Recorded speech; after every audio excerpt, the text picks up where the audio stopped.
Hi, this is Attila welcoming you back to day 3 of Green Screen Environmental Film Festival 2020. It's our 10th anniversary this year, so we hope that you're celebrating with us this year's theme, which is beautiful. Remember, you can vote for your favorite VSS film on our Facebook page, so go across and do that after you've watched the films, which you can see today as well.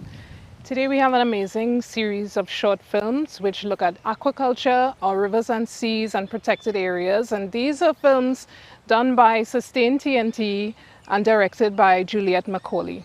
Coming up after that we have My Watershed, My Home, which is a short documentary directed by Rhonda Chansu, and this will be followed by a panel discussion featuring Juliet Macaulay, Kemba Jaramogi and Frederic Fardin.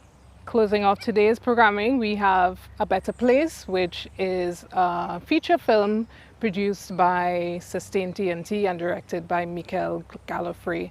That will be followed by another live panel discussion that you can take part in, featuring Gillian Moore, Muhammad Muakil, and our very own Kava Bacchus. So we have lots in store for you today. Remember to vote for your favorite very short shorts film, and we'll see you later in the live discussions.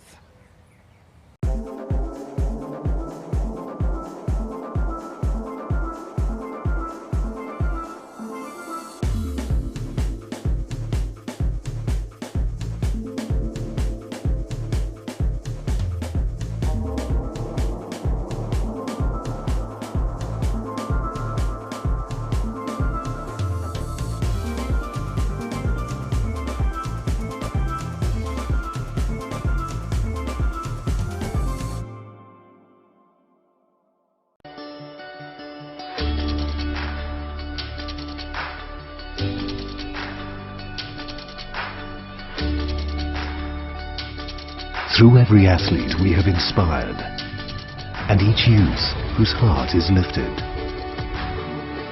Through the patriotism engendered across the nation, and the hope and comfort shared where needed most. Through the belief held in the potential of our people. To aspire to greatness and achieve much more, NGC's purpose is fulfilled. And our own impressive growth finds new meaning as we invest in the energy of human potential.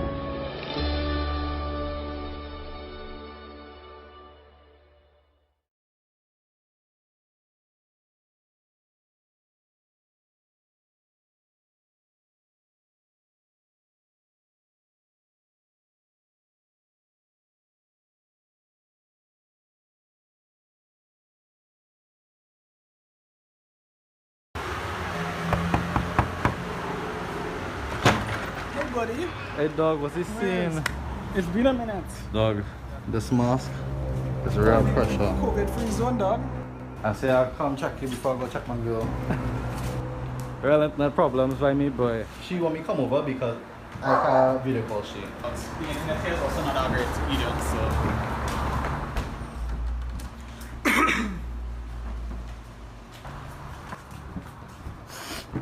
Oh, okay, what are that? Oh yeah, that's it. Oh wait, look at shoulder. Hey buddy, Hey what's the dog, scene? I have something to tell you. The other day was a vibe. Yeah, it's actually about that. Since then I had to go and get a COVID test and it came back positive. So you gotta be careful. Yeah, COVID free, huh?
Let me get a man.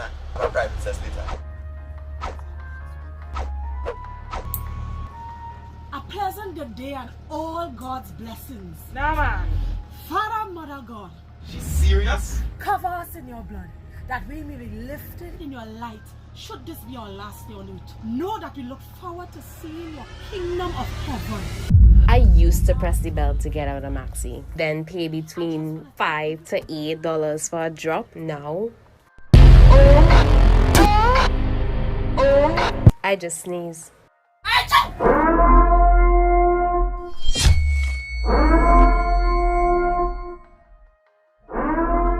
Oh, Jesus.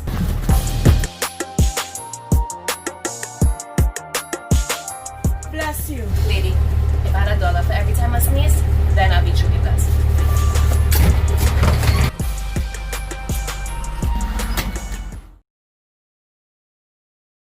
Continues to depend on imports for the majority of food.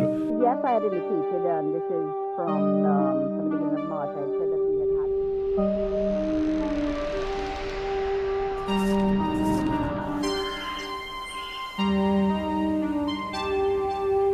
Food and medical shortages have been in short supply and in some Several countries around the world are experiencing a shortage in their food supply.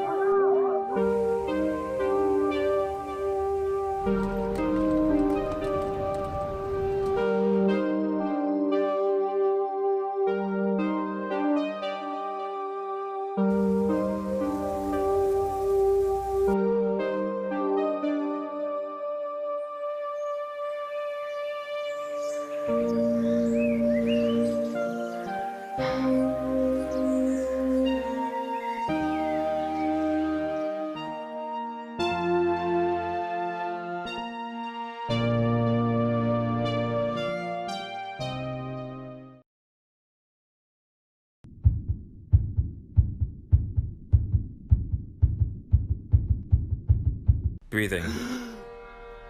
It's always been a task.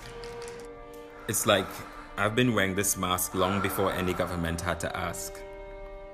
Before this normal became new, before it became news, before it became mandatory to wear them while out, be it safety precaution or noose. Mask on. Hands under, my tightened chest up, air chamber loaded and cup. Better be safe than sick. Better to layer these masks on thick. Lay them and pray you don't get sick. Feels like taking a swim. Like that deep breath you take just before diving in.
Sully, I don't really want to touch you, You just drop your mask.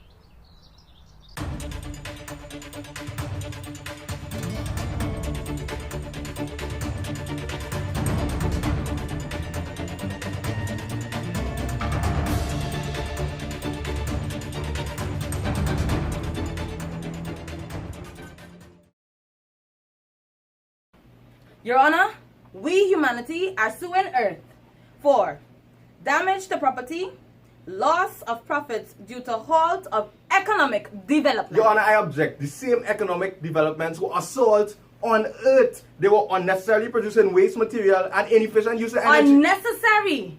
Yes, unnecessary. How much You plastic do not you find need? it necessary. There is more this plastic is in the going ocean. to implement new ways.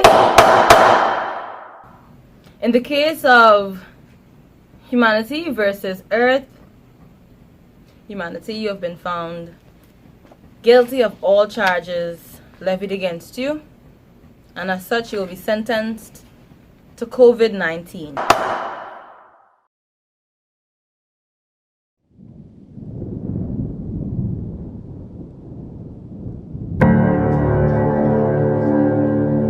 You only knew what they told you, only saw what they showed you. It was stifling. And I just couldn't breathe.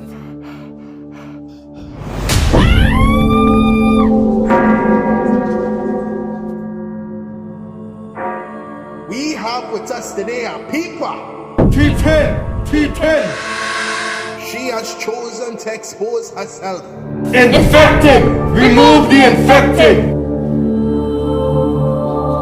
Follow me in order to be protected. Please! I can't breathe! I can't breathe! All that because she couldn't keep on her mask? Mm-hmm.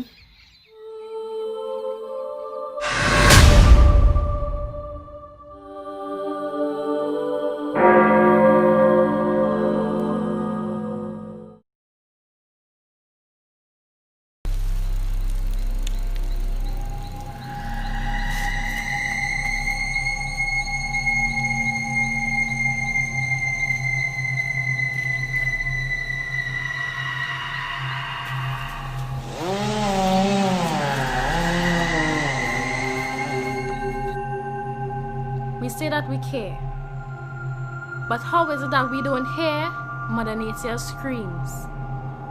It's like we willingly cover our ears to all of our cries and close our eyes to all of our stop signs. Trees are what keeps us striving. We literally breathe the air that they are creating, eat the fruits that they are bearing. All this carbon sequestration happening, all our water purifying. With all this mask wearing, we need all the oxygen that these trees producing. So please, instead of cutting down, how about you plant up? Because trees are the only thing that sustain us.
Alas, wow, she's amazing. My desire by all above, even faster than COVID, for her spreads my love. Come fly with me, I want to take you away by the arm. Flowers in hand, there's no way you can resist my charm. Alas, my offer refused, things over before they began. Bested by a fellow suitor, carrying a couple tomatoes and a big bagan. With lyrics like, I have so much room in my heart for you, I'd be a fool to think I could compete and continue my pursuit. Alas, nevermore, 'twas not to be. This Casanova lost out in love to a foodie. She much preferred the other guy, hence I'm left all lonesome. to cry. My approach with flowers rejected by the dove. Now I know without a doubt, no food, no love.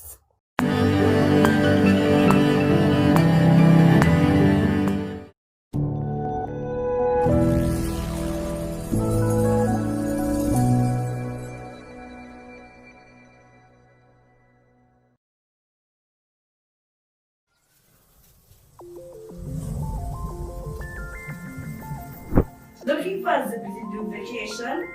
Let's introduce you to the brand new Earth. A place where a lot of personal space is guaranteed.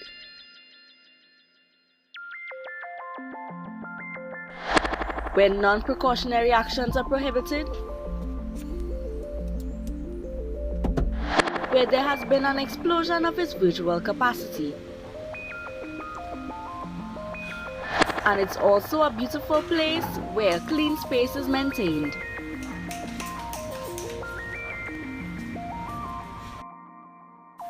For 3 simple payments of 300 Ghana's each, you can have a stay that will take your breath away. Ring 2020 New Normal, that is 2020 New Normal. Earth, your quarantation.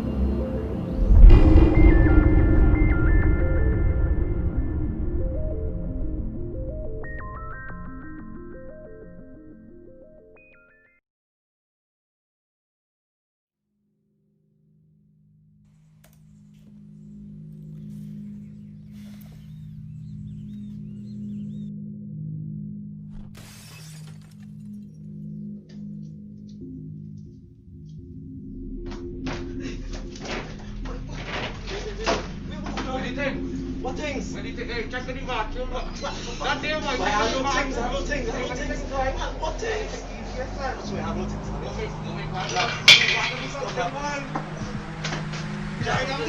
Hey, watch them out,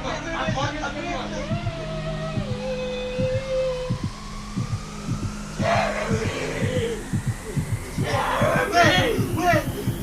No! Jeremy? Mr. Daniels? Present.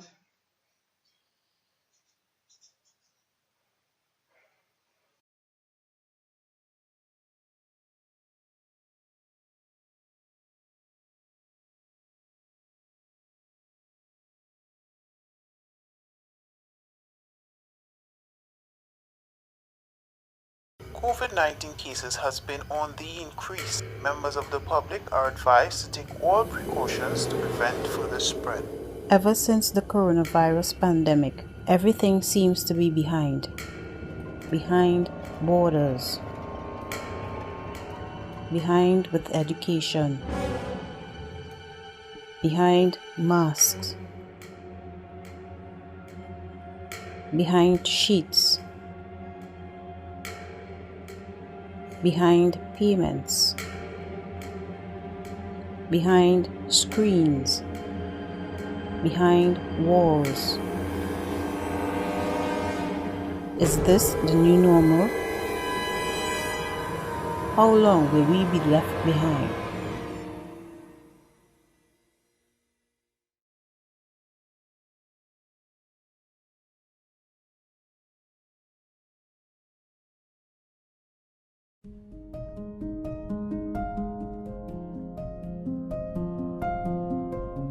From the minute I was planted, I wanted to somehow show my gratitude to humans and the earth.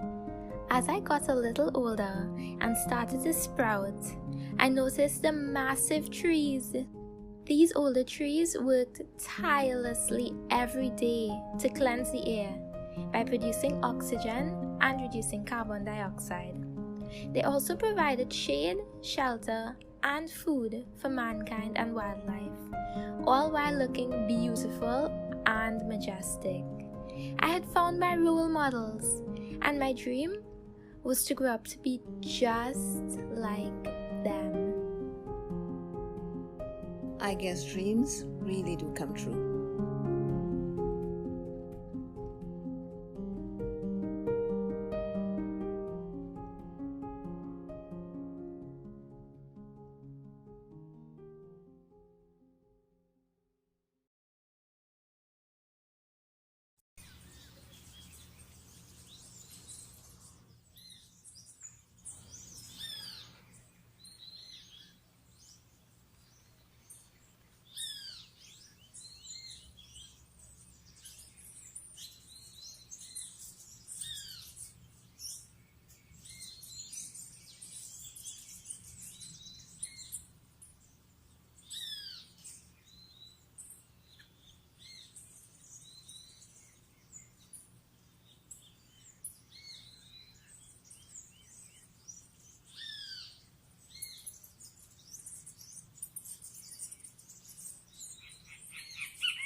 Never lived until you had to send them 6 inches under.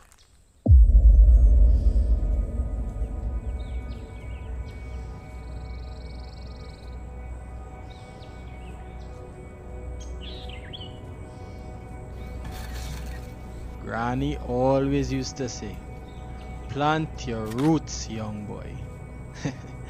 Deep down, I knew it was more than just plants she was talking about. These here, they are my children. I take care of them, and they take care of me.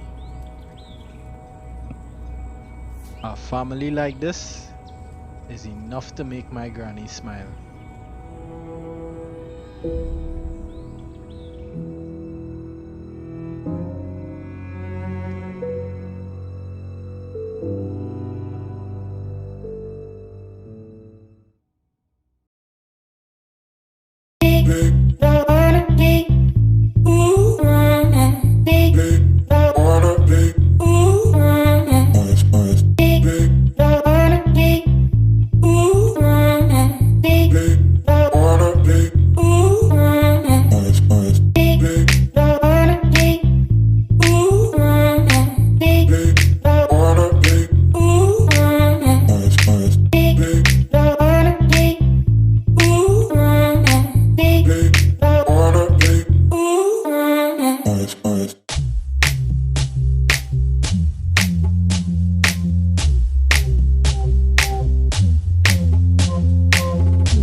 Okay, so to reiterate, as of today, we're asking all your teachers to be more accommodating and accessible to your students. Okay, be safe. Bye.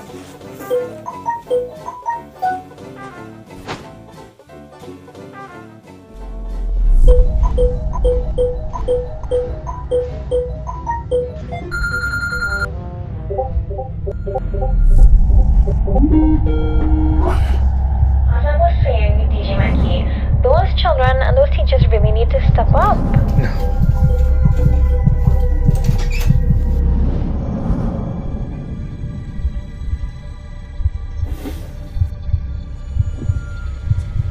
Breaking news. As of 4 p.m. today, teachers nationwide are now Required by law to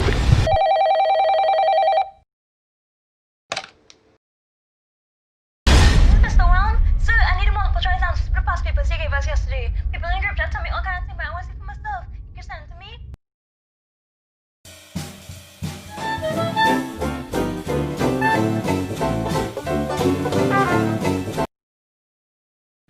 Mommy, the alcohol going to the hair. Oh, let me be quiet on the phone. Yeah, girl, them always using me, you know. True. Them pull me and my entire family off the shelf since this whole thing. Look, Masky calling. Toilet girl. Oh, what he wants? These days are real nice. Me and my girl going out and I getting to see everywhere.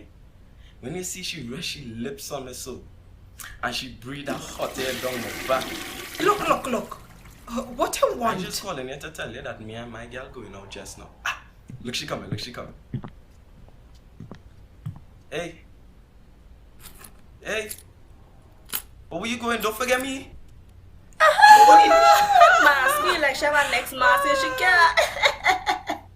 Hello? Will you hear me? Who's essential now?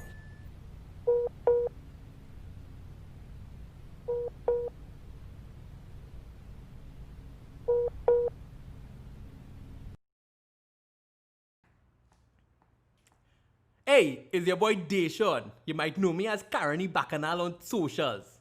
Up until March 2020, all I cared about was getting more Insta likes than Double G. But when COVID hit, people stopped studying socialites and instead celebrated real-life heroes like doctors and nurses. I wanted to be a hero too, so I thought what people need more than colorful pictures of my beautiful self. Straight away, I knew the answer. Food. There's nothing people need more during a crisis than food, especially when you're a Trini. So now I grow my own vegetables and fruits and raise my own animals. I'm able to feed my family, and in this small way I contribute to the food security of our sweet little islands. No more grapes and broccoli, it's mango and bygone down the line. Going back to a simpler life is not a step backwards. You don't have to have a big plot. Use your balcony or yard. Be a real life hero like me and grow your own. By the way, being a farmer works like a magnet with the ladies.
Plants and animals that are not native to an area are considered an invasive species. They can have a negative impact on native species, the environment, humans, and are a serious worldwide problem. Invasive alien species tend to have a high reproductive rate, no known natural predators, grow quickly, have high survival rates, are sometimes very aggressive, and are very adaptable. As a result, they can easily take over an area by outcompeting other native species. The lionfish is a highly invasive species. When released into our water systems, they cause damage to native fish species and biodiversity. Aquaculture farmers should restrict non-native fish to carefully managed, contained ponds to ensure they are not accidentally released into our waterways.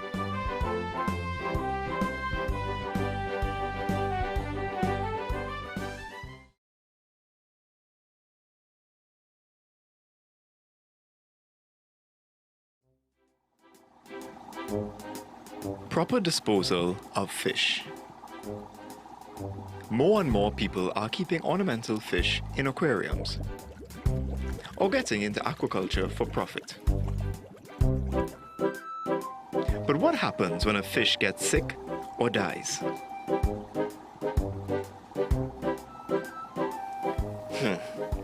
He's not looking good.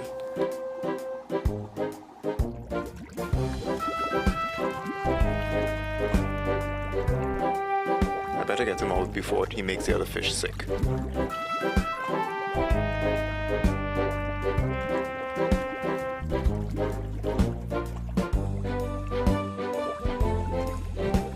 Most people dispose of dead fish by whatever is easiest or most convenient. Flushing them,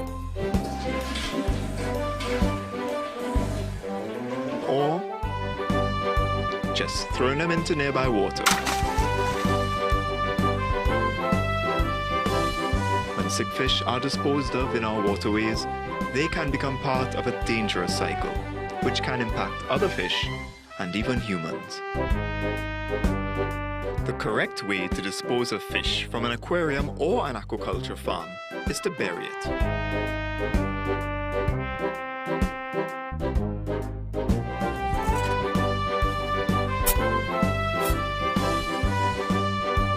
By incineration, especially if the fish died from infectious causes.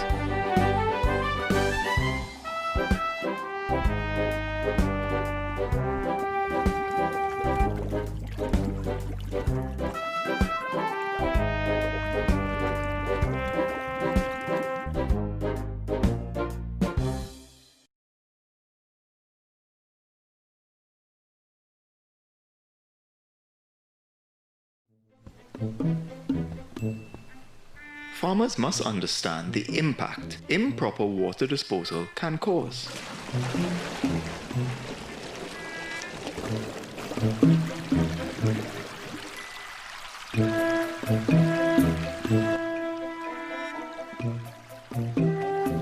All our ecosystems are connected.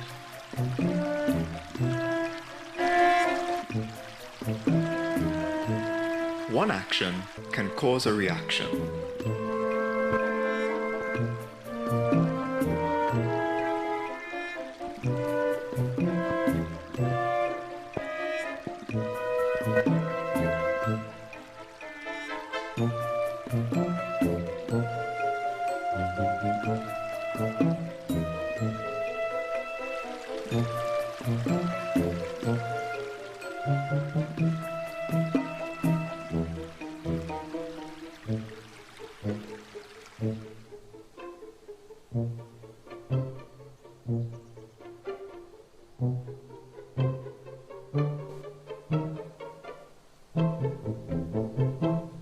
For safe food, water, and environment, we need to collaborate to help prevent the spread of disease and further damage to our environment.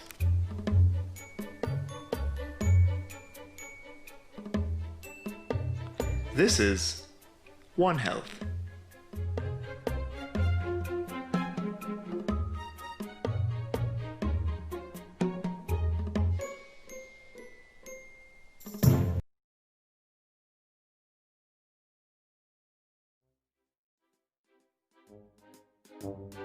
One of the main therapeutic tools for human and veterinary medicine are antimicrobial agents. They are used to treat a wide variety of infectious diseases. But overuse and misuse of antimicrobial agents in the past 5 decades has resulted in a growth of drug-resistant bacteria strains. These drug-resistant pathogens not only impact animal health, but public health when humans consume them in food or come into contact with land or water contaminated by these organisms. To help reduce antimicrobial resistance, veterinary supervision is needed before antibiotics are used to control or treat infectious diseases in animals such as fish. The use of antibiotics can be reduced if animals and fish live in uncrowded and clean conditions. You can play a part in helping to reduce antimicrobial resistance.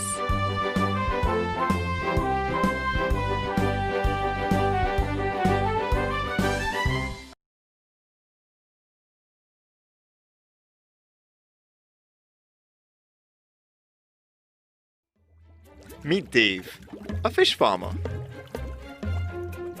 Meet Sam, also a fish farmer. Dave always makes sure to carefully follow the guidelines for safe practices for fish farming. Carefully feeding them a proper diet and setting up systems that allow for proper water flow.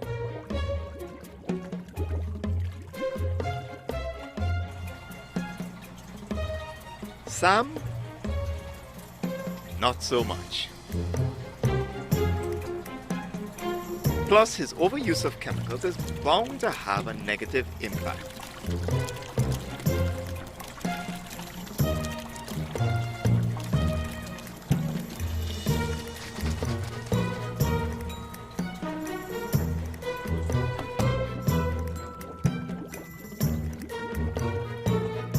Dave's business is doing really well.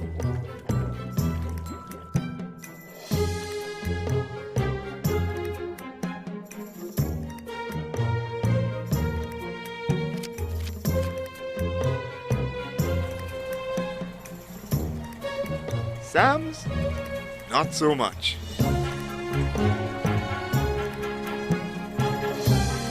Following the correct procedures in aquaculture impacts your fish, your business, your customers, and your environment. Make good choices. Don't be like Sam.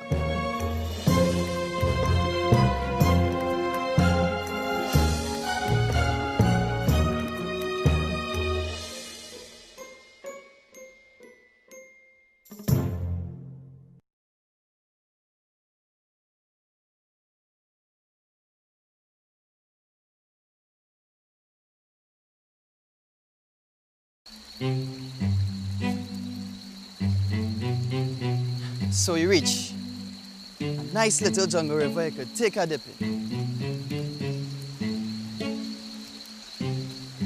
I flew 5,000 miles and walked hours in the heat for this. Don't start.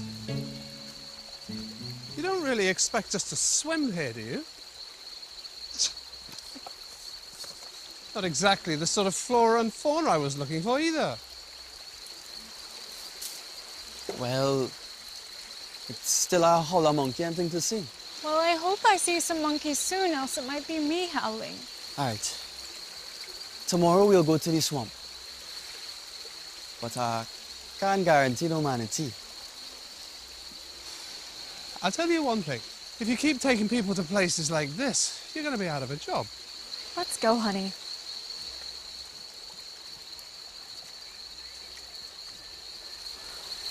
Bush guide.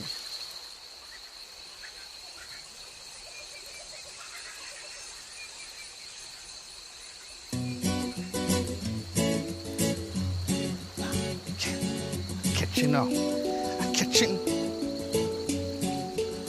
Sonny boy, what I tell you? You can't catch none here. What fish should have? We don't run from here too, John.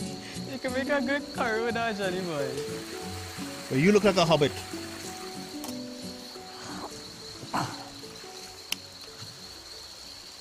There you go. You know, for a skinny man, you just real eat, you know. They hardly have any chicken left. And what have you saw so hold it? So that old stove and fridge they only thrown in the river. Make the river overflow again.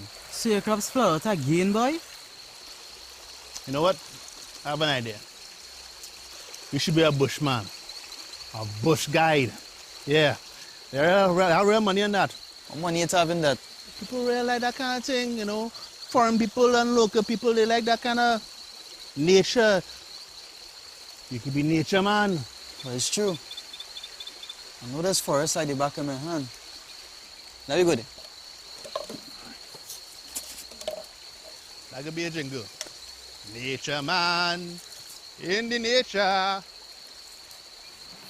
Nature man, nature man.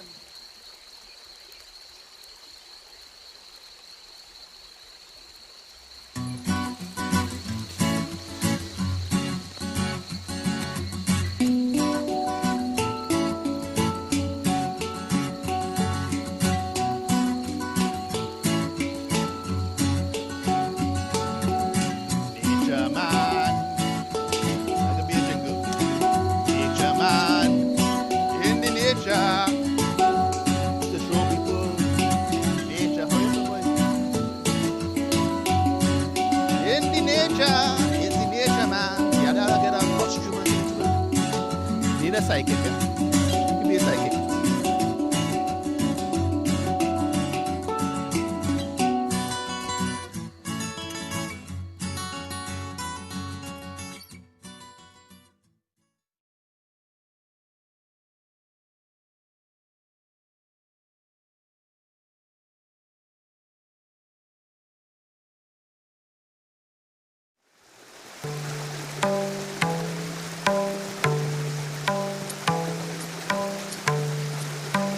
What extra hours, so by the end of the year I should have saved up enough money to move out to your parents' house. Check you out. Planning for our future. Yeah. Nice. That is, of course, if the cooking doesn't kill me first. I mean, I love you, babe, but a man could only take so much, you know. Spare me, please. You were the one that thought curry picture was a thing. They lash, though. No. You said you enjoyed it. I lied. I didn't want to make a big man cry.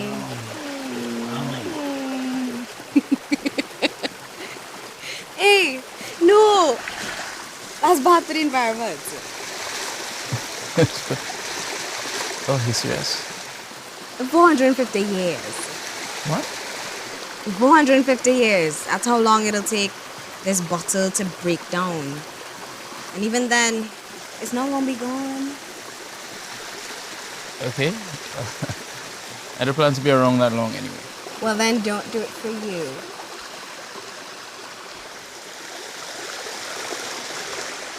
to a filly baby and the great grandchildren. What? You're not joking?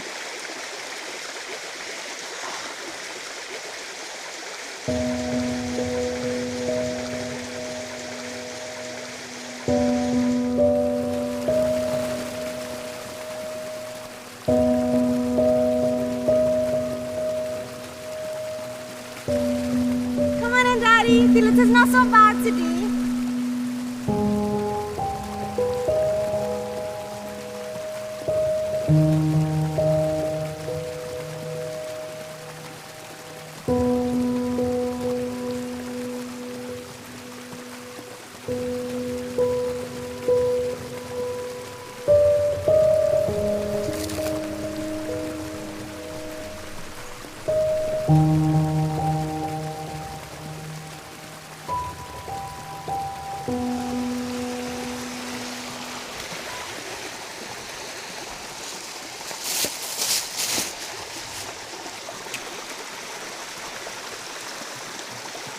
I hope she has your brains and looks.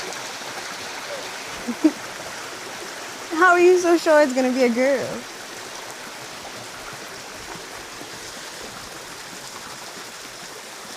Just a feeling.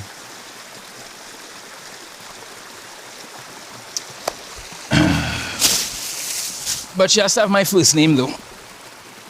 There is no way I'm naming my girl child Matthew. Of course not, babe. That would be ridiculous. Matthewina. That we could make a thing. We're not doing that. Of course we could. We can't make it a thing with that attitude, babe. Think about it. Give it a chance. We have to go. I Sleep know on it it. is that way. Promise me you'll I sleep am on not it. sleeping on Matthewina. No. I was like, Thumbelina. What's happening? I like that Thumbelina. That would Okay, Thumbelina.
Well, the Matura National Park is a very expansive area of forest reserves, but it's mainly inland. It's a couple thousand hectares.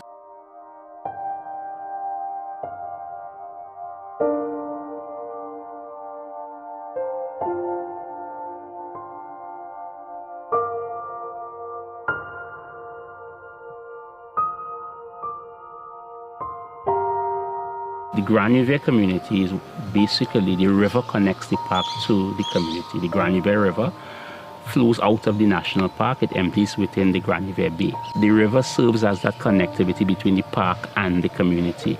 So that when you put the park into perspective, Grand River is in a sense one with the park.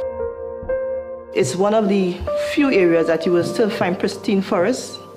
It's one of the few areas you could just walk in your backyard and you could go to a river and get clean water. The very first time I went beyond the Rio Seco waterfall and actually went to the very top of that waterfall. I remember standing there where the waterfall starts and it's pouring down and looking down at that pool that takes place under there. I was like, wow, that is amazing. And this is ours here in Trinidad and Tobago. This is right here home.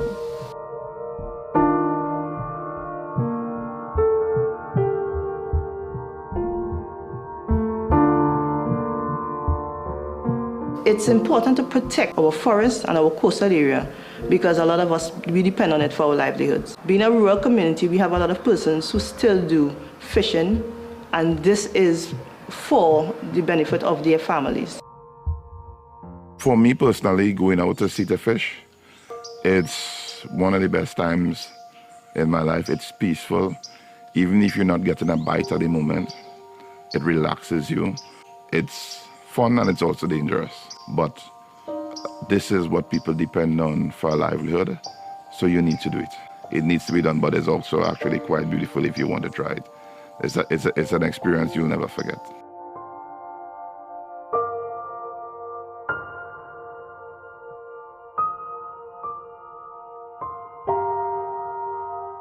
This area should be protected because it is home to endemic species such as the pawi. The pawi in particular, our pawi here in Trinidad is only found here, so it's endemic to us here in Trinidad. Well, the pawi or piping one is one of our endemic birds here. At any given time, you could come here and get from 1 to over 20 plus birds. It's the only place I will dare say actually showing an increase in the pawi population.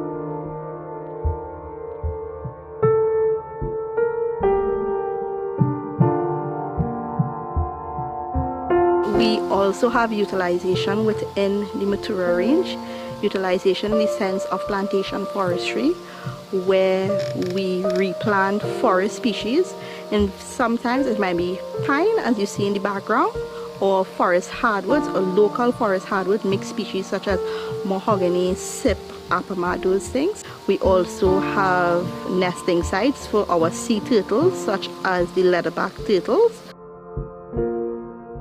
Globally, leatherbacks are on the verge of extinction. Trinidad is one of the few remaining sites globally where leatherbacks are still nesting and where the numbers are consistent. So Trinidad really is now recognized as the go-to place to see leatherbacks. While you can see them in other sites globally, there is no other site in the world where you can see leatherbacks with such ease and with such easy access in terms of accommodation and facilities. When you consider Grand Riviere as the primary nesting site for leatherbacks in terms of densities, people argue, why protect a turtle? What people don't recognize, besides leatherbacks being the most ancient of all sea turtles, leatherbacks consume jellyfish. They eat twice their body weight in jellyfish per day. If therefore there are no leatherbacks, most of the beaches that are deemed the best bathing beaches in the world will become uninhabitable. So leatherbacks make beaches bathable. So besides enjoying the aesthetics of looking at these ancient animals, they are critical in the whole ecology of the oceans. Their role is critical. If you pluck them out, you are therefore creating a total imbalance that humans will not want to be part of. Grand Riviere is one of the few places as a hunter on the outside, if you come in here and you shoot a pawi or a monkey, you find yourself in serious problems with the community. Well, through Nature Seekers, we can't do it all by ourselves. And we would have collaborated and continue to collaborate with the Forestry Division to assist in the protection of our species. By ensuring protection of this area, it ensures the social, economic development of the area, ensuring livelihoods are protected, and ensuring persons are able to not just protect but earn an income and thereby develop the area economically. Nature Seekers was able to get funding to train 30 participants in the community in jewelry making. In our community, being a rural community, we still have persons who are unemployed, we have single mothers, so we use recycled glass bottles. We break them into pieces, we clean them, and then we change them into beautiful jewelry that I'm wearing now. And we provide employment for mothers of the community. Well, I think the biggest threat to the environment from where I sit would be the whole issue of climate change as it relates to the very erratic weather patterns that we are experiencing. And what you find happening is that you have the level of rainfall that we are getting. It's causing a lot of erosion in the forests, and that erosion is bringing a lot of silt onto the nesting site. If you have a lot of illegal logging and so on, that will damage the land, the roads, and when rainfall, all that extra silt comes down into the river and fills the river. And any extra rain, the river easily overflows its banks and flood out the communities. And we know that whatever happens upstream affects downstream. So if the area isn't protected, we don't just risk losing habitat and wildlife, we also risk drying up of rivers, and it will ultimately affect us as a population. In terms of humans, we haven't really seen a negative impact as yet on this side of the island. But where the national park is concerned, the threats that humans will possess will be things like overhunting, deforestation of areas that provide habitat for animals, illegal activity within the confines of the park. So if the forest is impacted, it would ultimately impact, the water supply to the country. For me, I believe that we should be able to leave a place better than we met it. And the hope is by conserving, protecting, and going in and doing the necessity now, we will be laying the foundation for something even greater and better to come. My hope is that the generation of children who are being born to adults like myself will be so civic and environmentally minded that there'll be no need for advocacy. They would articulate and advocate the right thing, and it become a way of life. If that could happen, then I think we would have generally served our purpose.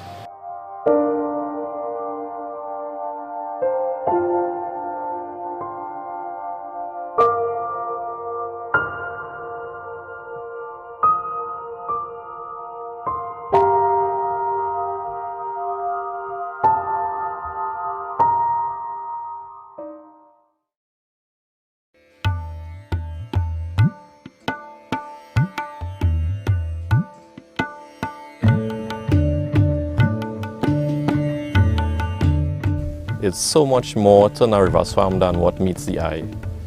The place is River Swamp special. It's a home, it's a community, it's a place burning with activity.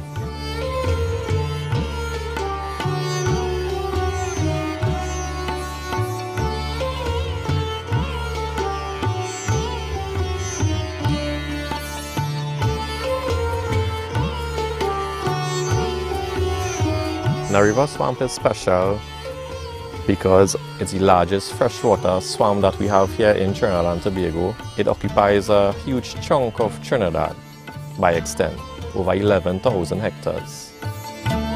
It's an area where you have 6 distinctive types of forests.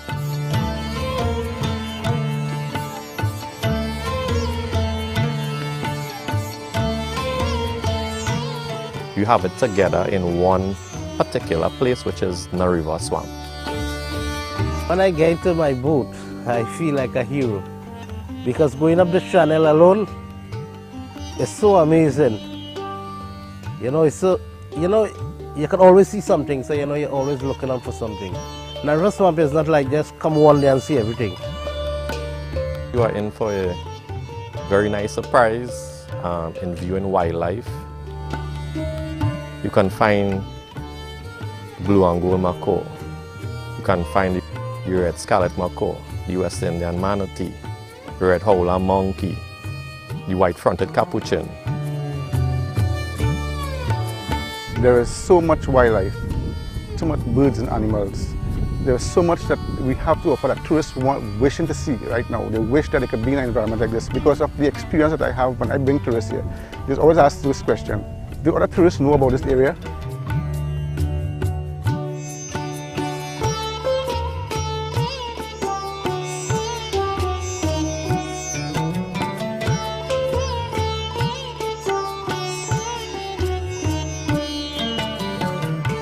The people of River Swamp is a resilient type of people.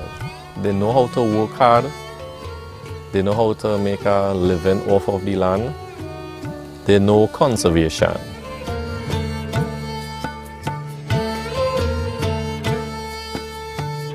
I live here in Plumita. I am a farmer. I plant watermelon, cucumber, and maybe some time okra. I'm a farmer for the past 35 to 40 years. I like farming because I like to plant the land. I like growing crops. We just plant here around the clock. When I whole year round, we have fire and we have disaster like flooding in the rain time, right? That is a big challenge. But when nature takes its course and we have disaster, we just have to face it. One of the biggest threats on this area for ecotourism and wildlife is poachers and fire.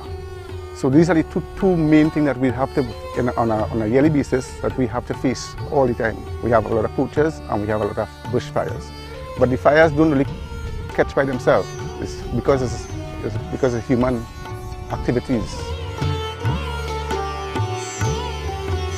The River Swamp is a prohibited area. It's only entry by permit only. We have almost every conservation law protecting the river swamp, from the Wildlife Act, the Forest Act, State Land Act, the Agricultural Fires Act, the EMA Act, but we have a lot of illegal activities taking place in the swamp. Growing up here, the swamp was like different. We had more forests. You know, over the years going by, the forest just declined in the swamp. The people surrounding the area, really, they protect the area. But then we have people from the outside that's come in and do, like, you know, plenty negative things, like, you know, cutting, fishing, chopping down, like, you know, good forest and setting fire and all these things. We try to educate the public in terms of reporting offences or reporting illegal activity. Now, this is their backyard. And through education and through the Forestry Division and this field station being here in Kernahan Village, you know, every year, time in, time out, we try to do activities, we try to host events. You know, we have World Wetland Day, we have World Forestry Day, and we hold events here in these communities and the fringe communities or the borderline communities around the river swamp to show them the importance of it. This area changed a lot since we have started the National Restoration, Carbon Sequestration, Wildlife and Library Project with the EMA Forestry and Green Film Project. Carbon sequestration really is planting the trees, having the trees growing, trapping all the carbon in the air and filtering the carbon and giving you fresher air. So you're sequestering the carbon, mitigating the carbon emission and bringing a fresher air into our environment. My hope for this area is planting back some trees in this area, planting back some more forests. When I'm looking at sustainability and I'm looking to have having somebody in Plumita, everybody in Plumita have a sustainable lifestyle, I focus on ecotourism because I know our oil resources are running very low. And I know our neighboring countries, places like Costa Rica and even all those Barbados and all those places, they don't have oil, but they are rich because of ecotourism. They're richer than us because of ecotourism. And I realizing that we have so much to offer here. We have more than a lot of places to offer. And because of ecotourism, we can diversify in this sense of wildlife for ecotourism and make foreign exchange so everybody can live and survive. They are the ones who have to protect the environment. They are the ones who have to use the environment. They use it for their livelihood, be it for agricultural purposes or whatever purpose they use it for. It's a collaborative effort that we need to do for protecting the greater River swamp.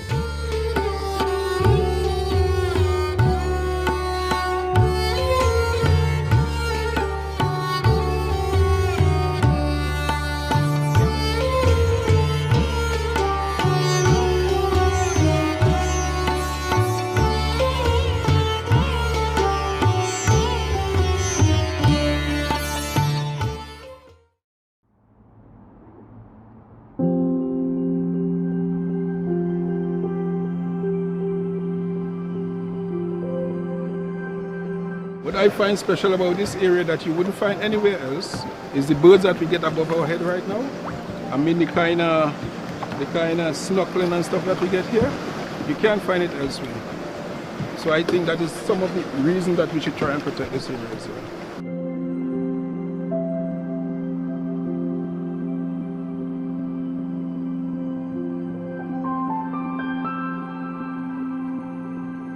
We are responsible for the protection of the marine protected areas in Tobago. We are totally excited about the new proposed Northeast Tobago Marine Park. It's an area with an extremely diverse flora and fauna, and we are looking forward to that as an area for preservation and protection.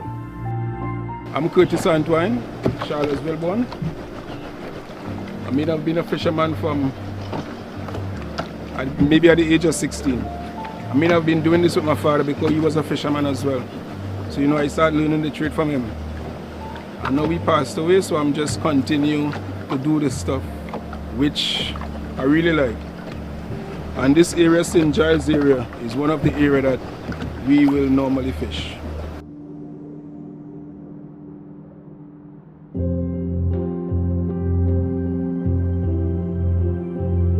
Currently, there are 3 protected areas in northeast Tobago. One is the main Rich Forest Reserve, which is the oldest tropical rainforest reserve in the world. Then there is Little Tobago, an important international bird sanctuary, and St. Giles, which is another small islet, also an important international birding area. Right now, you're in St. Giles area, one of our most popular fishing ground. I mean, this St. Giles area is pretty interesting because we have a lot of tourists, you know, come to look at the birds and stuff like that. I mean, and this area where we're sitting here, St. Giles Bay, as we call it, is one of the great areas for snorkeling. I mean, the kind of thing that you see out here, you would not be able to see it in shore, because I want to believe because you're more out at the ocean, so the life out here is a bit different than what you can normally get inside.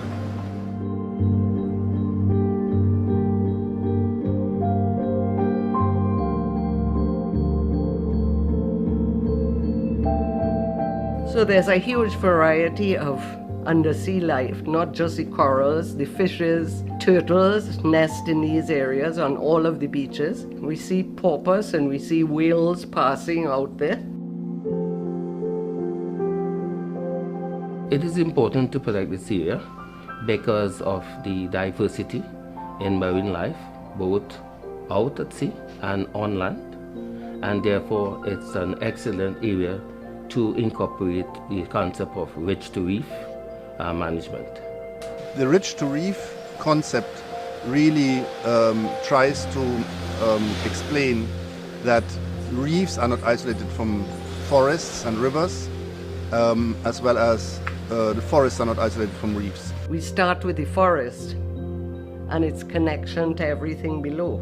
The water supply is food that goes into these areas. The use of a wetland for straining, I would put it, the mud out of the water. That is what a wetland does.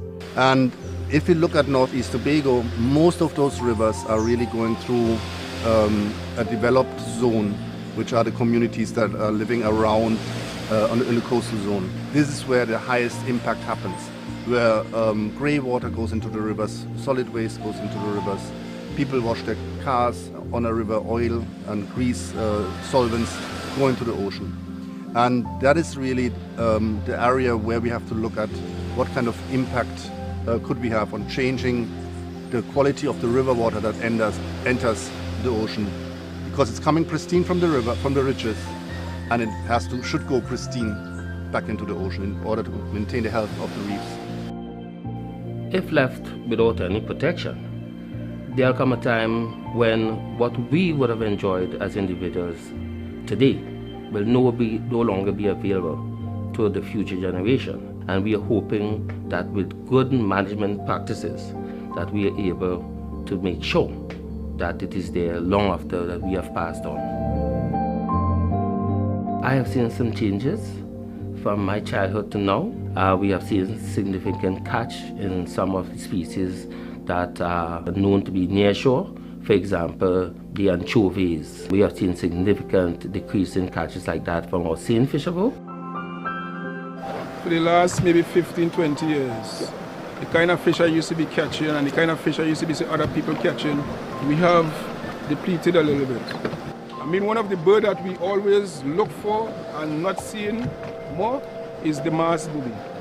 We have been looking for the Mars booby for the last year or two, and we haven't seen it. If we see, it might be just one in flight.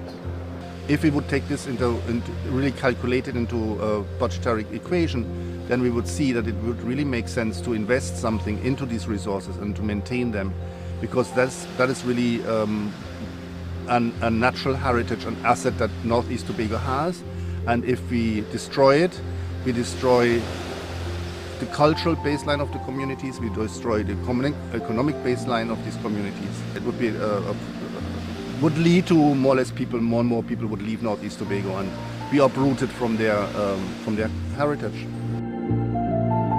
I've been doing tours for probably the last 10 to 12 years. And I mean, it's something that I really like as well, you know, to interact with people, you know, sharing different ideas, learning different stuff. They learn stuff from me and stuff like that. So I mean, it's something I would like to continue to do and love doing. To me, one of the greatest wish that I have is that we could all grow and develop within the space, but make sure we leave it in as much better condition for our future generations to inherit. The vision, I think, should as well be that people in Northeast Tobago are really proud and express this pride in their natural and cultural heritage and see themselves as the stewards of this extraordinary place.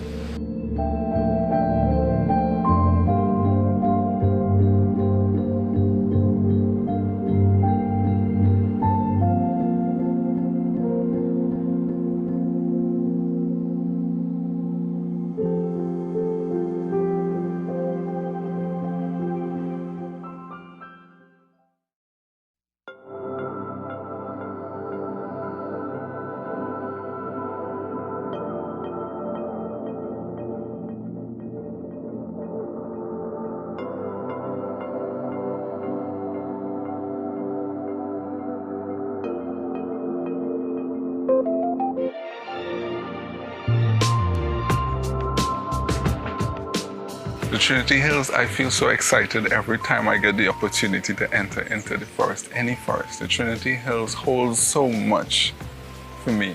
It's a beautiful place. It's a place that you can explore.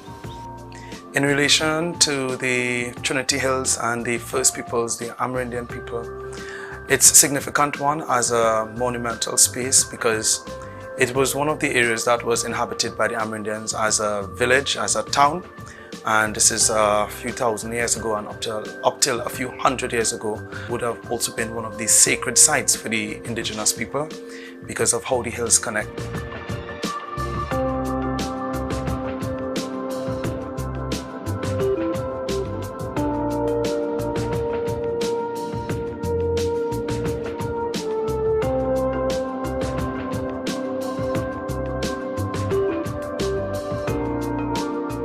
In protecting the Trinity Hills, you protect not just the heritage, you protect the environment, the purine environment, you protect the animals that come there to reproduce. You have a sense of having accomplished something when your community can be really involved in something like that.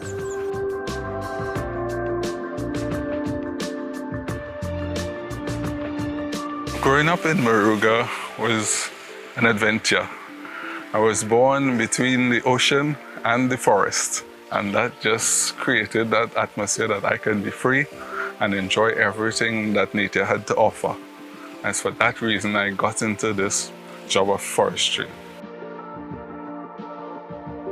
I work in the National Park section of Trinidad and Tobago, where we have various sites that we protect and ensure the public can enjoy these areas and the nation as a whole gets to enjoy the resources.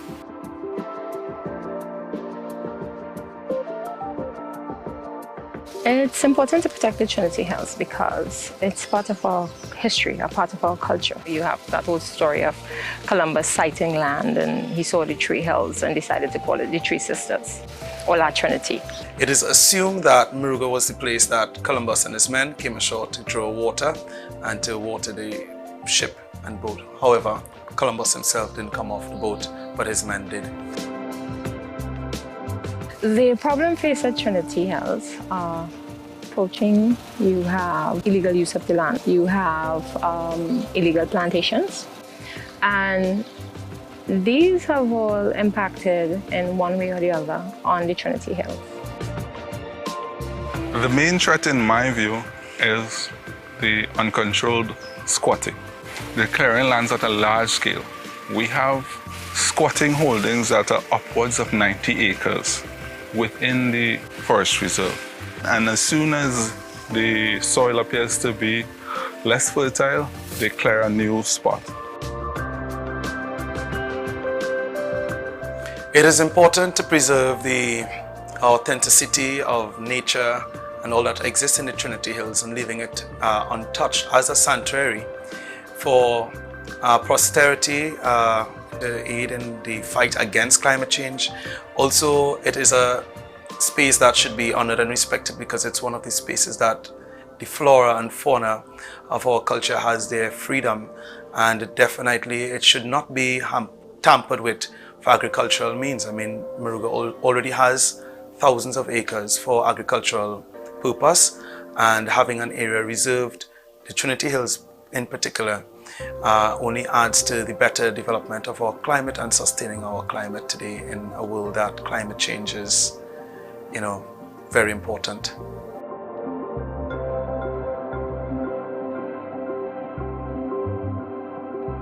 The Trinity Hills have changed a lot from my childhood days to now because it coexists with industrial estate. And before, you would have more, should I say, forest areas with a lot of the right-of-ways that they have opened up to connect to the trains at Point Lisas and Couva and these areas.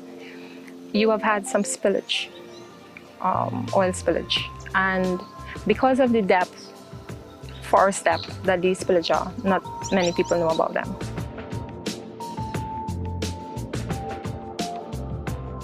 If it weren't for agencies trying to protect the Trinity Hills, the squatting, they would just continue to encroach.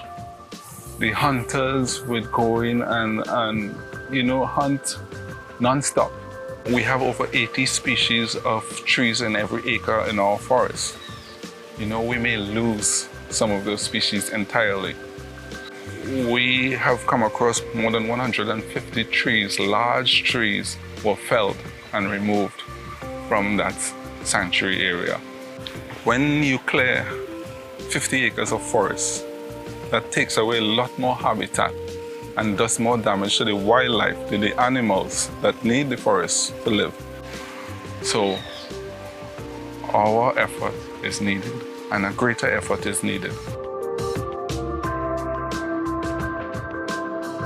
I am hoping that with all that we are doing through FAO, Food and Agricultural Organization, along with community programs like my Back There Foundation and what we do, trying to make the children aware, that eventually it would lead to a better understanding of the Trinity Hills and, should I say, minimize the impact, those negative impacts. So we'll have a little more positivity because I see a great opportunity for tourism in that area.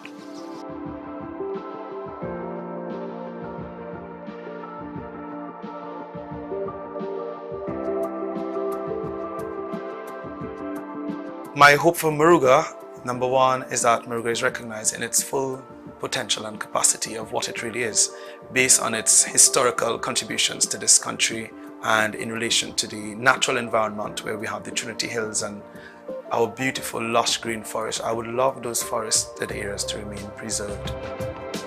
My hope for the future, and for my children, and for all children in Trinidad and Tobago, is that they would be able to enjoy the resources that we have, the natural resources. They would be able to see Trinity Hills, the place that identifies Trinidad, gives Trinidad his name, right?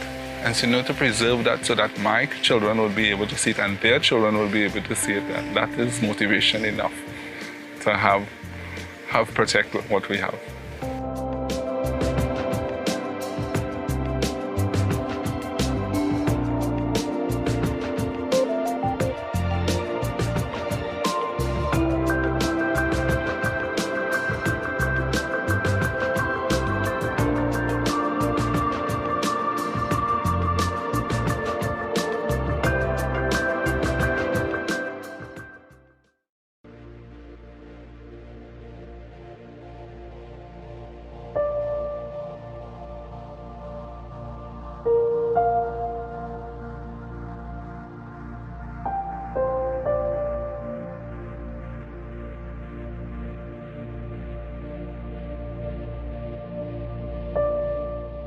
The Main Ridge Forest Reserve is very special because it is the oldest protected forest reserve in the Western Hemisphere. And in some pieces of literature, they will refer to it as the oldest forest reserve in the world. It was made a reserve forest by the French in 1765, and in 1776 it was proclaimed a protected area by the British. When you visit the Main Ridge Forest Reserve, the first thing you will notice is that cool, cold atmosphere. There was a strong correlation that was discovered by Stephen Haynes. He is an English scientist, and he discovered that trees attract rainfall. And being on a tiny island like Tobago, we would need a constant supply of water. And of course, not only for drinking water, but for sanitation and also for agriculture.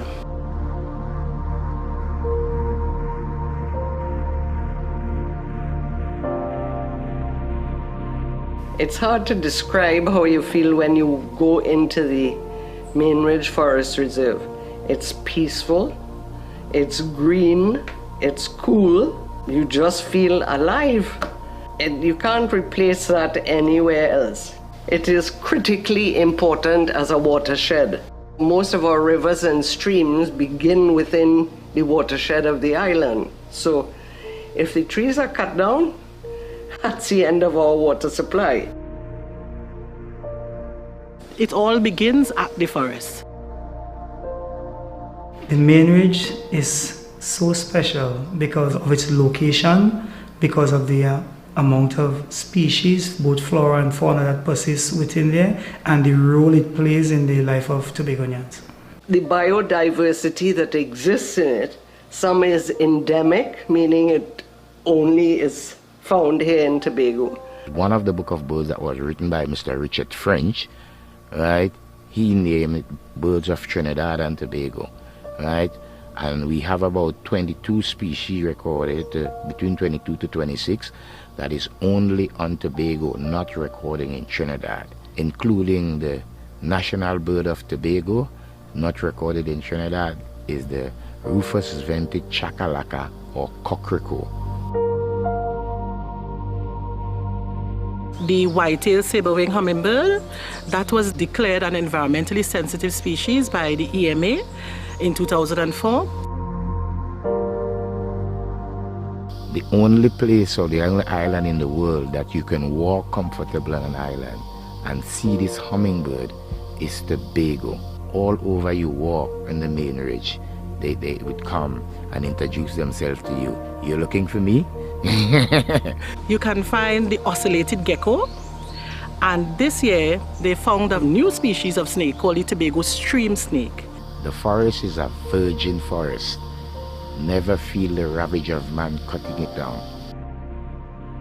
It has a long history of not being disturbed except for Hurricane Flora, which took away 2/3 of the canopy. It took 30 years for that to come back. So it would be a disaster if anything happened to that forest, if we were allowing people to log or do stuff like that. Tobago's water supply wouldn't last long. The biggest threat to the Main Ridge, the forest reserve, is humans, like everywhere else. It is human beings who interfere with what is natural. The ease of access to the Main Ridge Forest Reserve, it can be accessed from almost all the villages from Moria straight to Castara. And sometimes people enter the Main Ridge without even us knowing, because there are so many entrances and exits that we cannot successfully police it properly. So we tend to depend on information from members of the public in terms of potential illegal activities taking place.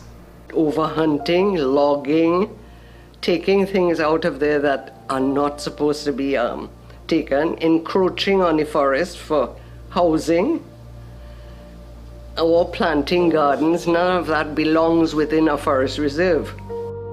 So the biggest challenge that we face today is climate change. As we all know that climate change is real, it's here. The climate change could possibly cause drying out of the forest reserve. The range of species could change, causing a whole change in the ecology of the forest reserve. Another challenge within the forest reserve is the aspect of poaching or illegal hunting during the close season. When you overhunt, you will not be able to know how much wildlife we still have in Tobago, and there are wildlife that no longer exists in Tobago that was here before because of the overhunting. So with the open and closed season, it gives them the opportunity to at least manage the wildlife in a proper way. So if we're not out there enforcing that law, then it leaves us nowhere. Okay, eventually there will be a generation that will come that will not see the type of wildlife that we usually have in Tobago. Now there's a high demand for lumber in Tobago, and the reserve have a lot of lumber, so at times people might tend to put pressure on the politicians to free up in terms of logging on state land, because we have no logging whatsoever on state land in Tobago, so that might be a future challenge. Putting it under the synonym of a protected area would help add additional protection. And that protection is only by law. A protected area needs management, proper management, and these are what the systems that are being put in place now. And that's what we are involved with putting together. Management systems, community interface with the rainforest, and trying to educate them on how to use it in a sustainable manner and not carry on like we have been doing in the past. The Main Ridge Forest Reserve also protects the marine resources in Tobago. So there are basic laws in ecology. Everything goes somewhere and everything is interconnected. The ridge is linked to the sea in terms of the forest cover. The forest cover provides ecosystem services. One main one is the soil stabilization. So that prevents, it kind of purifies the water that goes down into the seas or the beach area. Also, if those trees weren't there, you'd have a lot more runoff in terms of the water, a lot more runoff, soil erosion, and the water in the seafront will be turbid, and that will affect the beachfront or the fisheries on the island. My hope is that people will learn to appreciate what it is and to help preserve it. Become stewards. That's what it's all about. Stewards of the environment, okay? We need it, and we need to look after it. The Main Ridge is a unique place. Over 244 years ago, our colonizers saw it fit to protect the forest reserve, and it's there in April 13 next 2020 to be 244 years as a forest reserve, the first conservation effort in the Western Hemisphere. And we as Tobagonians and Trinbagonians should be proud of such a legacy, and we should continue to protect that legacy for future generations.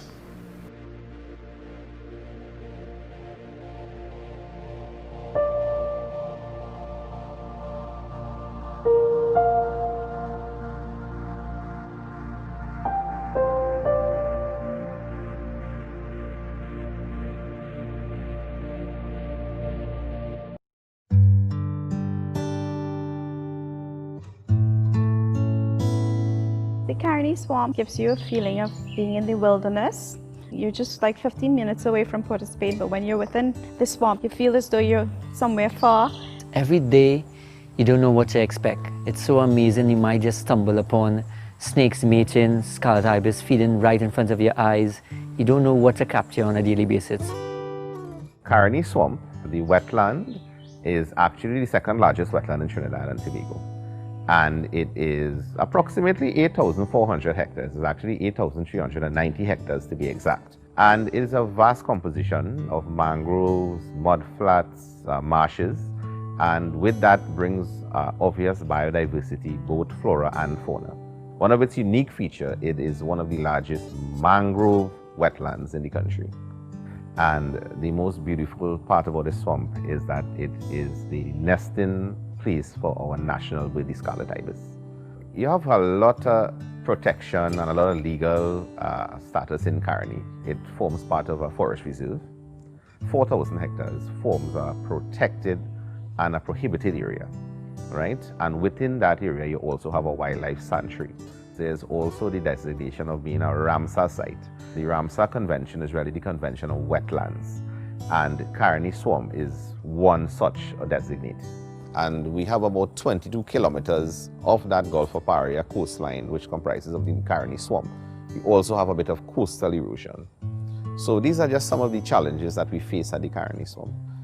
In terms of its ecosystem services, it provides, in terms of water quality maintenance, filtering the water and the sediments before it reaches the Gulf of Paria. It provides coastal protection, acting as a windbreak as well. In addition to that, one of the main functions of mangrove as well is in terms of carbon capture or sequestration. It absorbs a lot of carbon dioxide from the atmosphere, so therefore it helps with regards to climate change mitigation. Because of the nature of the environment and the amount of habitats that it provides, because you have habitats on the roots, you have on the sediment, you have in the waterways, it supports a wide range of biodiversity. Over 190 species of birds have been recorded here at the Caroni Swamp. And because of that, it provides livelihood opportunities, such as through ecotourism. It also provides a nursery for a number of commercially important fish and shellfish species that persons depend on for livelihood. And again, it's a source of recreation. My grandfather, for extra money, he used to come into the swamp to catch fish. And those days it was legal to hunt the birds, so they used to bring people in here to hunt the scarlet ibis as well. But my grandfather realized he could do better protecting the birds than hunting them out. So what he started doing, he started getting a petition signed. Most of his clients were rich British aristocrats and French Creole families, and he would allow them to sign his petition. And he went to the conservator of forests those days in the late 30s. And in 1948, because of his petition, this area became the Caroni Bird Sanctuary protected area. His entire vision for the swamp changed from hunting to conservation. The first thing he did was he pulled his son, his eldest son, out of school to join him, which is my father, Winston Annan. We are third generation tour operators here. It's been handed down from my grandfather to my dad to us. Everything towards us and our livelihood depends on the swamp itself.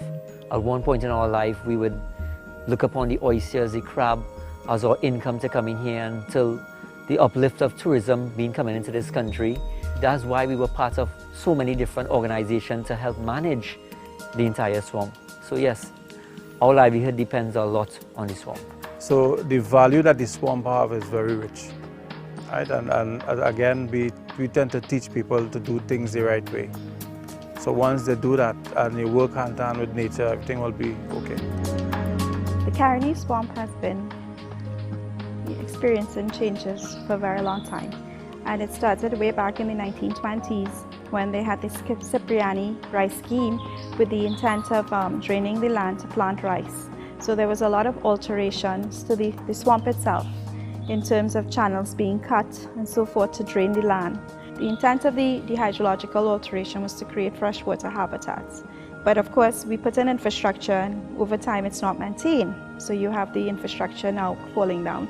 And some of the same conduits that they would have constructed back then to drain the land is now some of the same conduits where you have seawater going up, because you have reduced the amount of fresh water that would have normally flowed into the swamp because you're harvesting water upstream for the Caroni Arena Dam. And now you have the situation with climate change and sea level rise, and you have more seawater flowing in. So you have the problem of salinization. Because of that, we have more growth of mangrove taking place. Where there were marshes and water hyacinths are now covered with growth of young mangrove. If proper maintenance of these channels are not there and proper flushing of certain areas, the mangrove itself is going to cluster up so much that certain areas is going to die. With the salt water going in, you would have the situation that exists right now with the scarlet ibis roosting further inland because they require fresh water invertebrates for their young. Because of that, they become more vulnerable to people further inland. You have challenges to start with enforcement. You have a lot of tributaries within the river and the water courses. So you have a lot of access points to the swamp.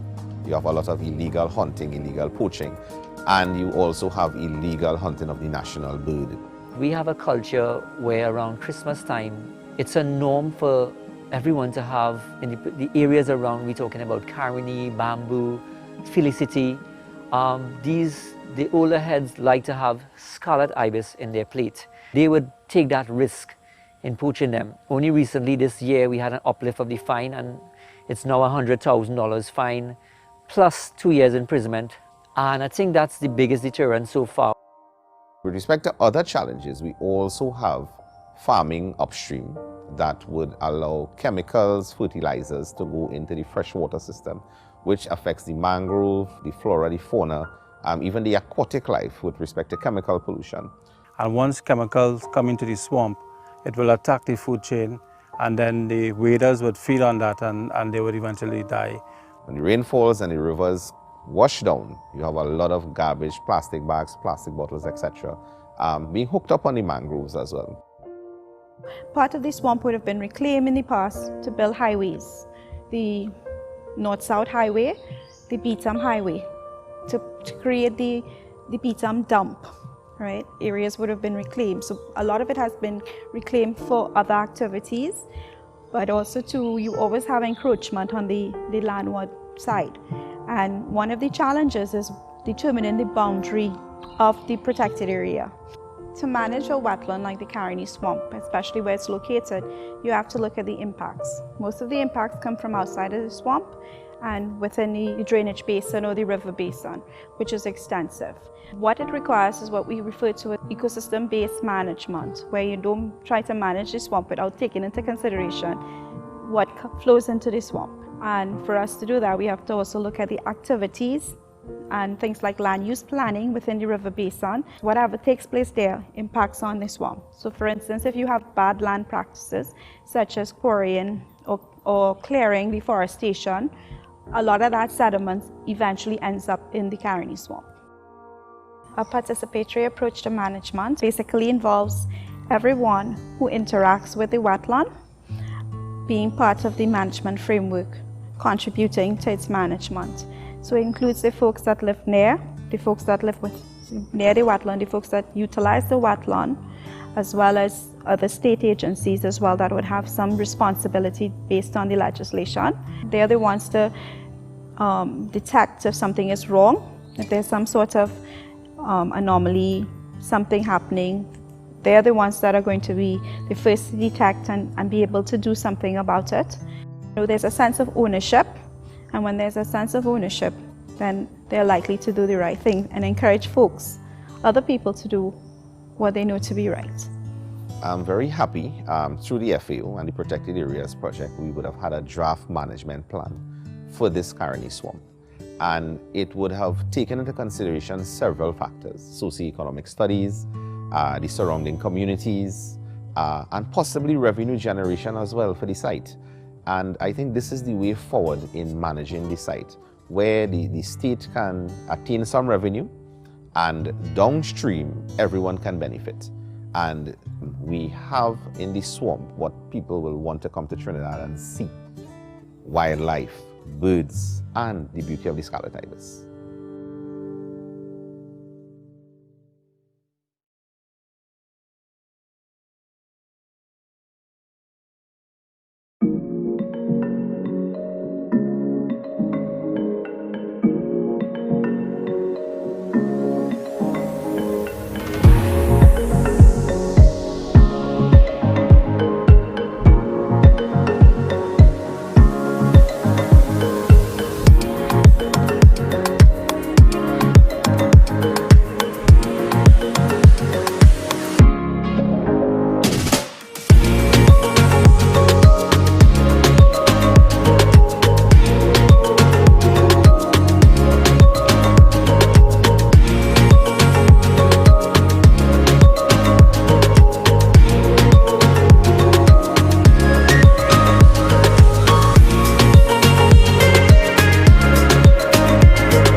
of pretense and self-delusion. Slave to competitive accumulation that never feels quite profitable enough at this primeval moment. Sacred, heroic time of earthly upheaval. I know you're feeling it. Things are getting just a little bit rough. Unleashing a perfect storm of astronomical, geological, biological, and experiential metamorphosis. I stand before you here today, triumphantly reveling in the apotheosis of your hubris. The nervousness that is part and parcel of performance that scares the living daylights out of me every time. Partially because my information is antagonistic to the dominant culture. I do feel that I'm putting myself at risk somehow, sometimes. Your illusions of humanity's infallible march of technological progress to the stars. Here at the end of the finite fossil fuel-driven industrial age, you won't even make it to Mars. Faith in perpetual economic growth measured by GDP, foisted on you by the parasitic oligarchy, is lost when the too-big-to-fail financial institutions, mired in unpayable debt, can't find the key to your prosperity at any cost.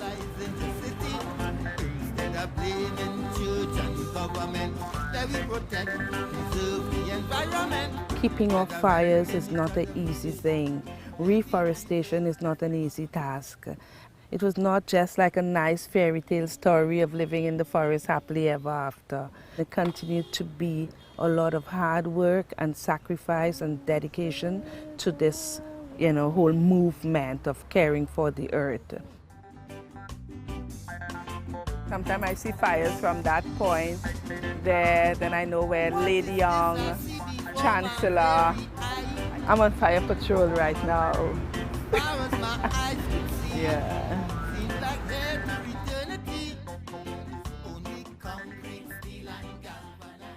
I was coming home from Forestry Division, that's St. Joseph, and then I look up and I saw the Northern Range on fire. I saw the Aryan fires coming around the savannah. I was just seeing smoke and and I just wanted to reach. I just wanted to reach. And I just started to run up the mountain.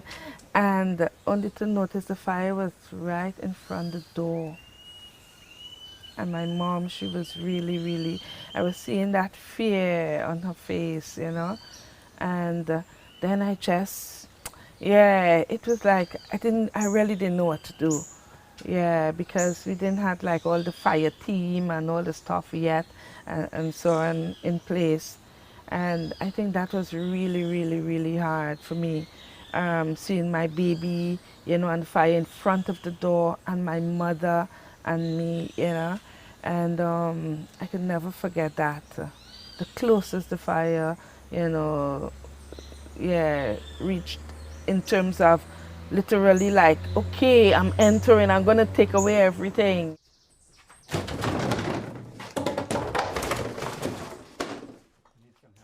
My job as an artist to bring about the mental change, to change minds, to change thinking in the culture.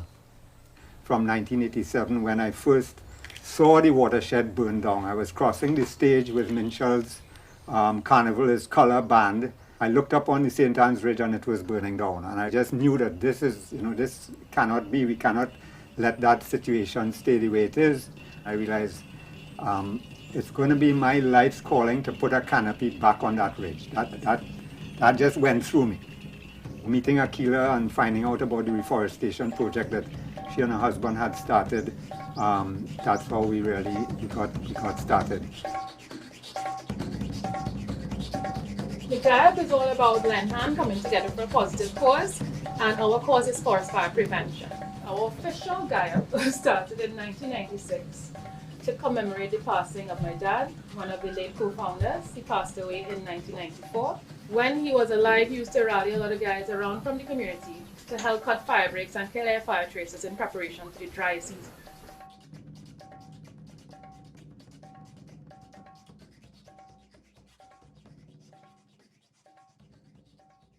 Yeah, I fight a good bit of fire, and fighting it was amazing.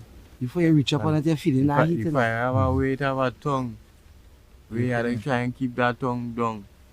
You just spill out in the end. Yeah, you have to try to keep them down. Try to move all the fluids away from him. When you beat a fire here, I see a fire, you beat a fire here, you saw it pop up here. But running underneath the litter. What? Sometimes you're dealing with one, and that same one, you don't know you end up behind.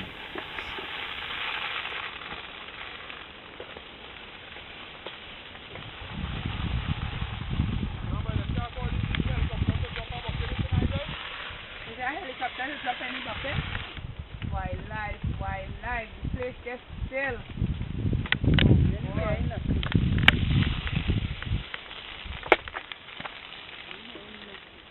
Dry season is always the most daunting time for us. I think people really don't understand that emotional drain that it puts on you. It's just like a mental wreck. I'm in school and I'm thinking about fire. I'm thinking about fire. And I just could never understand how not that many people seem to be bothered enough to want to see something different happen. Because you have to be bothered enough. I mean, you could be bothered, but you know, how bothered? So it was quite a shocking thing for me to think about.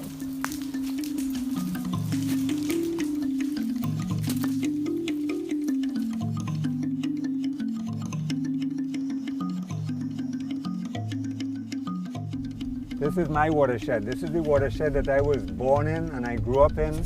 And having spent a decade in Canada and finding out about the bioregional movement, I decided to move back to this watershed in order to implement the bioregional vision. I'm sitting on bare rock on the top of the St. Anne's Ridge. At one point, this would have been a forest. There would have been trees 60 to 100 feet tall at this spot. People they look up from down there and they say, but the hills are green, it's fine. But the point is, the biodiversity is reduced to just one species. And biodiversity is what makes life and ecosystems functional and resilient and able to withstand shocks. You only have one species with the few straggling pioneer species trying to come up, and then every year they get burnt. This is a disaster. Where we are here at the end of the fire trace, the canopy in the ravine is right here. The transition is very dramatic. We have big trees that have survived up until now. The fire used to come right up to here, but it has not burned here for a long, long time. But you can see the ferns dominating the slopes out on the ridge.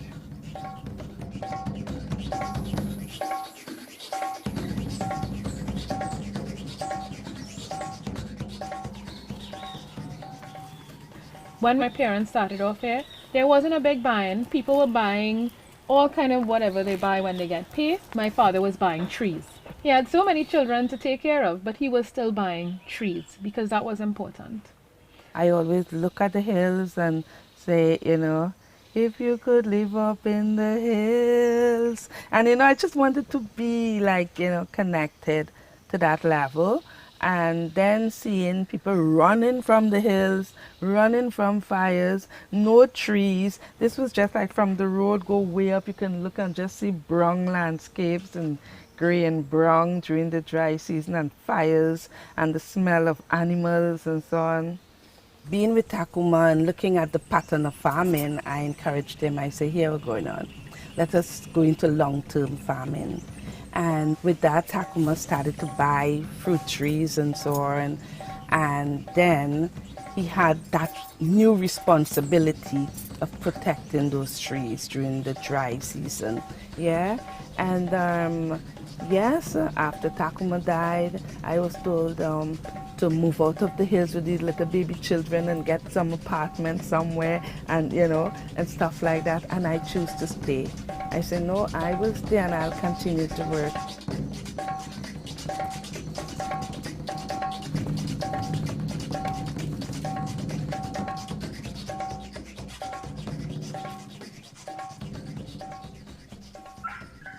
Yeah, there was friends at Takuma. Well, I was a little boy growing up, so I didn't know how much friends there were, but they was good friends. They used to come and hang out and cook on them as a youth man. I used to be amongst them. And I wait till the food done and get a bowl of soup. And they'll pull square in a corner and sit down and laugh and smoke and reason. And I could just be around, you know.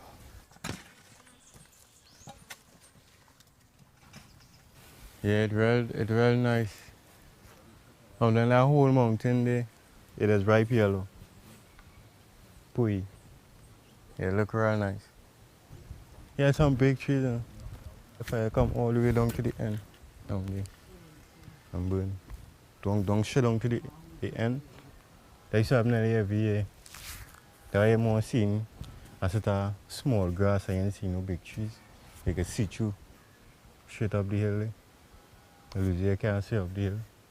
And it's really hurtful to see because I don't know what can be sucking a mango because a mango will be rolling down the hill, but the fire destroy him. And now we're going up there, we're getting coconut and things, but the fire take away all that joy. So I try to create my little joy here. You know? I'm not giving up on this little joy here. So if I give up on it, I ain't gonna get it. Because the fire keep coming. We got to love Mama Nature. We got to love her. This way, my uncle, when he done cook, he go say, God, make sure I go in the Patron. Because you know when he pass back, it's all over. It's all over. Yeah. If you want more food, wash your pot and put it back on the fire. I say she make me feel so good. She's my sole provider. One time I said, oh, where does milk come from? The grocery, or where does water come from? Wassa. If you ask kids that some years ago, say 20, 30 years ago, they would say river, because their reality might be that they have to go to the river to tote water.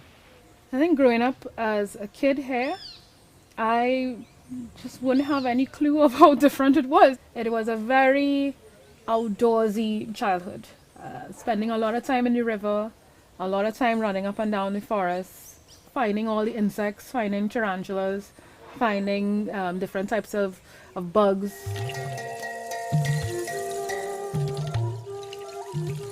I always hear older people talk about all the wildlife they would see this, they would see that, and I was like, I know they kill it out, you know, so like, I want to see it. I want to be able to see as much as I could see. We used to have a lot of deer, as well as the ocelot, but we don't see any of those things along this side now because they would go further and further into areas that are not affected as much as this side of the ridge.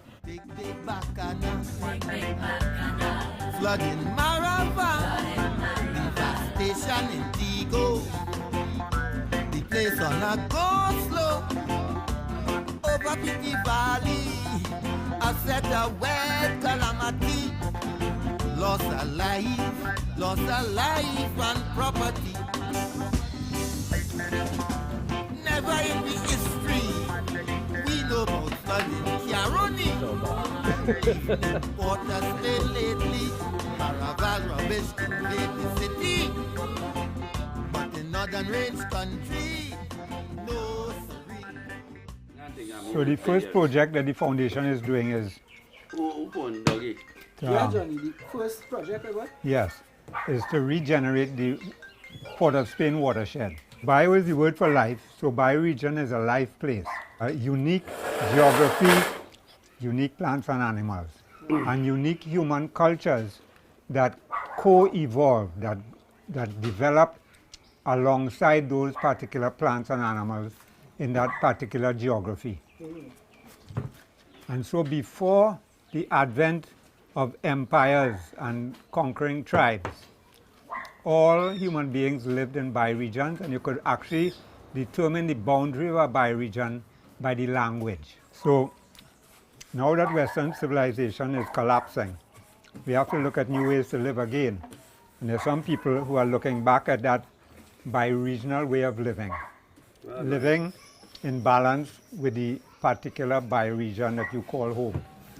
And what do you think about this corona? every dry season, we used to print flyers and give it to the neighbors of the forest. The children might hear about it in school, but the parents not implementing it at home in the areas where the fire taking place. It won't really be serving no purpose. One we know for sure is education at all levels, from preschool, primary school, the politicians, all levels. We just call everything bush. But what do you think really burns? It's all the animals, all the wildlife, all the agouti, the manuku, the snake, the birds. Kobo, they nest inside the rocks and their chicks look like little puppies. I mean, and they can't fly yet, they have no wings. I think now the Australian example, the way how the media captures or sensationalizes a story that is worth sensationalizing is done differently. Whereas in Trinidad, the only thing we tend to sensationalize and keep in the media for a longer period of time tends to be crime and corruption, with no real results. If we really sensationalize all the things that happens within the environment, we could effect a great amount of change and evoke a lot of passion amongst people. You could say, well, okay, if my human action is causing this, you know, you can start a campaign for people to stop lighting fires. It's actually illegal. The fine has been increased from $1,500 to $20,000. So there is policy, but the whole thing there needs to be enforcement. In order to enforce a law to arrest somebody, somebody needs to call and report. So I think that public pressure is needed. People need to say, okay, we don't want this.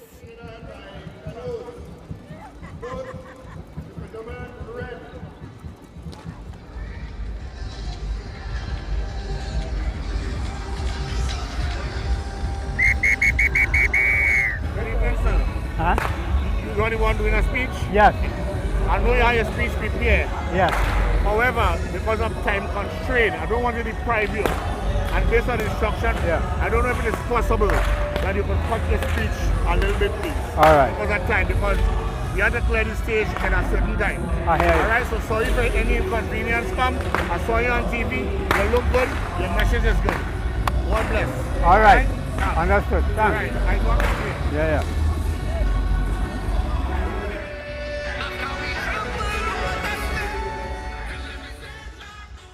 Well, the kobo is the highest flying creature of creation and is the one who's cleaning up the mess. It's my job to bring about the paradigm shift, to recognize that we're actually lovingly connected to all life on Earth. We're not separate, and that until we start designing our politics and our economics that reflect our connection, we're going to continue messing up the system, both ecologically and between humans. Where the matrix that once held everything in place is returned to the primordial slime.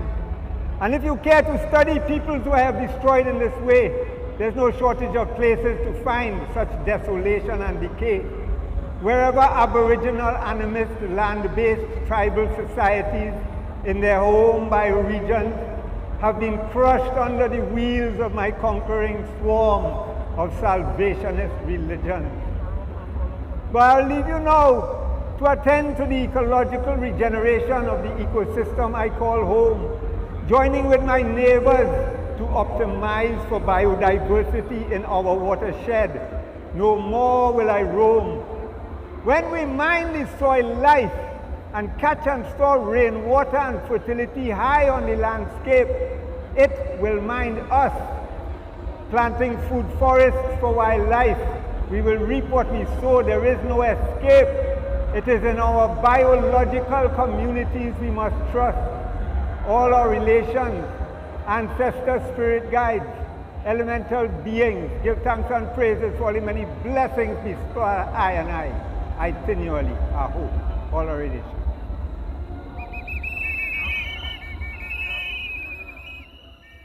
GAP is music, GAP is food, GAP is work, GAP is fun, GAP is about advocacy, GAP can be all kind of things. GAP is weeping. Let's call on the ancestors and all the energies to be to guide us through this dry season, okay?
talking about sweet woman nature.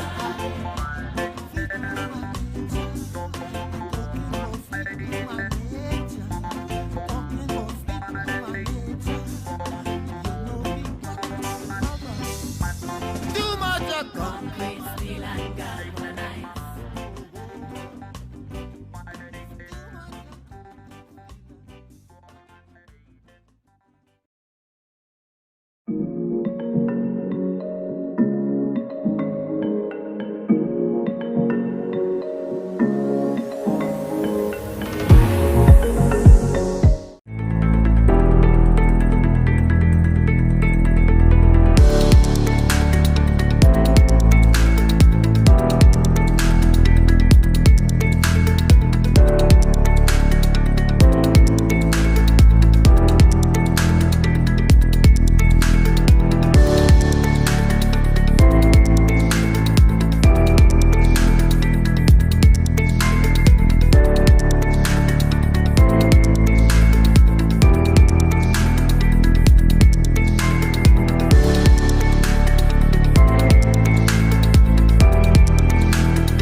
Hi, good evening. My name is Attila, and it's day 3 of Green Screen Environmental Film Festival 2020. We're celebrating 10 years this year, and the theme of this year is beautiful, which might seem a little bit out of sync with what we've been going through for this past year, but I assure you, there's a lot of beauty for us to celebrate, for us to have a desire to create. And I want to just remind all of us who are artists, teachers, students, musicians, whoever we are, we have the power to create beauty during this time of uncertainty and chaos. So we have a really amazing panel discussion on for you this evening. And I just want to welcome tonight's panelists, badass women. I'll start with Juliette Macaulay. She has spent 15 years as an actor before becoming a writer, director, producer, and she has worked in film in US, China, UK. She's a graduate of the Central Film School, London, where she studied advanced film directing. Since 2005, Juliette has written, directed, produced several award-winning short films that have screened and distributed regionally and internationally, as well as collaborated on award-winning feature films and documentaries. She has also worked as a mentor and facilitator for film workshops on directing, documentary filmmaking, acting, and script writing. The last film, Samson's Heart, won People's Choice at the Trinidad and Tobago Film Festival 2019, the Carifesta edition, and has been selected for several international film festivals. And of course, you would have seen some of her short film work earlier today as we were showing those packages on protected areas, aquaculture, etc. Thank you so much for joining us, Juliette. Looking forward to talking with you. I'm gonna introduce our second guest tonight, Kemba Jaramogi, my good twin. Kemba is a trailblazer who has defied many odds since age 9 to become an exemplary youth leader. She graduated with honors in international development and NGO management from the University of East London. Kemba currently serves as the technical director of the Fonzerman's Community Reforestation Project. She focuses primarily on developing and executing education and outreach programs, mentoring interns and volunteers, as well as future planning for the NGO's way forward. Kemba is also a World Economic Forum Global Shaper and a proud recipient of the National Youth Award in the field of environmental conservation from the Ministry of Youth, Gender and Child Development. And of course, you would have seen her in her very nice hammock up in the hills of Fonzamans during the film that we just watched, which was My Home, My Watershed. My Watershed, My Home. That's the right way. And finally, but by no means least, we have Frédéric Fardin. I hope my French pronunciation was not too terrible. She's a conservationist from Martinique, currently pursuing a PhD at the Cambridge Coastal Research Unit, Department of Geography. She investigates mangrove fishery linkages and climate change adaptation. Most of her studies, work, and hobbies flow towards the protection of coastal and marine environments for the benefit of the most dependent communities. Frédéric has studied mangrove forests in Southeast Asia and the Caribbean.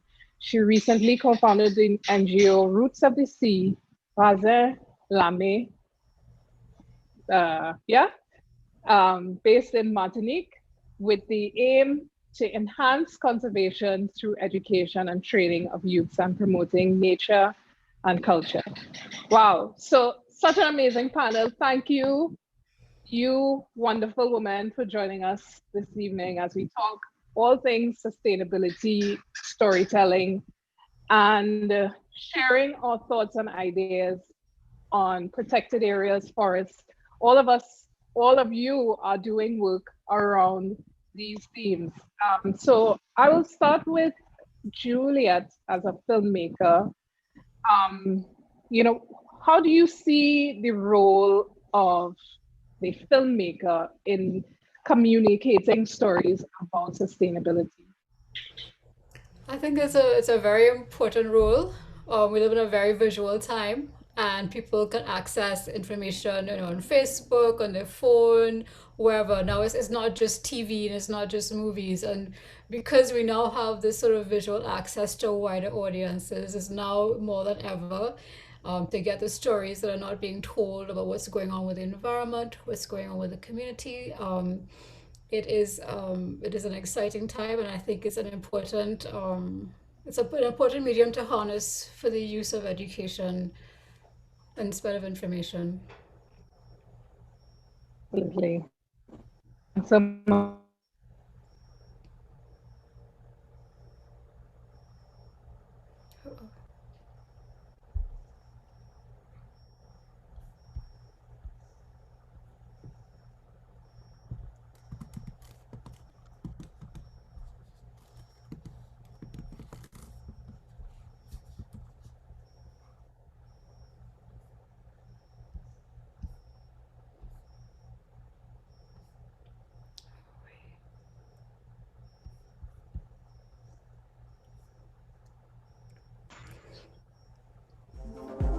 Okay, I had a little.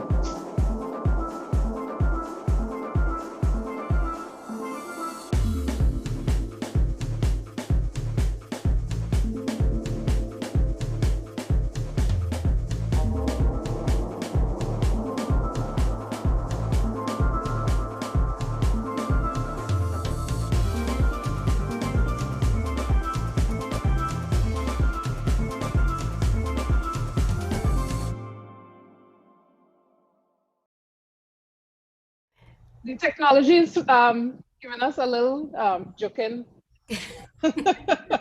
right now, but we'll press on. I was about to ask Kemba a question about toiling in the vineyards and getting some occasional jokes, whether they are technical or otherwise. But Kemba, how does doing documentary film work? How does it enhance the work that you are doing in terms of educational outreach? I think one thing for us, it's so many different things that we want to talk about.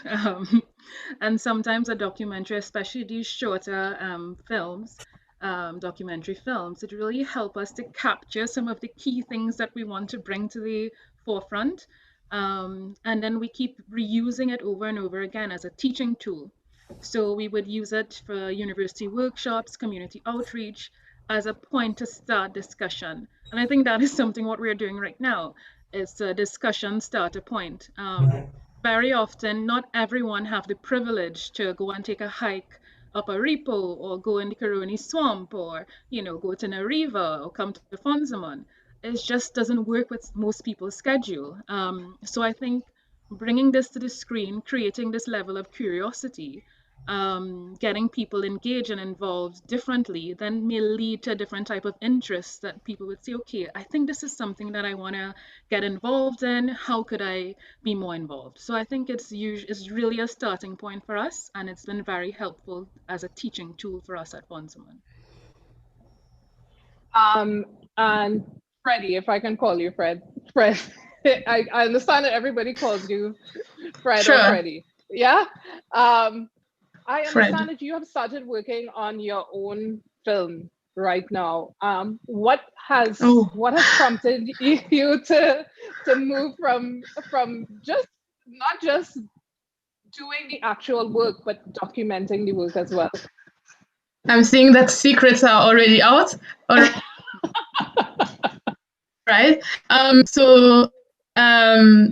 Yeah, I mean, I'm doing research as a PhD student, and I don't really believe anymore in static research. So basically, I don't think that anybody will read my thesis when it's out, or that anybody will read my articles, for example, in peer-reviewed journals and things like that. And right now, we are into 2020. I really believe in the power of images, in the power of video, and I realized that there was such a lack of sharing stories, but also for science. So basically, I was attending meetings with my counterparts at the university and hearing what they saw on the field, what they were able to achieve. And then I realized there is nothing to document that. Sometimes they do, but it's not like that often. So what I've done is I started to collate footage, some just with my iPhone. I started. That was last year in Thailand, and this year, well, with COVID, is a bit difficult and not as planned. But I was supposed to make a short film. I really want to give the voice to the people that are actually dependent on the resources, and because this is what I'm studying, right? How the changes in the environment is impacting the people that are depending on these environments, so for their livelihoods. And so I brought my own little camera. It's really small, and so now I'm trying. But as I watched all the movies for this panel, I realized that I have so much to learn to get the message, out. But it's just about sharing. To me, I love science, but I really want to be able to share with more people, and especially the kids. Yeah. And certainly it's the role of the artist, the filmmaker, the musician to sort of bridge that gap between the scientist, the academic, the scholar, and the people communities. I would say, Kemba, you've been doing that kind of work with Fondament's community reforestation project pretty successfully, coming from a place of doing that serious ground community work. How much involvement does the Fonzaman community have in this watershed protection activity, and how do we expand that work that is going on in Fonzaman specifically to the rest of the country, which, other places where fires are a serious problem? I think one of the things that we're seeing is is like a yo-yo. and it works in hand with access to resources. So I think when there is enough resources within the community, I mean, talking about finance here, where we're able to employ people and have permanent or sort of long-term employment, then we have more engagement. Because one of the things that we always struggle with is getting people who may not have um, certain avenues for sustenance or a certain level of income or to secure their livelihood. They can't volunteer every day. So one of the misconception a lot of people have is that coming into a community and, oh, we're going to bring you some good messages or teach you something good and expect everyone to volunteer unconditionally. It's sort of an unrealistic expectation. So at one point we had a very huge community involvement when resources matched. Times like now where, we're affected by COVID, funding stream dwindling, we find a lesser engagement, but I believe the concern is still there.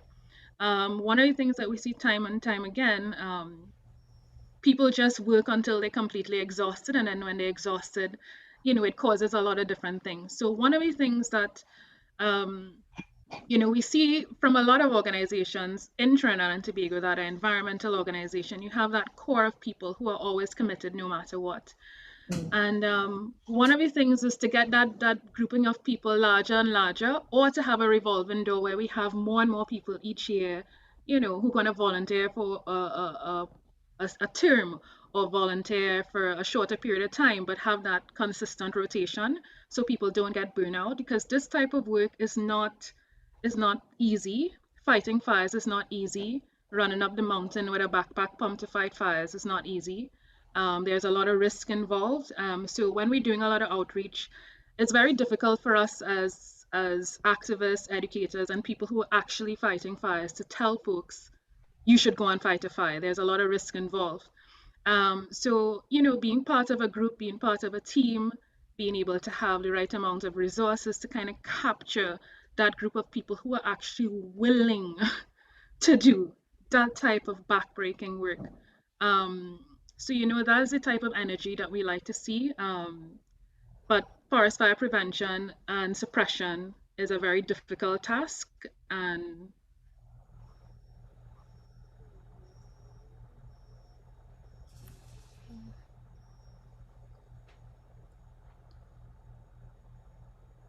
also getting a stable internet connection is a difficult task.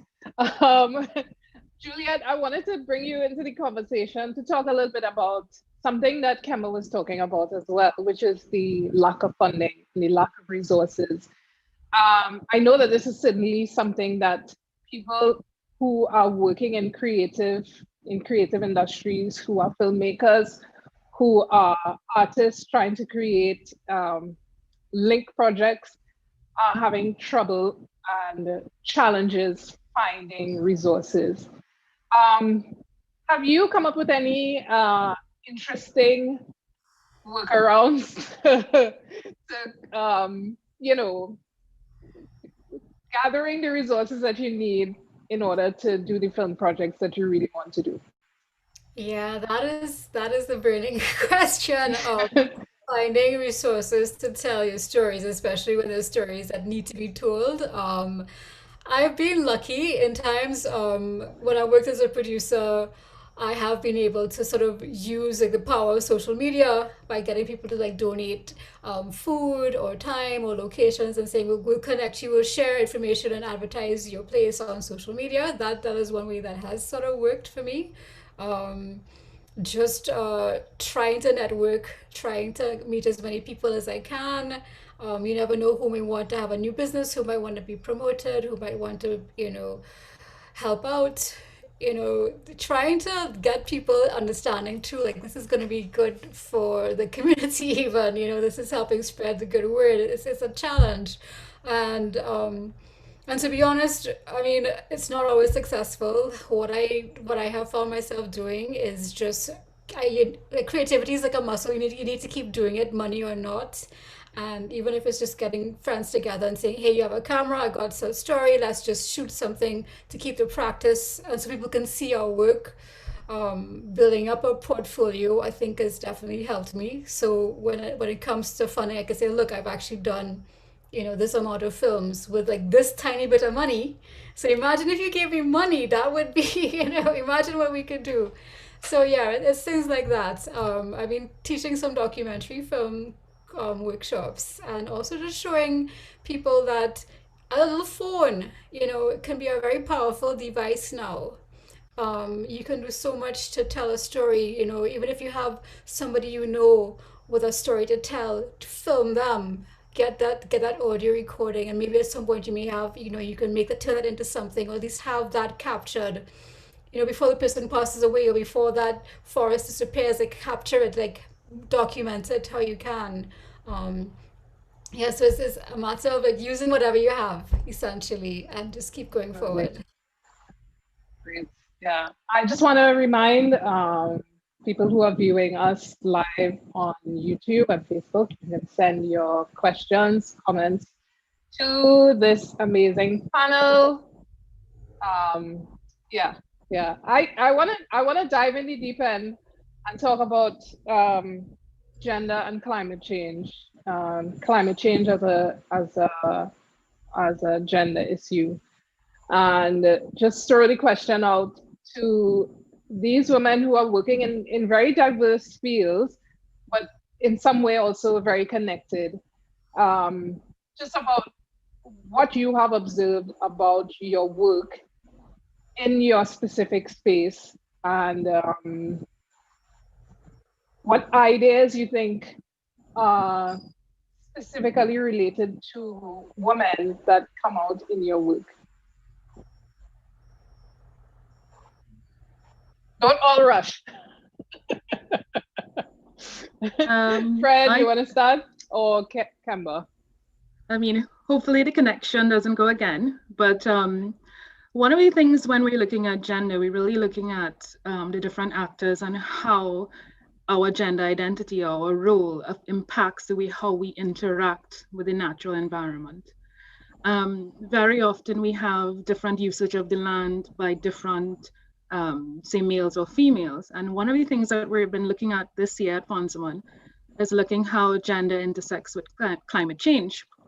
And at the beginning of the dry season this year, we saw a heightened, a huge number of forest fires, the increase. And one of the connections, one of the correlations, it was due to a lot of people being home due to COVID. Normally, you find a lot of people having time off 2 weeks for Easter, and that is when the fire season really kickstarts.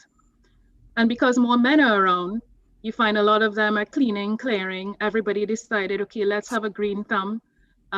Yes, farming is essential, food production is essential, but we need to understand, I mean, judging from the films, both in Karuni, in Nariva, a lot of these areas, they mention one of the threats that they have facing their conservation efforts is the issue of forest fire, which is similar to what we've been seeing in Fonsaman.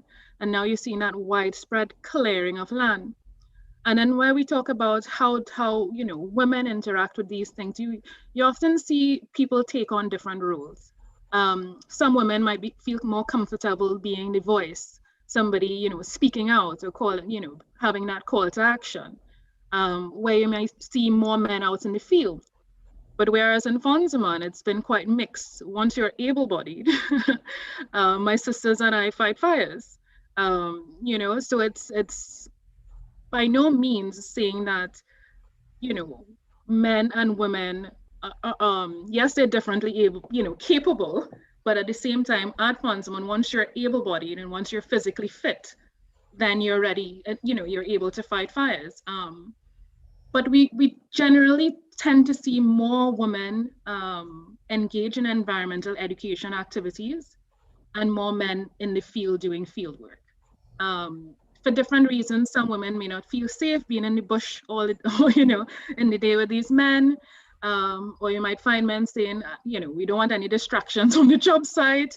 Yeah, you don't have a lot of these things popping up, but what we've been focusing on is looking at the utility of the land, who uses the river, does the farming, but as a point to sort of map how we're going to start to do our advocacy work differently. Looking at the different sectors and how it is we can start to reach these groups differently. So taking into consideration not just gender, but looking at the age, looking at,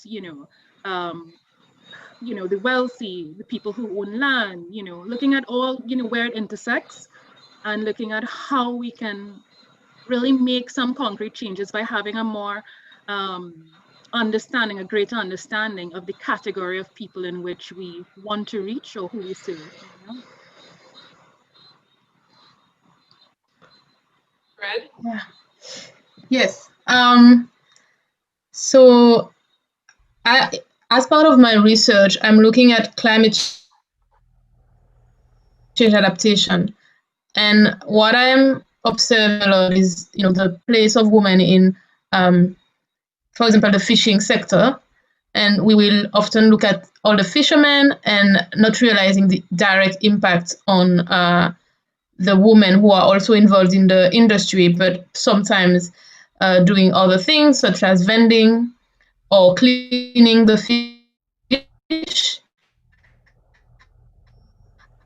And so when we talk about climate source, another role, we might sometimes it's overlooked. We're not including them as we will include the fishermen. When I was in Thailand, I actually observed that in the village that I surveyed, that was in southwest Thailand, the woman, it was usually fishing in couples, so the wife and the husband, and so both are fishing on the boats, but then when we come to the, all the work was done by the woman.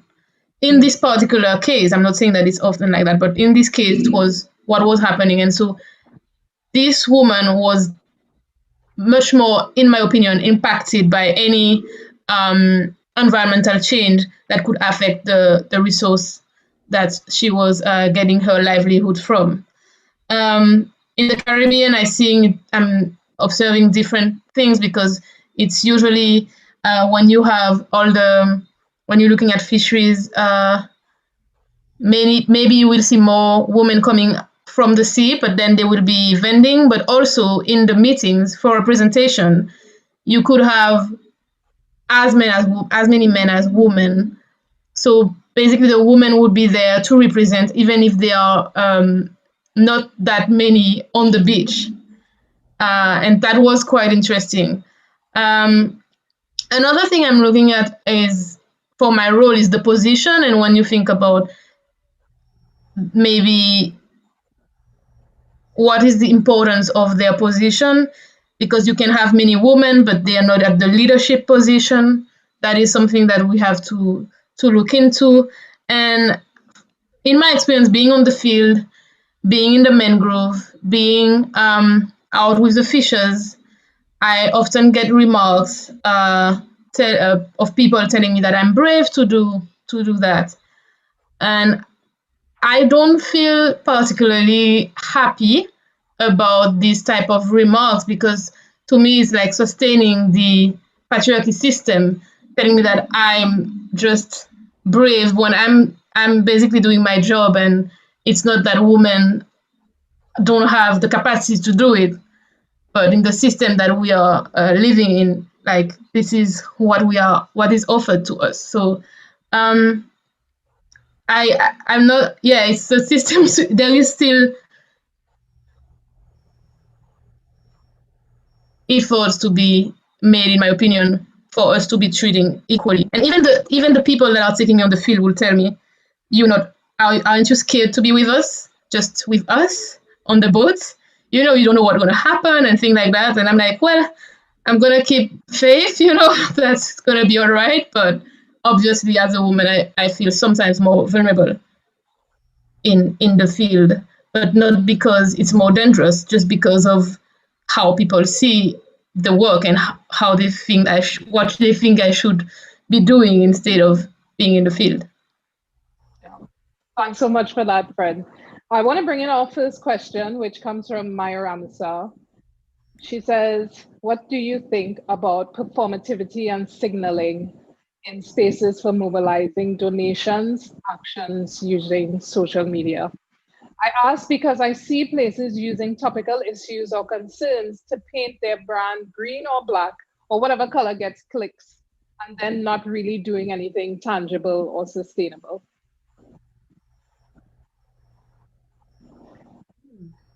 Kamba, you look like you want to answer that.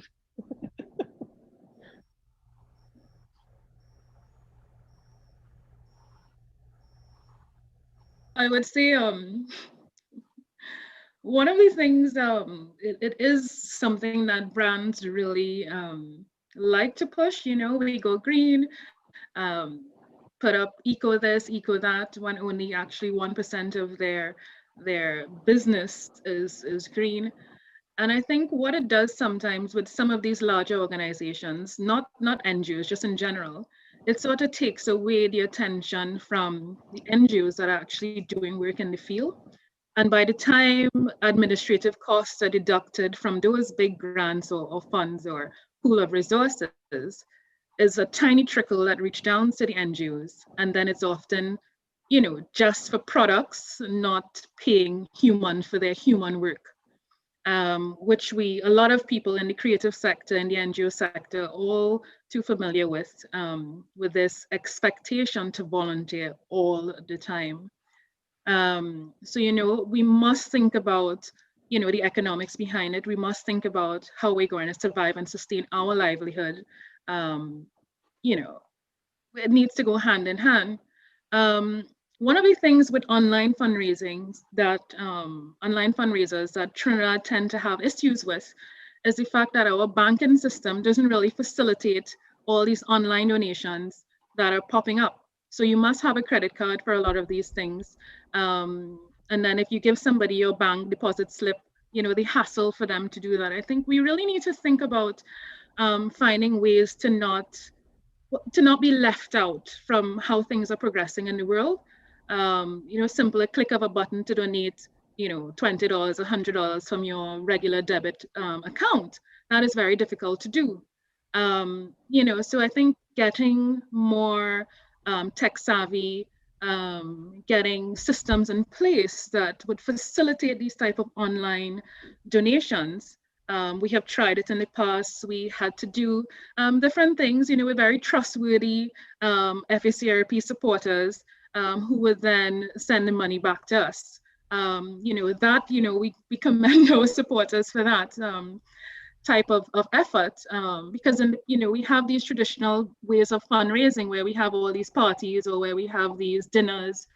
But now with social distancing, these things can't happen anymore. So how do we facilitate these online things? We really need to check our banking system and how we could facilitate. Not everyone can have a credit card. Not everyone can manage a credit card. You know, so these are little things that we need to think about and maybe together, you know, see how the banking system could change. I've seen some of the banks now releasing the PINs, debit credit cards or things like that. But we really need to see how we can start accessing these type of things locally. You know, and make it a bit more easier to generate that type of income. Absolutely. And certainly international support as well, because, you know, FACRP supporters can be anywhere on the globe at this point, and they should have the option to contribute and support the work that's happening in this particular watershed. So yeah, that's just a little hail out to the central bank. To do the work to democratize funding for NGOs and also for artists. Because artists are also in need of this kind of access to platforms that can that operate in a way that a community supports your work as opposed to going on cap in hand for you know, a check from a multinational. Fred, do you have any thoughts on virtue signaling and performativity in certain spaces? And Juliet, certainly as well, I would like to hear your comments on this because I mean, you have also been doing lots of film work, and it's also interesting because as an artist, there's there's always that kind of thin line between what the performativity does for the promotion of what you're trying to do, as opposed to actually communicating truthfully about the issue that's at hand. Yeah, I mean, it's certainly a bit of a double-edged sword because, you do want information to get out there. And if it's being sponsored by a company who's not necessarily doing all they can or using their money wisely towards creating a green situation at their own work, it's hard. So, I mean, on one hand, part of me wants people to yes, know what is going on. And if we can reach, 1,000 people as opposed to 0 people, that is good, but at what cost? So it's a tricky it's a good question, but it's a tricky one to weigh the pros and cons, to be honest. In terms of donations and how people could be trusting us, because there is a trust problem here. When I started, so the Creole is Racine, as you asked before. So when we co-founded it, I needed to organize the first event, and I thought about, because it was my birthday, I thought about maybe I should ask the friends and create a page and all of that. But one of my friends told me, he think that it's like begging to do that. So eventually I didn't, and I used the little money that I had. But mostly I asked people if they could give us this and this for free, just to help organizing. And now that was the membership page for donation, but I'm thinking all the time of, we need to give back something, and there is the pressure of that, because I'm a student still, but I want to do things on the ground in Martinique, but I'm in Cambridge, so it's a bit difficult and tricky. But people need to understand the cost of things as well. So when I talk about trust, to develop a curriculum, for example, this we need money for that. To print the curriculum and to distribute it to the schools, we need money for that as well. Usually it's difficult for people to identify the importance of, what costs what and how they can really help us make a change. What I believe in is really if we have more youth that are directly involved, this is what I want to do, because I believe that it's going to reduce costs. And also because of the new, I don't know if we call them new generation, current generation, these people who are on social media all the time, I believe that they are very vocal. I believe, I truly believe in their power to change things.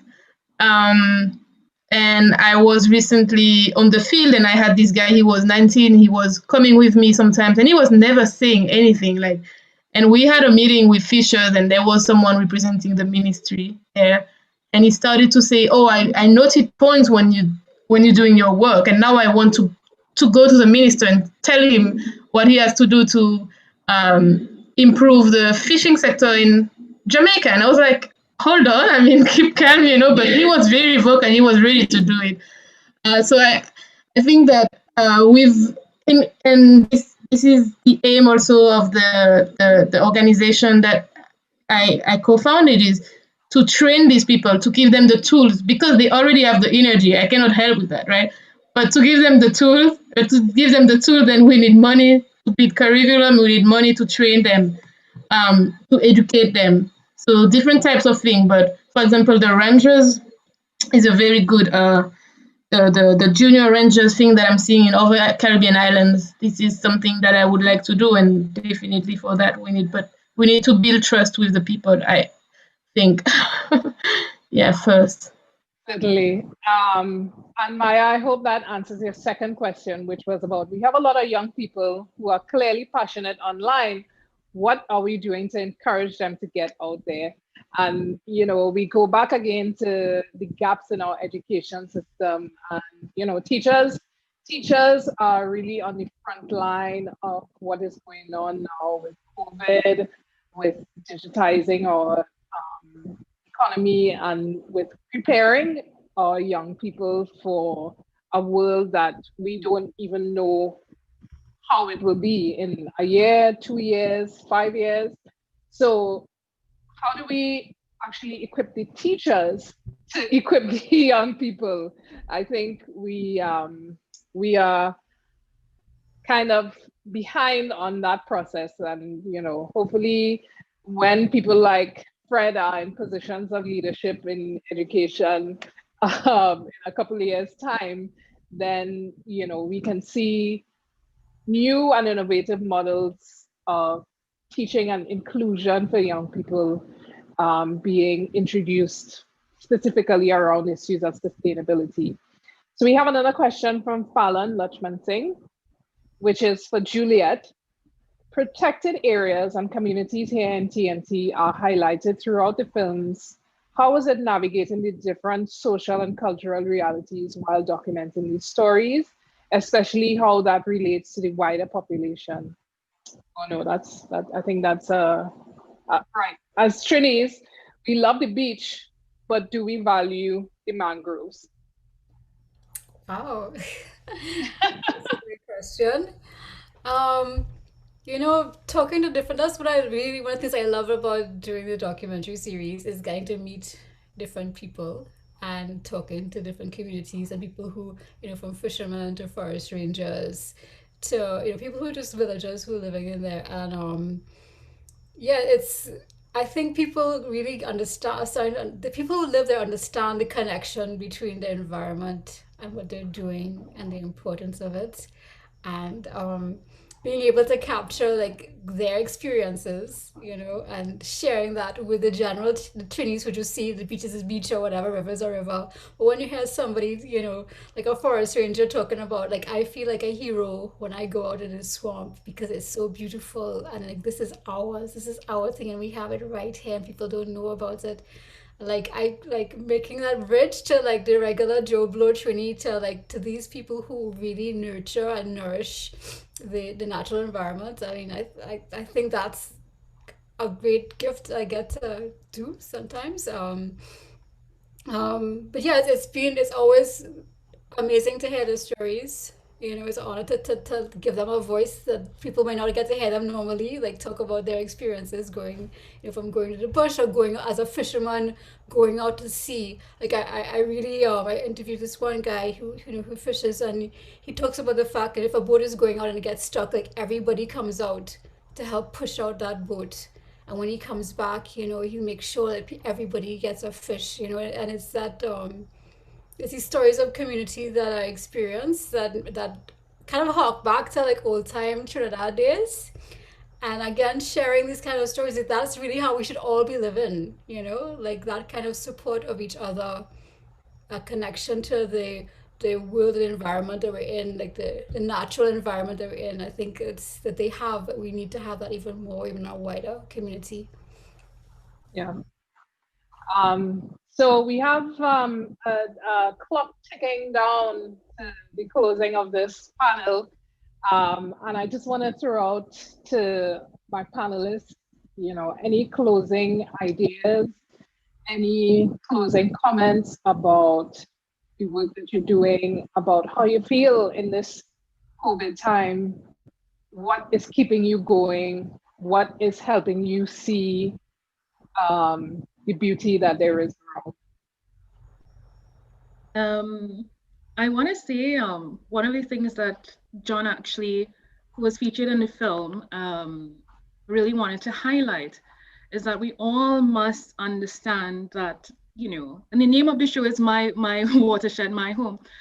Using that my as that connection to your natural environment. You know, we must take ownership of it, not by in a negative way, but in a positive way. It's our actions causing these negative things in the community.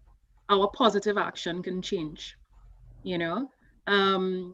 coming out of this year, we were part of a project that was funded by the Commonwealth. And due to COVID, we couldn't have workshops that we needed to have that was geared towards addressing the issue of forest fire prevention and suppression.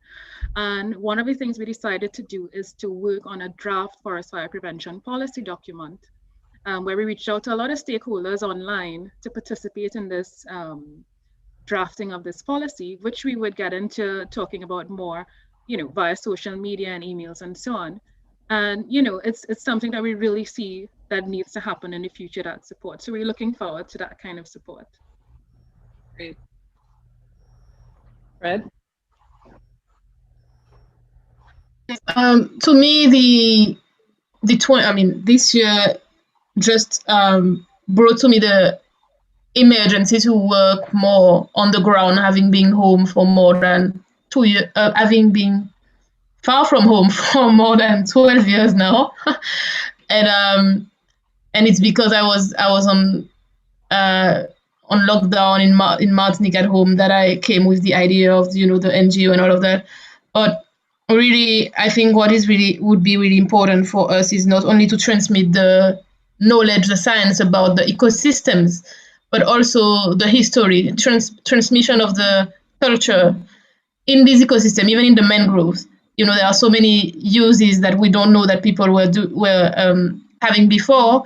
And when we share this type of knowledge and history, I think that people understand understand better the importance of protecting them. Juliet, 20 seconds. Okay, share these environmental films that are on green screen with your friends and family, that people know about it. And 2, just go out. We can't travel, but we have a beautiful country. Go and explore it and enjoy it. Take your kids out. Go walk in the bush. That is what I would say. Use this time, this COVID time, to really love up your country. Love up your country. Love up your watershed. Thank you so much, you amazing women, for joining us this evening. It's just been a really wonderful conversation, and I just want to remind everybody, don't forget to vote for your favorite very short shorts. And coming up next, we have A Better Place, which is an amazing feature film about the same things that we've been talking about tonight. So stay tuned, and we're going to have another discussion after that.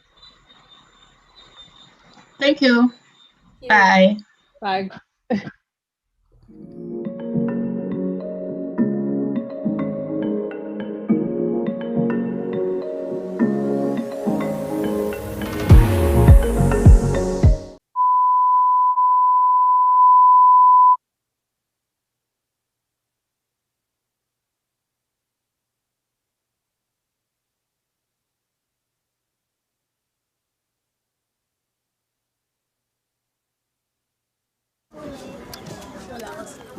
Bella, how old are you, honey?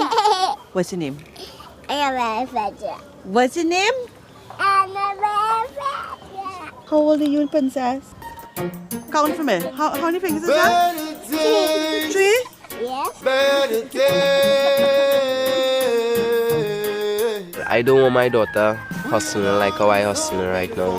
I wish she come out better than the way I is right now. I am 7 years old. I want to be a farmer. Better day tomorrow. Yeah. We don't need no sun. Charlottesville strikes me as a village where people have big intentions and I think are encouraged to do things. So the first time I went diving, the experience was just out of the world. Felt like a mermaid. Yes, I've got to make it. Oh yeah. Make it for my children. Oh yeah.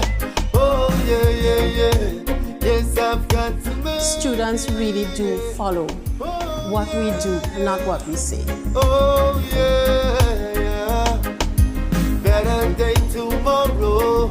A turtle on the water is one of the most beautiful things that you could witness. Fishermen don't want to catch turtles. That's the first thing we have to understand. They don't want to catch turtles. We all see the sorrow, but I ask you, Jaja, for your blessing. I like paper recycling because it's about using the imagination.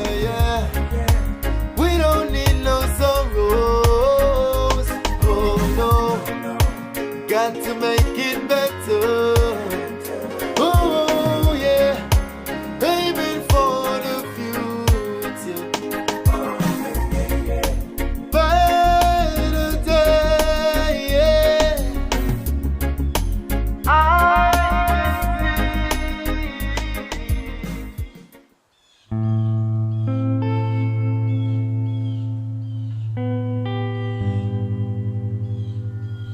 Well, my name is Dennis Bradshaw.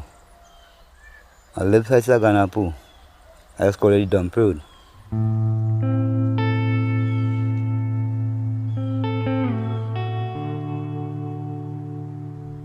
What do I want out of my life? Well, kind of tough to answer, but I'll answer here, you know.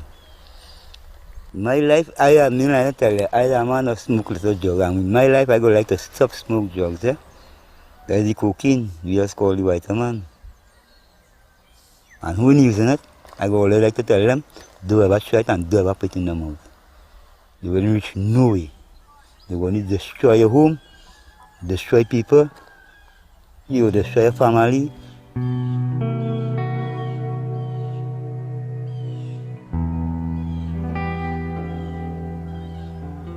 But I know some good day, the Lord will make me come out of it. I know for sure. Lord, send the rain, send the thunder and the storm. We need the rain, can't take this anymore. Children are crying, 'cause the flowers are dying.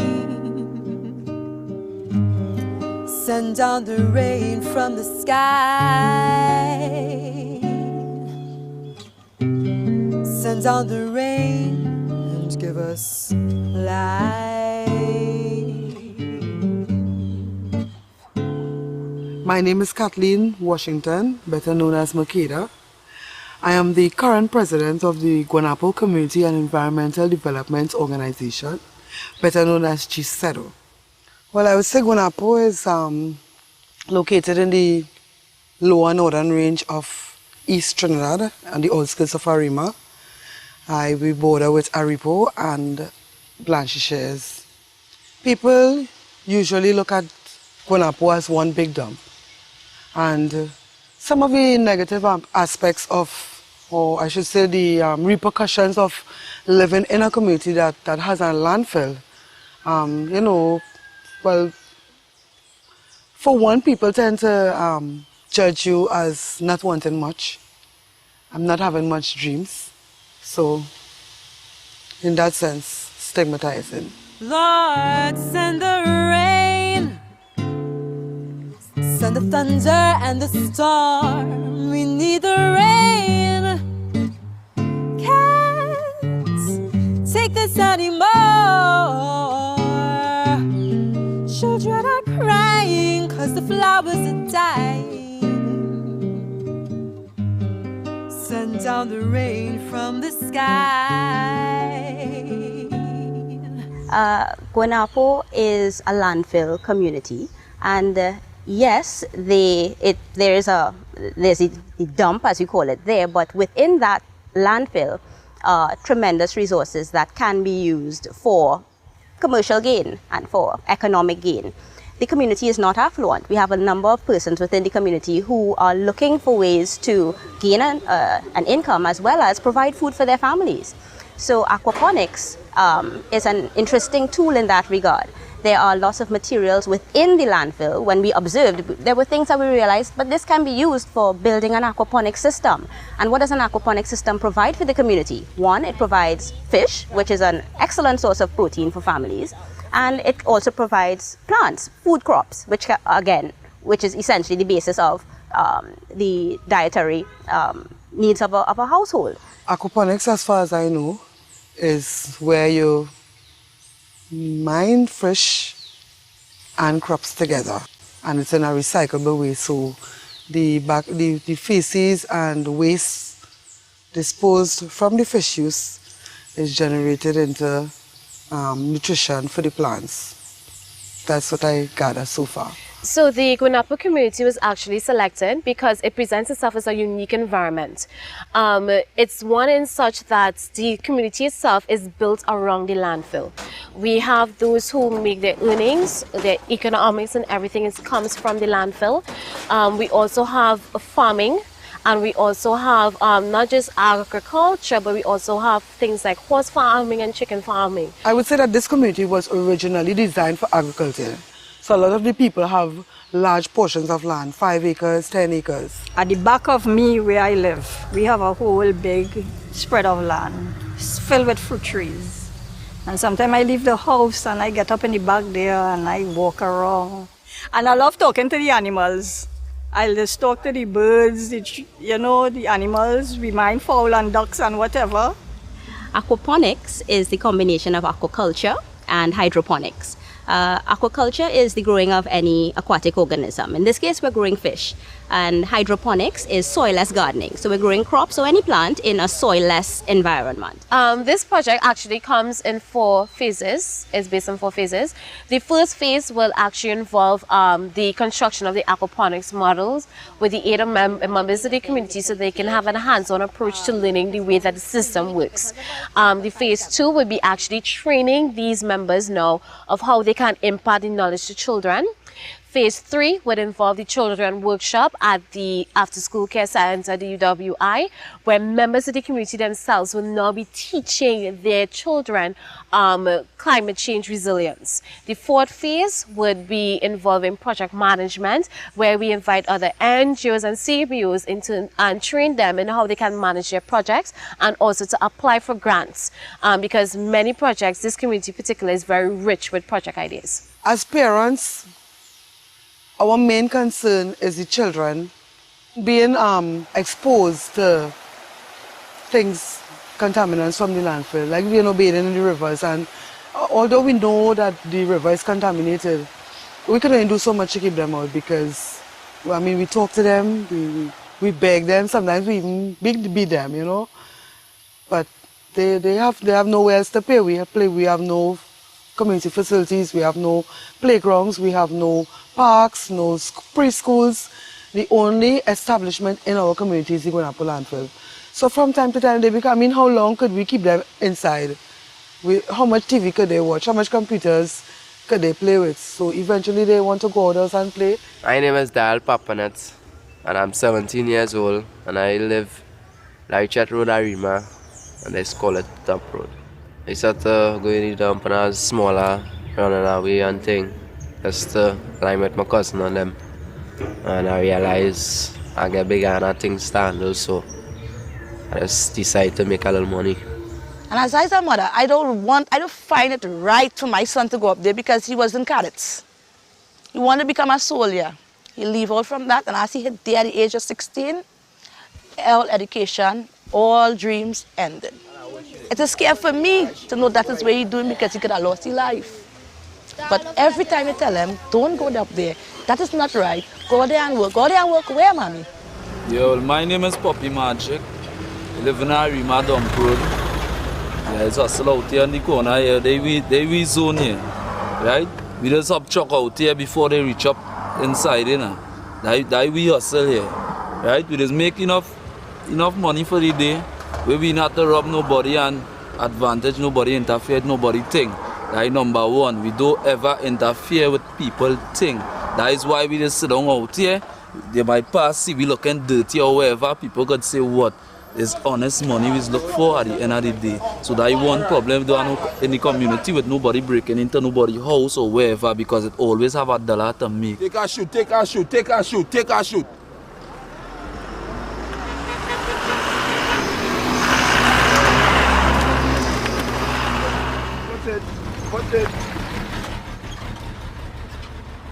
I think aquaponics is a nice idea for this community because of the concerns that exist when it comes to potential for runoff from the landfill into the natural water courses. You have fish that are growing in those natural water courses and you have people who may be eating the fish from that particular environment. And the concern is, and we don't know, but the concern is, can those fish be accumulating some of the hazardous waste material? And of course, if they are, and then we consume it, then there's the risk of us becoming ill as a result. So aquaponics is a nice option in that you have the fish and you have plants growing in this contained system. You have control over the water and all the inputs that go into those animals and the plants that grow in that system.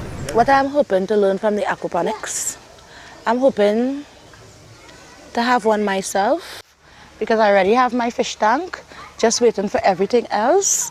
And I will really excited to see how this turn out. Because this is first time something like this, aquaponic, coming in our community. First time. So I would like to see something great come out of it. Well, I don't want my daughter hustling like how I hustling right now. And I wish she come out better than the way I is right now. With that good work, I wish she come out with she life more better and comfortable. It might sound good to stop school and come and hustle in the dump, but it ain't really good because at the end of the day, like all you're going to do for the rest of your life and you really make the benefits out of that. You can just go to school, learn your work, get your passes, get good work and live your life. Instead coming in the dump and hustling and doing that for the rest of your life, you think? Lord, send the rain, send the thunder and the storm. We need the rain, can't take it anymore. Children are crying, 'cause the flowers are dying. Send down the rain from the sky. Send down the rain and give us life. I'm excited, and the first thing I'm excited about is that I have my tank right there with about 2 dozen fishes, and they have adapted and survived without pump or anything, tilapia. So I'm excited to learn the proper way where I can take them out of that greenish tub, greenish colored water, and put them in a better environment. I want to see it great from my son. I want to see he in a better job and where he is right now. So, for mother, I want wishing for the best and hoping for the best. I want to see great. I can't force it down the throat, but at least I could give them the little direction how to take it. When you're dumping your waste, be mindful that somebody is getting that bag. It may be a single mother. It may be a child wanting to buy a copybook or a notebook for school the next day. It may be somebody, a man carrying home a meal for his family. And sometimes on a Sunday or a Saturday, you might be cleaning out your fridge and you're carelessly throwing things out. I say, put it in a bag and tie it. Because somebody's going to take that and what you throwing away, somebody's going to take it and make very good use of it.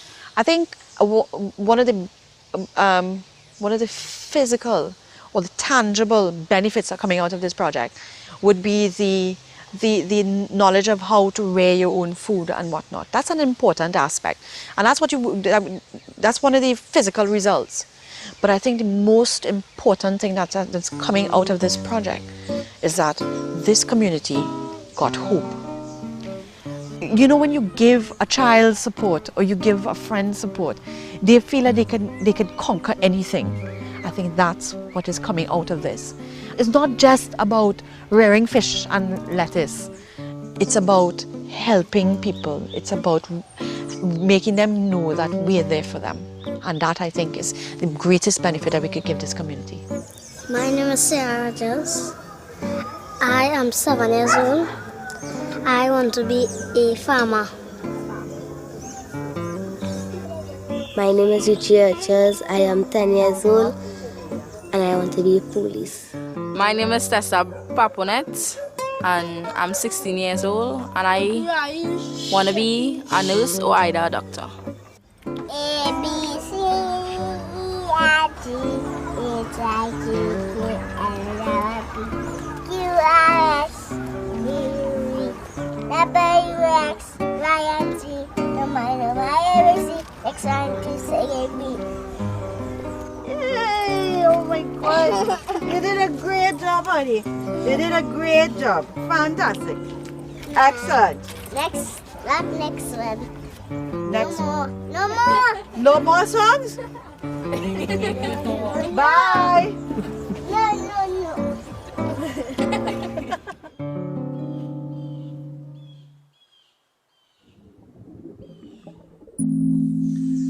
Diving is really my passion because it's like flying underwater and a whole different world, so you really see so many new species which you would never see on land. So you have different types of fishes, different types of corals, and you see lobsters, you see turtles, but also the small fish and the corals are really interesting and are really something nice to look at.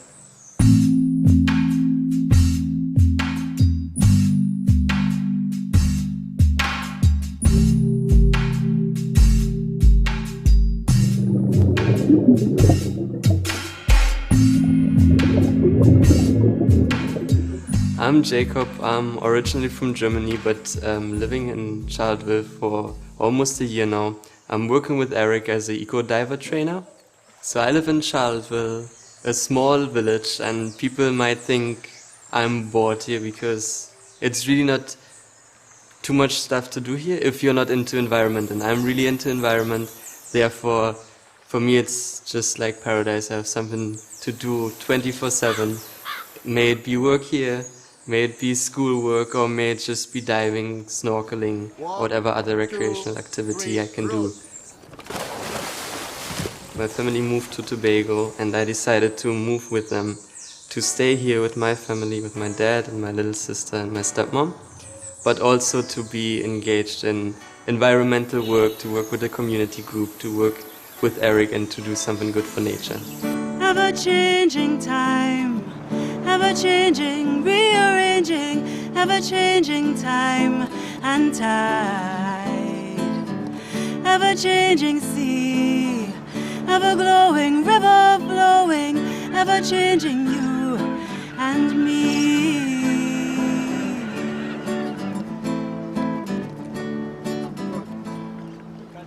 Okay, so you guys, just to recap how we normally do the seabird counts. Well, Eric has as a mission to support local communities, Northeast Tobago communities, in their development. Practicality, that means for us that we are working together with 3 community-based organizations, one from Palatine, one from Charlottesville, and one from Speyside.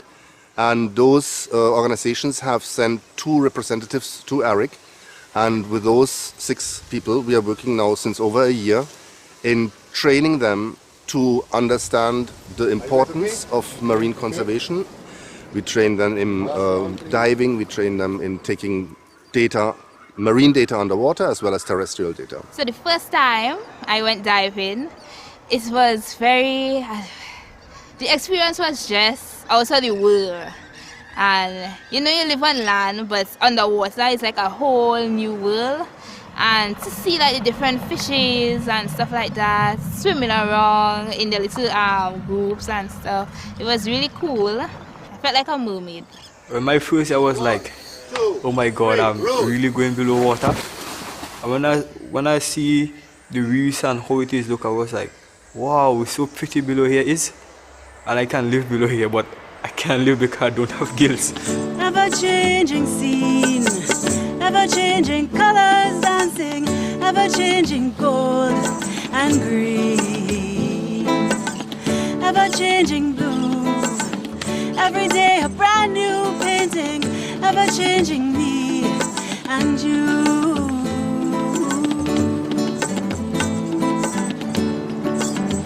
What I love about Tobago is that the people here are extremely friendly. You can talk to people easily out on the road, the fishermen and the community members. Also, I love the fact that I'm surrounded by a lot of greenery and the seas, so the environment itself is really an attractant for me, and it's quite peaceful here.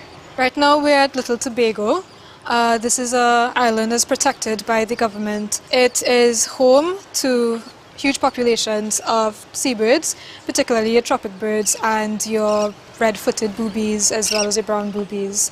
Well, my friends in Germany, they think obviously that I'm living in paradise, and also maybe they're a little bit jealous of the opportunity I have going diving, and even besides school, that I have so much time to actually do what I love. I'm actually living like as if I would live in a magazine. I'm just a step away from the beach. I can just get my scuba gear together and go diving, or get my snorkeling equipment and go snorkeling. Things change and who knows how. But now is always now. What really brought me to Trinidad and Tobago, I was working on my master's program on four-eyed fishes, which is a very rare species in Trinidad and Tobago. And then I fell in love with a biologist that worked at the university together with me. And she had links to Tobago. With that links, we came to Tobago, and I really always wanted to live in a tropical place. I wanted to dive. I wanted to live in a rural tropical place, and that was what Tobago really was. Working with my dad is most of the time really enjoyable because it's really one helps another. Some of the times, of course, you have the little son-father conflicts or whatever, but it is mainly about time management. Jacob, my son, actually, and I lived separate for 16 years. And when he became 16, he took a big step, like I did a big step at that point of time, and he says, okay, let me just visit my father with 16 and go to school in Trinidad and Tobago and experience that life. And it turned out to be a wonderful experience because we became very close. We share many interests. Challenges a little bit his son and friend at the same time. Almost every evening, me and my dad drive out the road and have a little talk, a little chat about what was going on the day, about the planning of the next days.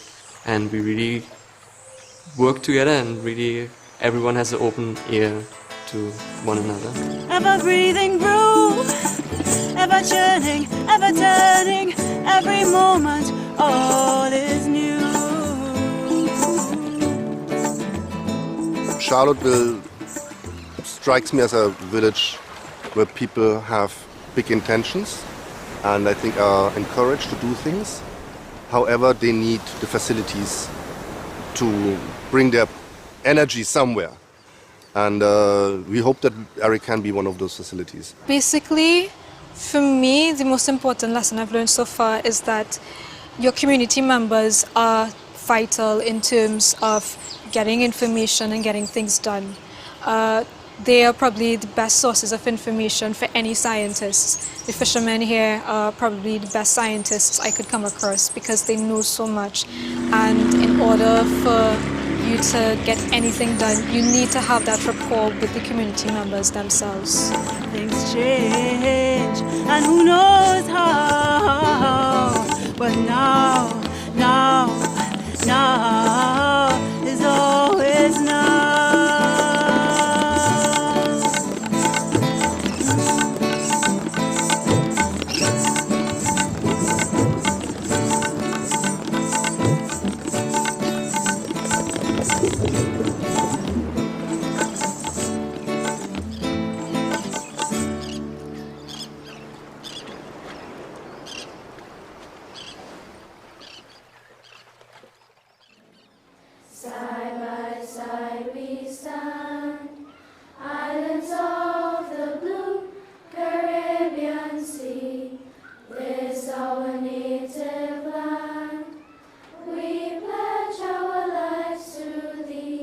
I am the principal of Parvati Girls Hindu College.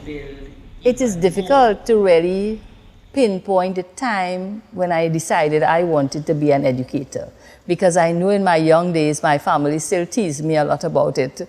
I hated school. I did not even want to go to school. Every day I would hide my book wherever so I would not have to go to school. But somewhere along the line, I started to get teachers who cared a little more and made the classroom different. And those are the teachers who impacted on me. So I tell my teachers even now that teaching makes such a difference to a child. One teacher could make a difference. And this is why we all go to the classroom and we have to put out our 100%. We might make a difference to one child.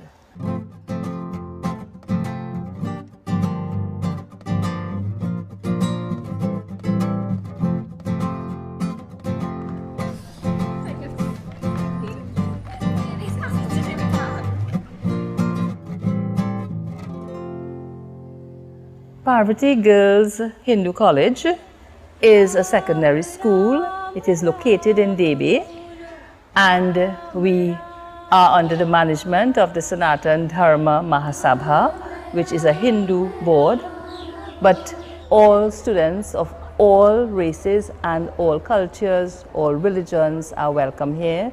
We get very, very good responses about the reputation of the school.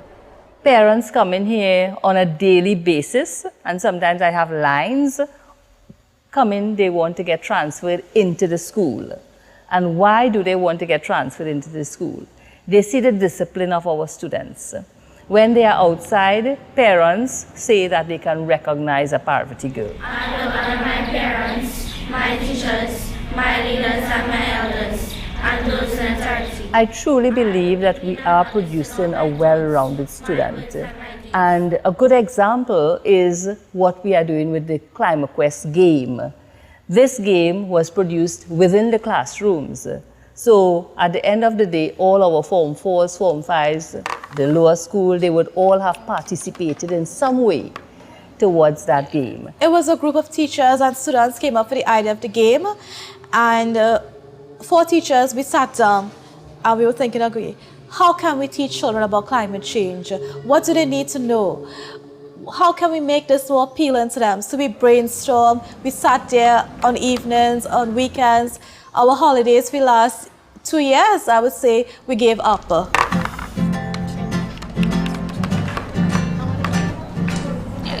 ClimaQuest is an edutainment game that teaches children ages 9 to 19 about the causes, effects, and solutions to climate change, and specifically how it affects small island developing states, especially Trinidad and Tobago. The sun is shining and there's light in the sky. The breeze is breathing and the earth is alive. And all around me there is life to be felt. This could be Eden again. Always use public transport. It is cheaper, reduces carbon dioxide emissions, and you meet new people. I see the board game as an educational tool. So many topics are taught in classrooms, and the students do not truly understand. They leave the classroom just as they entered. You know, they did not understand anything that the teacher said. The teacher may have taught the lesson, but did the child learn the lesson? And so, with the board game, they can practice in class, they can revise at home, they have their peers working with them so they can discuss the topics, and so it makes it more alive. This could be Eden again, oh Eden again. A living garden and a paradise for men. I'm singing Eden again, oh Eden again. And then when we know that we'll make this Eden again. I think that game is really fun because I rather play that game than sit down in a boring classroom. Like, oh my God, seriously. I would have loved to have things like this when I was in school. My days in school was days of the black and white book with no pictures. That would have made a tremendous difference to me. If you don't know anything about climate change and global warming, if you play this game once or twice, you would eventually learn a lot about it. As a teacher, what worried me a lot was that when students were being taught about climate change in classrooms, they were taught about how it affects the polar bears, how it affects the ice caps, how it affects the rise in sea levels. There was very little about how it affects our small island developing states, our endangered species, our leatherback turtles, our manatees, our golden tree frogs. And I wanted there to be a difference in the way in which it was taught. We bandied around a few names. It was a quest. It was a quest for knowledge. And it was about climate change. We felt it was a nice play on the words, and it worked well for us. What endangered or protected species of animals in the Caribbean is affected by global warming? The golden tree frog, leatherback turtle, and the manatees. Correct. When I play, I usually win. I make sure I win. The earth is singing and she's dancing along. Some try to stop her, but she still dances on.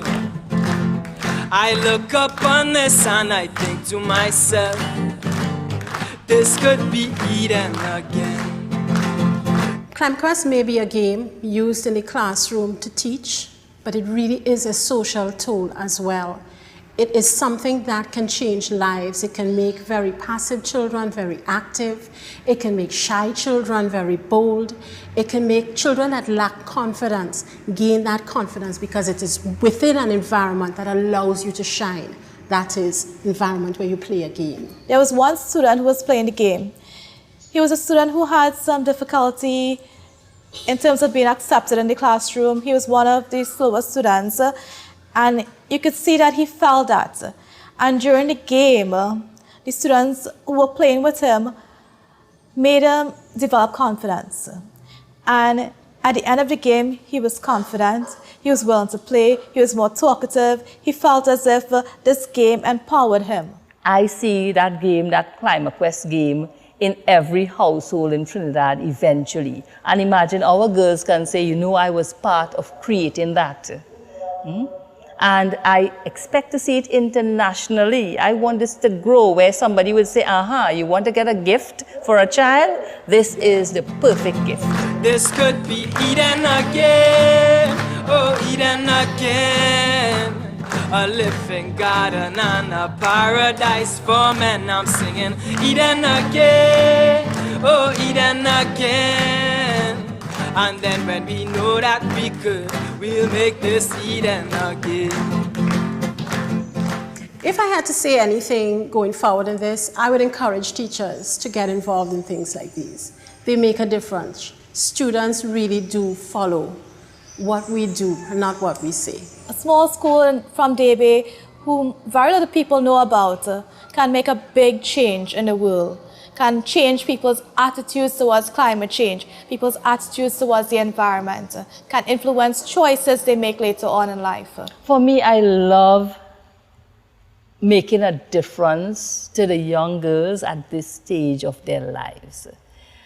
I see women as having a major role to play in society. I mean, they are the bedrock, to use a cliche, of society. A woman is a mother. Every woman hopes to be a mother at some time. And just being a mother, you can share. So we have a multiplier effect on anything that we teach here. All the values of discipline, all the morals, whatever we teach, I can see that multiplier effect affecting the society and injecting positivity. If I do see my dad or my sister throwing garbage on the side of the road or something, I will tell them about it and say, hey, you're not supposed to do that. You're supposed to start with yourself in order to prevent these effects of climate change and all that, you know. So you need to begin with you. You know, change starts with you. This could be Eden again, oh Eden again. A living garden and a paradise for men. I'm singing Eden again, oh Eden again. And then when we know that we could, we'll make this Eden again.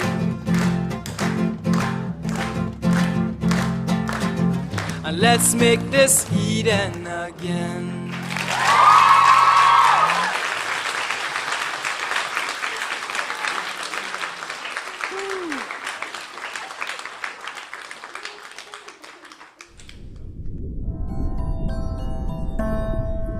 A turtle in the water is one of the most beautiful things that you could witness, because he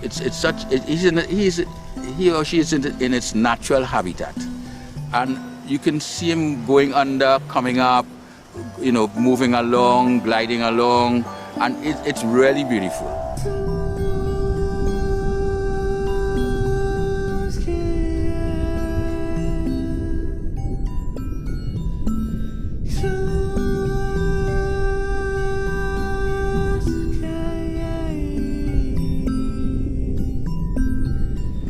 Well, the worst thing I've ever seen in a bycatch is I seen a male turtle and a female turtle like that, camouflaged. Camouflage is what they call it when they're mating, right? One gets on top of the other, and the net wrapped them now, right? So I was hoping that they was alive, so I was trying to take them out because they were still mounted, right? And when I took them off, when I got the net off from around them, they died. And that was heartbreaking. It really was.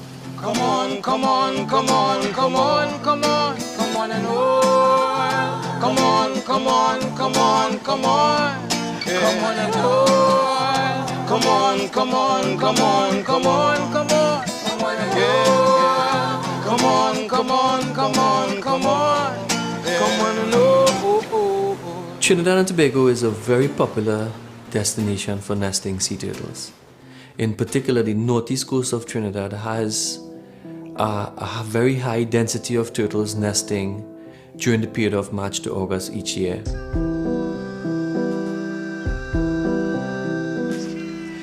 The most dominant species of turtles on the coast is the leatherback turtle. And the leatherback turtle is very important to Trinidad and Tobago, largely because the leatherback turtles eat jellyfish. And jellyfish eats fish eggs and baby fishes along the northeast coastal area.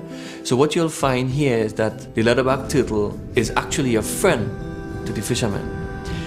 These turtles are from Trinidad and Tobago.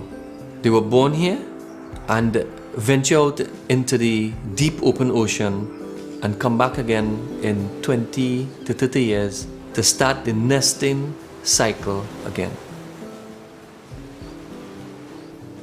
Turtles nest for the first time when they're about 20 to 30 years of age.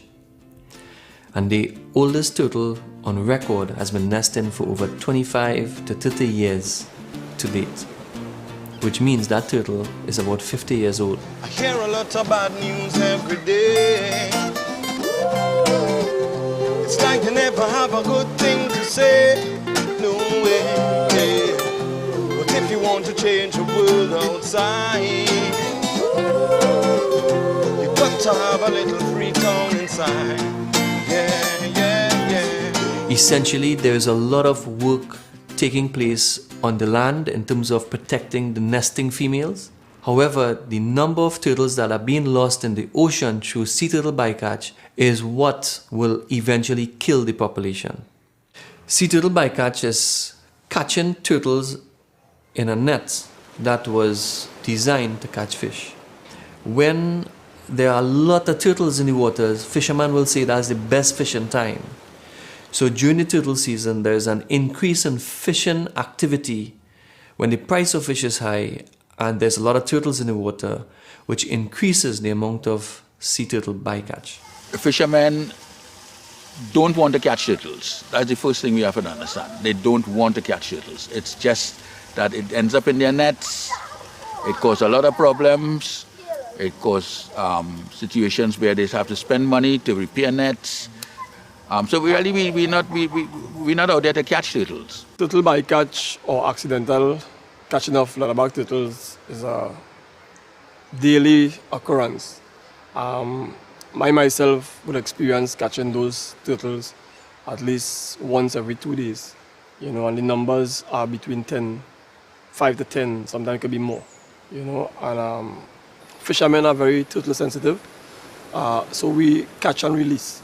We try our utmost best not to have them drown, right? But that is time consuming, and it really hampers the income generation part of our trade, which is very important for our families. So all around, it is a negative occurrence for fishermen. The profit margins are almost nil, and most items in the minus. So that is one of the greatest impact the turtle has on us. Some say that I'm crazy, I'm losing my mind. There's no other way to save me. Works every time and I'll be outside, trying to paint my new sky red. I paint it blue, I paint it green, or any color that makes me feel like I don't belong here, no. So I won't belong here, I'll be gone. Before you count, 1, 2, yeah. Nature Seekers designed the project to build the capacity of the fishermen towards reducing the use of nets during the critical period of the turtle season. There's a balance to be struck. If somebody is saying to you, look, this is the time when we are catching kingfish, The turtle and the kingfish is in the same area. They're coming in the same area to the beach. And you're out there with your net. And if I can make X amount of money today, I'm not going to bother. I'm not going to make the turtle my priority. You know, my daily bread is my priority. We would do it, but just things would have to be put in place. There would have to be some sort of compensation that would be maybe not equal, but it gets close to compensating for the amount of money we make around the same fishing time. And so, yeah, that would probably be it. There is so many monies in the millions of dollars that is being pumped into turtle conservation, none of which is reaching the fishermen. And I think that is a critical aspect going forward. If you partner with fishermen rather than partner with community persons to protect sea turtles, I think we'll have a better relationship.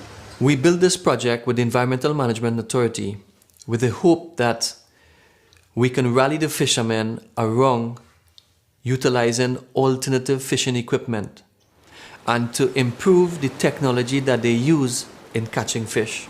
A good example of what this means is when a fisherman goes out to sea, he can't tell in the water how deep the fish is at. With a GPS fish finder unit, they can actually tell how deep the fish is swimming, and they can throw enough fishing line that will meet that depth to catch the fish. But you cannot ask a fisherman to put down a net that they paid $30,000 to $40,000 to build to use something else that they don't have. So essentially this program was geared towards creating a level of incentive to support the fishing community to move away from net fishing. The projects like what the Nature Seeker is doing, yes, I think it's good. And actually I think it's, like I said, within the last 7 years I have seen like an increase of awareness on the turtles and what's happening out here, you know. So I think it's good, and it actually helping because I think the government will be aware when they see Nature Seekers working with the fishermen and they see like we willing to accept certain things. I think they would fall in eventually and help out in a bigger, better way. The world is changing every day. But there will be a whole lot of hell to pay. So I got to find my hiding place to maintain my smiling face. So when you're standing all alone and the world is passing by, if you feel like there's no hope and there's water in your eyes, I just want you to know you're not alone. You see, we need a lot of education here in terms of fishermen need to be educated to look further than the catch when they make some money. And they need to think of the generations coming after and that sort of thing. And this is where they need to be educated in that, along those lines, to develop not just for themselves, but see a future for the area itself. Many fishermen bring their children into the fishing careers, but they use the same training and skills that their parents would pass down, and which means that the skill is not upgrading. And we hope to assist with that, to work with, bring other fishing capacity up to the coast, to share skills so that fishermen can learn new techniques, they can understand the process of fishing much better, and the children can see fishing as a career. One of the things that I always talk about is that, yes, you have agriculture in the secondary school where you have kids learning how to plant a crop and that sort of thing, but you have nothing about fishing in an area like this.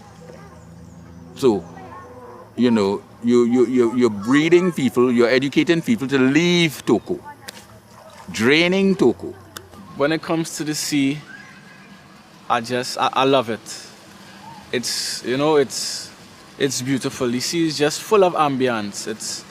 You go out there and you sit in your boat and, you know, just the shimmer of the water a dolphin might raise up, a turtle might swim, it's just everlasting beauty out there. It's something, it's breathtaking, something that it's in this, you can't describe it. I'm trying to describe it, but I cannot describe it. The overall aim of the project is to help the fishermen to understand their current situation and to provide an opportunity for them to move away into a more sustainable approach to fishing, but also a sustainable approach to developing and growing livelihood opportunities. In order to move Trinidad forward, we've got to become first world thinkers rather than seeing ourselves in this, as in other words, I am coming down just after I left and see somebody throwing a plastic bottle out of the car, and I'm saying, hey, normally I would have horns blowing behind me, telling me that's not the thing to do. It's a selfish kind of situation going on with everybody, what I could get for myself, and I don't care about other people. And when the tide rises, all the boats will rise. I'll be outside trying to paint my new sky red. I'll paint it blue, I'll paint it green or any color that makes me feel like I don't belong here, no. So I won't belong here, I'll be gone before you come, oh, yeah. I'll be outside trying to paint my new sky red. I'll paint it blue, I'll paint it green or any color that makes me feel like I don't belong here, no. So I won't belong here, I'll be gone before you count. 1, 2, 1, 2, 3, 4.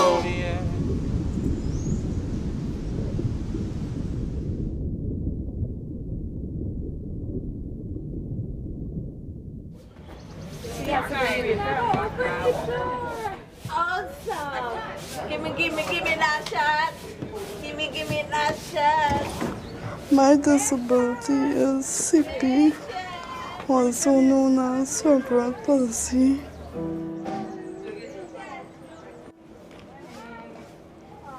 I was born with that disability, and I don't see myself having a disability.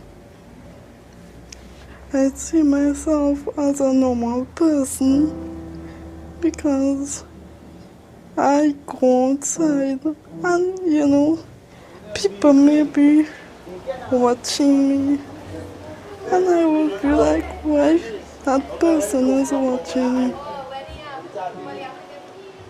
It's very hard to do.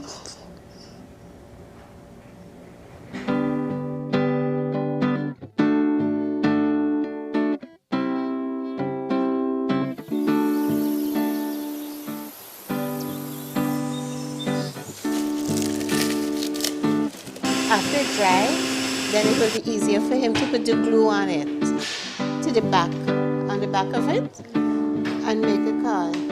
Okay? All of these are nice. I like these abstract ones. Okay. These look like houses. These are houses. Okay.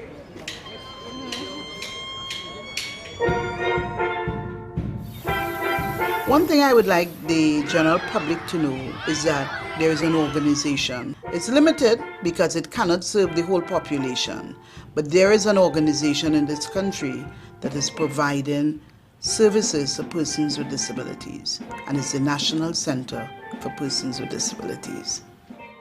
The paper recycling project was a project that we saw as an extension to our vocational training that we offer here. And it also was an avenue where we were getting the young people to understand about the environment and about paper usage and how you could recycle. What is recycling all about, This is called the bacando leaf.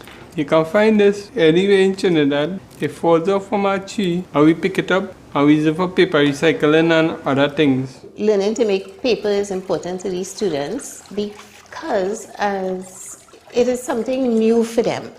And I think it makes them feel, gives them a sense of importance, a sense of this is what I can do. Everybody else say I can't do anything else, but here I am. I like paper recycling because it's about using the imagination. And I just love creating stuff. Be strong, and Jah will take you along. Be strong, keep strong, and Jah will take you all along. I like music, and I see myself doing music with some people that I look up to.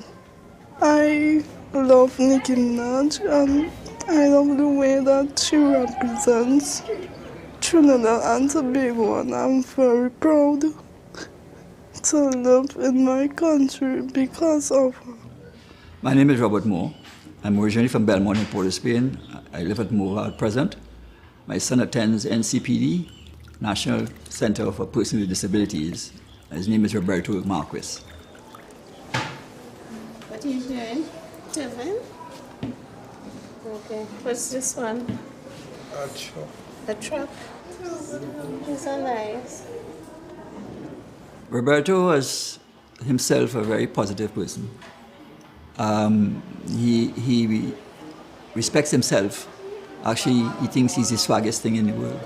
I could write, I could do anything, I could walk, I could eat and drink, I could rap, because I do, come on, this is tempting, because I know that, because I haven't gone to school, I don't really important, because I know that, because school is really the course, but I could rap. I dream that for him, that he could become very independent.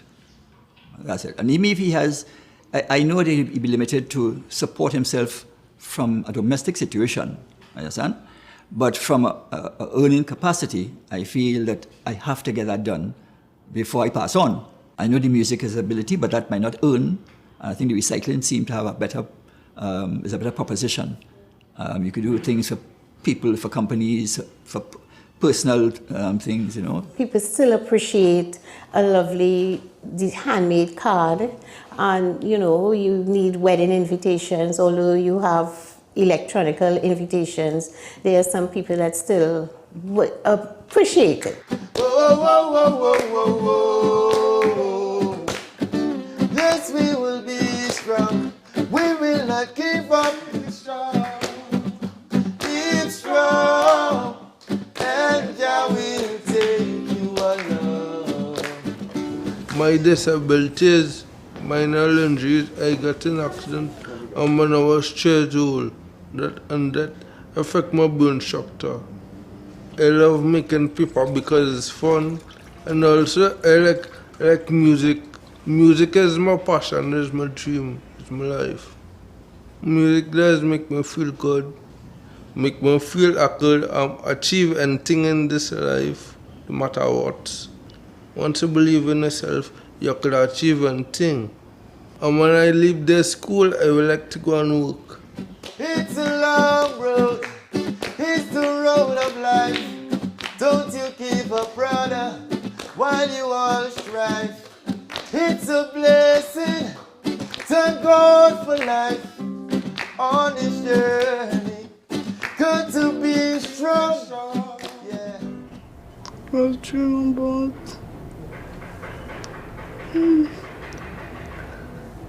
being somebody in life. They don't have people listening to them, really, really listening to them. And I think that is what they need, the attention.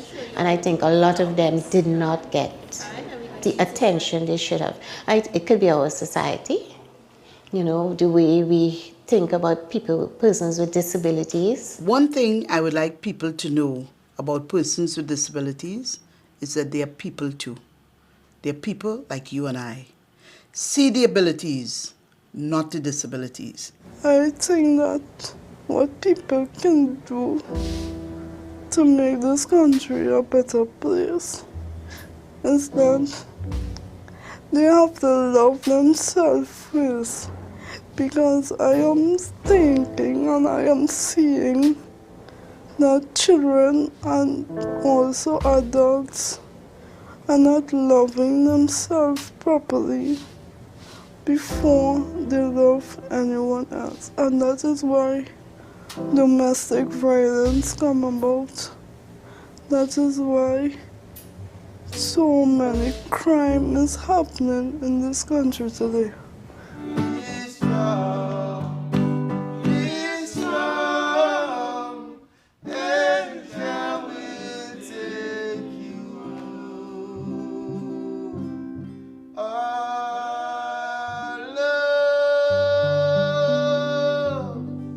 Thank you very much, you know. It's a pleasure to be here.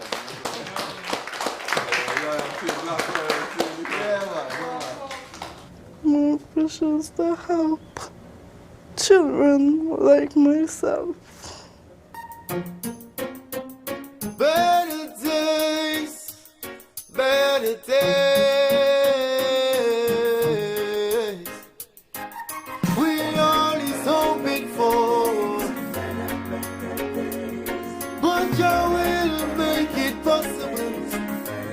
Oh yeah, yeah, yeah. Better day tomorrow. Yeah, yeah. We don't need no sorrow.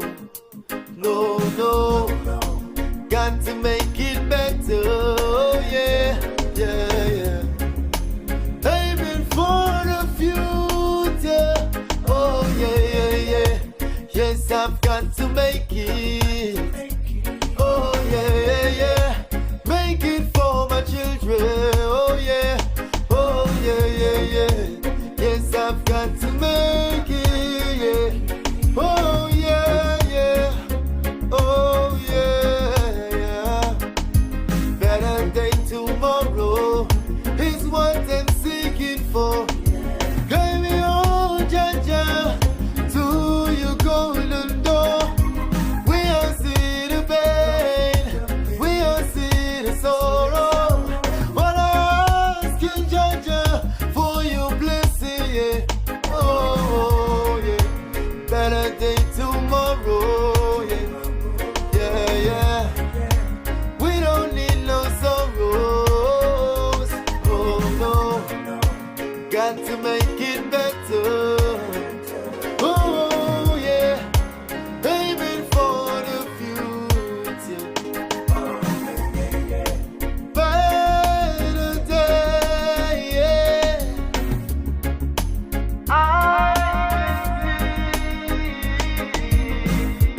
All the worries, all the stress, but I know Jah will do the rest. Oh, oh yeah, yeah, yeah. Jah will make us a better day. Oh,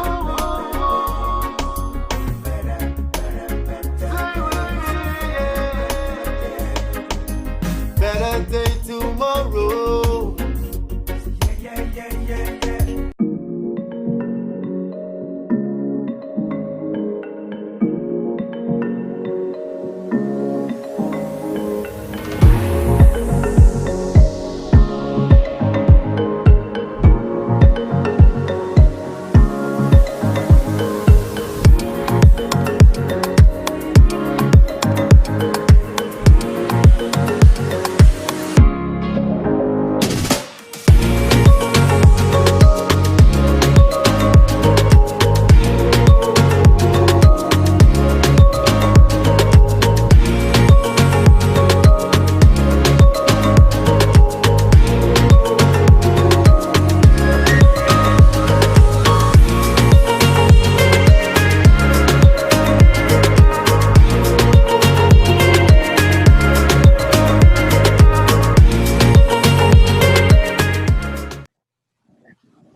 Hi, good evening again. All the jokes, the jokes, the jokes. It's a full moon all over the world. It's full moon in Scorpio. So it's gonna be a fun night. Welcome back. This is the 10th anniversary of Green Screen Environmental Film Festival. How y'all doing tonight? I hope that y'all enjoyed that amazing film, A Better Place. And tonight we are going to be having a little discussion on arts and activism with a fire panel. I'm going to start with my sister, Gillian Moore. She's a singer, songwriter with an unmistakable voice and style.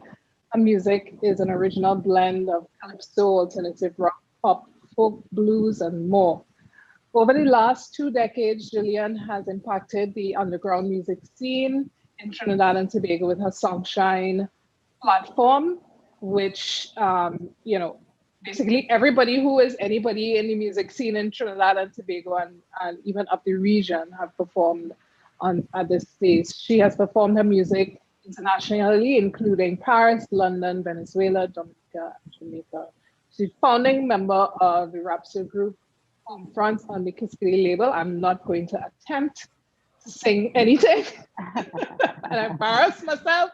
A new album, Ever Changing, recorded at Future Craft Studios, is part through kind contributions from patrons via the studio's Crabstarter crowdfund project and through the generosity of a 2017 open call grant from Music Teaching. Ever Changing is available for download on Amazon and Apple Music. And of course, you heard her beautiful voice as part of A Better Place a little while ago. I'm gonna go next to my brother, Mohammed, who has the best possible bio. Mohammed is an artist whose greatest tragedy is not knowing it earlier. I should say the best part of his bio is that he was born the same day as my mother. So that's And why Marshall. and Marshall. I mean, of all the, interesting combination. He enrolled in university to study civil engineering, but quickly realized that this wasn't for him, so he transitioned to theater arts.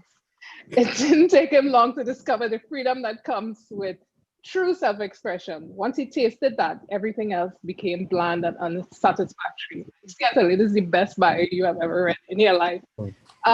He began to believe in his own power and sought to find the fullness of himself.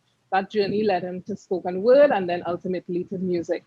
Freetown Collective is about freedom. Our ancestors worked hard for us to have the luxury of choice. And what we choose determines the strength of our link in an unbroken chain. Poetry, the man is a poet, yeah. He is here ultimately to create a world in which people are free to be their unedited selves and aim for the highest manifestation of whatever that may be. Love over everything else. Beautiful. And last but by no means least, the man of the moment who has all of us here on a Friday. It's a Saturday. You see, full moon. Full moon messing things. with me. Full moon. I'm blaming the full moon for everything that goes on tonight. Kava Bacchus has over 15 years experience in the areas of communication and film production. He has worked as a communications consultant since 2008 and has directed and produced documentaries, animations, and corporate videos for a wide range of clients, including Food and Agriculture Organization of the United Nations, UNDP, German Embassy, the University of the West Indies, and the Institute of Marine Affairs. Kava is the founder and managing director of Sustain TNT, a not-for-profit focused on environmental and economic sustainability education. He's also the founder and festival director of Green Screen, the Environmental Film Festival, only environmental and sustainability themed film festival in the English-speaking Caribbean. Yeah, that's a lot. Anyway, It's okay. I didn't get the Cliff Notes version of the bios, but I want to say thank you to all of you for joining. I mean, Kava, you had no choice; you had to be here. But thank you to Mohammed and Julia I invited for joining myself. us. And It's a pleasure. Let's dive straight into the conversation about art and activism. I think all three of you have moved very smoothly between those two spaces, those two worlds that many times go very closely together in our space. And they have to, because there are lots of things that require artists to put themselves on the front line. So I want to start with Jillian and ask about some of your thoughts on how arts and community are related to activism. Thanks, Attila. You know, I've been grappling with this question in preparation for this panel, and it's almost like you can't separate the arts from community. You can't separate the arts from activism, because the artist, by the very nature of what the artist does, you are making a comment on your reality in some way, whether it is an internal, whether it's an inspirational idea or concept or reaction to something that you're seeing around you. And the artist is not separate from the community that they are in. So there is nothing else can happen but that reflection, that interplay, and that, just as the artist, like any other person, is shaped by their environment, so the environment will go towards shaping the work. So we are presented with issues and we respond. Kava, I want to jump to you and just ask you to jump off into the whole question of why green screen as a festival, why film as a medium for promoting ideas of sustainability.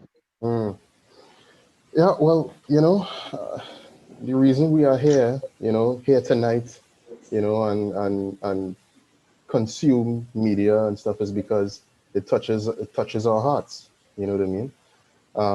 It touches us in some way. It makes us think. It makes us reflect.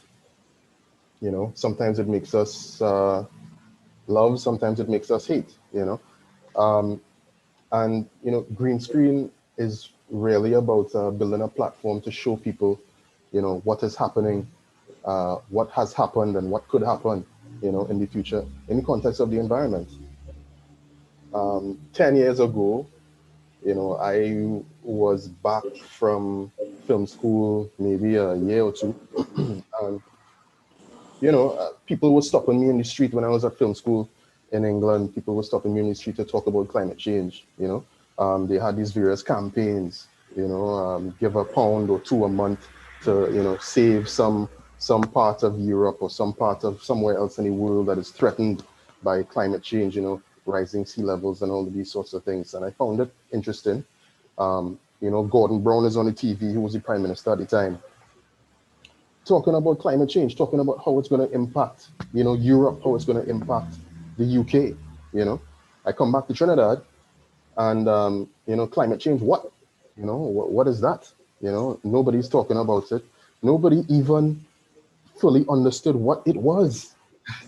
You know what I mean? So we were several steps behind where I felt we should be, and I looked around the landscape and said, listen, who is trying to light a fire, a warm fire, a interesting fire, Controlled fire. Controlled fire. But yes, who's trying to say, listen, not to burn down the town, as Maximus was, alluding to, but to kind of, say, all right, well, this is a community. We could come here and we could talk and we could exchange and we could use art to explain and we could use art and film to bring people on board with these ideas. That's really what it was about. Yeah. Okay. Mohammed, I want to shift the focus a little bit and go into well, it's not provocative, it's just the reality of the situation, which is that are you wiping your forehead? Yes, I was instructed to turn off my fan. So my fan is off and the circulation is Somewhat limited in this room at this moment, so that's why. Okay. But Mud, yeah, I wanted to raise the issue of perceptions of what we think having a movement that is around environmental sustainability, who has access to those movements.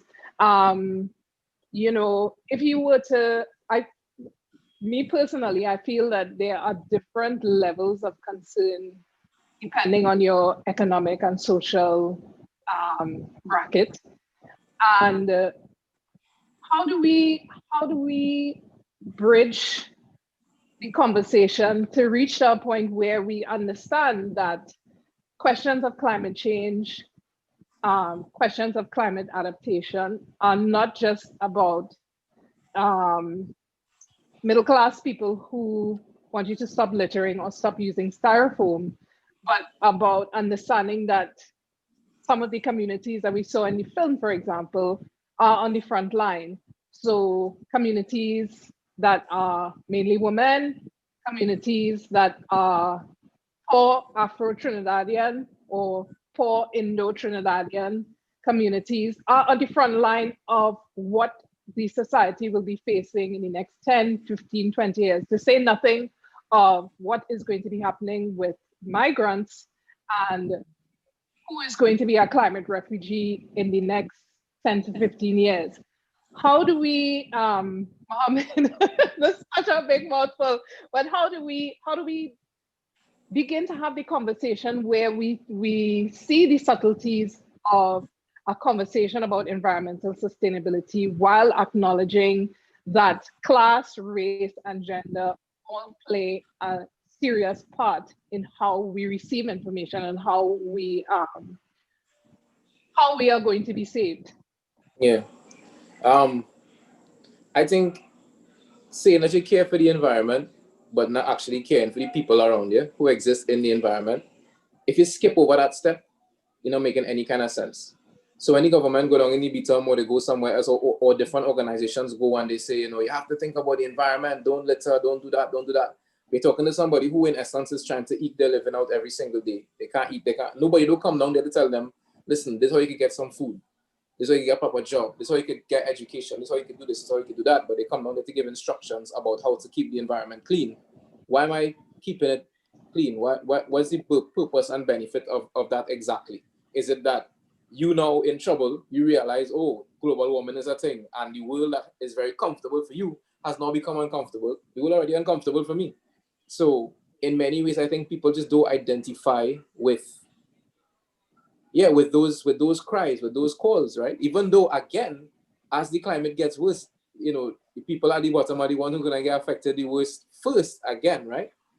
And I think the only way to really tie it together is to truly care. Like, to truly, truly care, and to understand that when you're talking about climate change and you're talking about waste management and all those different things, you have to tie it in from the bottom come up, and not just to secure the interests of those who already have all their interests secured. So when it comes to things like, okay, let's say we set up a plastic recycling plant, is that money or is the opportunity to set up those things going to go into the ghetto or to poor people who are going to be invested in to run those things to actually make some wealth and generate wealth in the communities? Or is it going to be like what we see with marijuana now, where all the time they're locking up little black boys, but then certain people organizing their fields and all the different things, you know what I mean? So oppression, when it is so visible, corruption, when it is so visible, it deflates people. People get completely deflated. It's just like, well, it will never really benefit me in any way to do anything that you say. You know what I mean? And until you could show people, one, that you truly care, and it affects all of us, right? But there is no us, so you have to have a us first. This affects, well, a man will say, well, nah, it affects all our, yeah, we good. No matter what, we go be good, you know? So right now, to answer that question, there's a us and a them, there's a us and a we. And until that comes together, there really won't be any mutual understanding of it. You know, I was listening to the part of the documentary that we saw, and the fisherman saying, you know, that he's trying to call out to some of the fishermen to stop certain practices or whatever. But at the end of the day, these men eke out a living, and again, harder and harder for them to do it. And then here's somebody, not necessarily him, but maybe from the EMA or whatever, who pull up there in the Prado and in the nice suit, who have a job temporarily, who they might not see next year, and coming and telling them, well, do use this kind of net because whatever. But when they use that net, they make more money. You know, there's that extreme disconnect. Absolutely. Jillian, you wanted to say something? You wanted to jump in? Yeah, I just feel like as we saw in the film, it's not that to sensitize people who have the least resources, because as Mohammed was saying, these are the people who are on the front lines of the effects of climate change.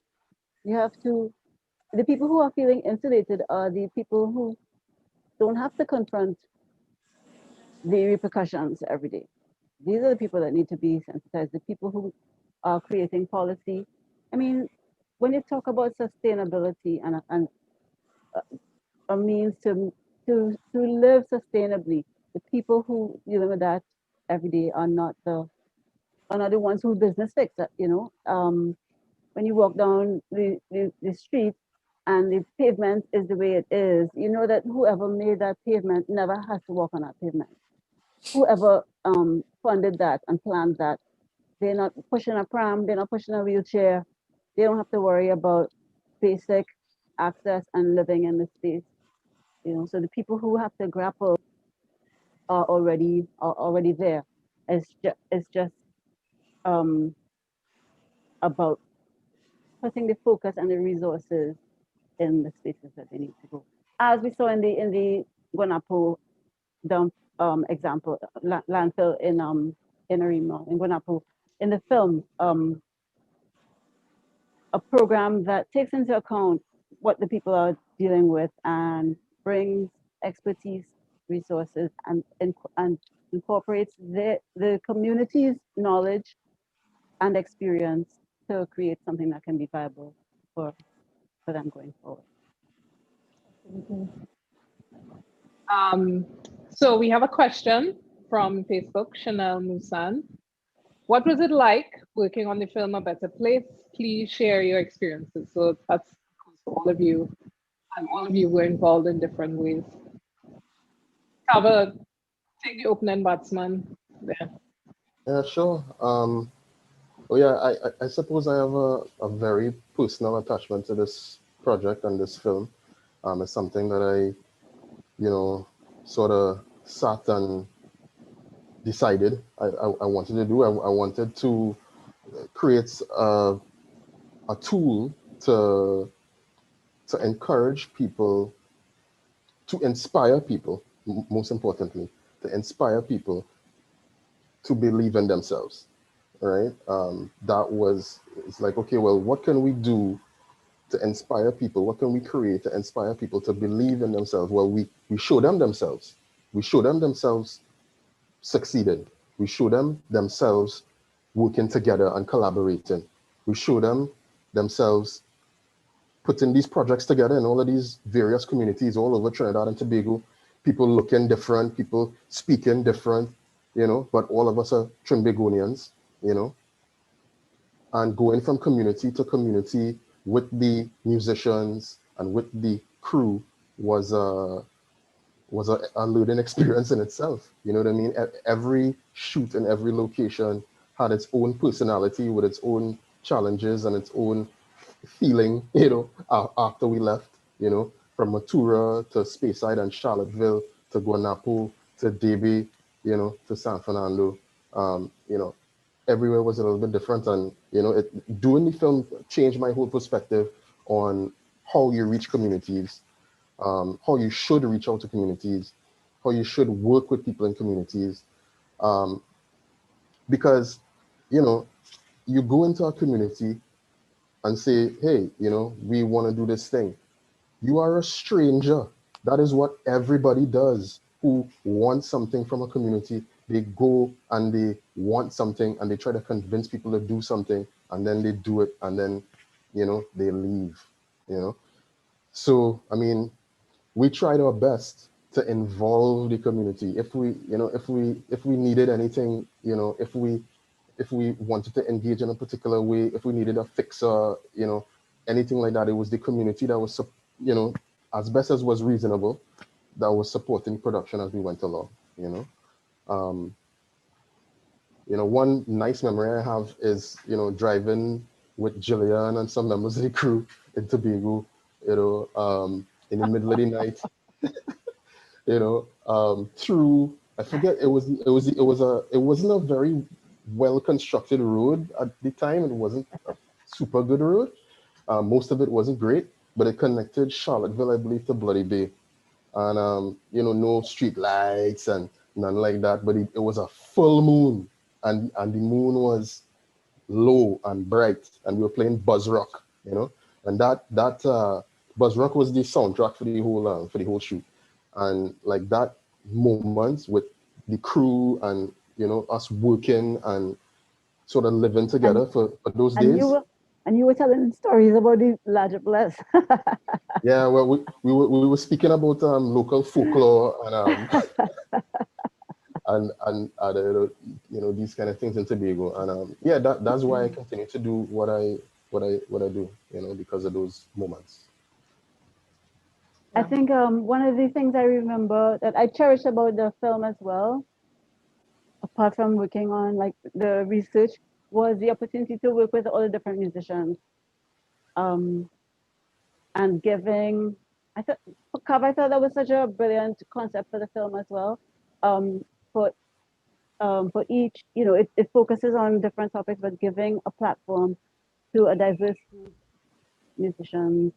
That's something that I love to see when you have that cross-disciplinary, cross-fertilization.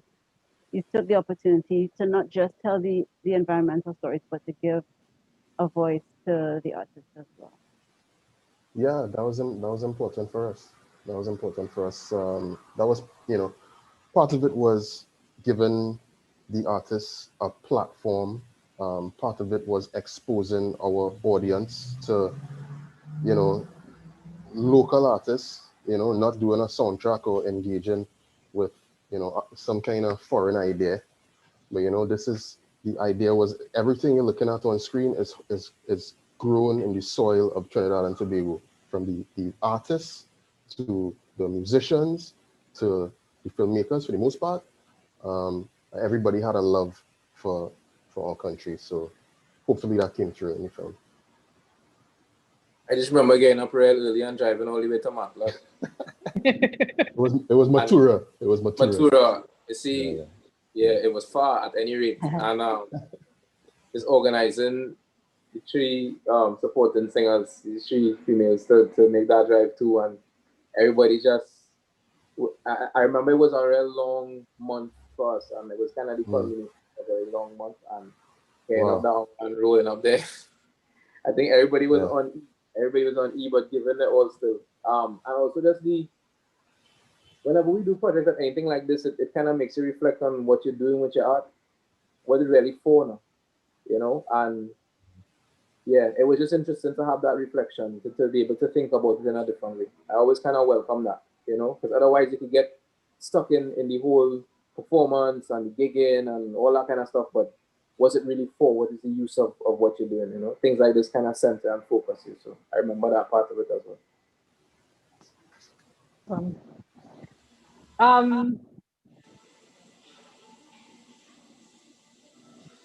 The worldwide movement of art activism in this time of pandemic, in this time of uncertainty, in this time of social distancing and not being able to, as you were saying, Mohammed, have a gig, how do we have continuity in terms of that work that needs to be done to raise consciousness, to keep people motivated about the work that needs to be done? You may not get distracted by the pandemic.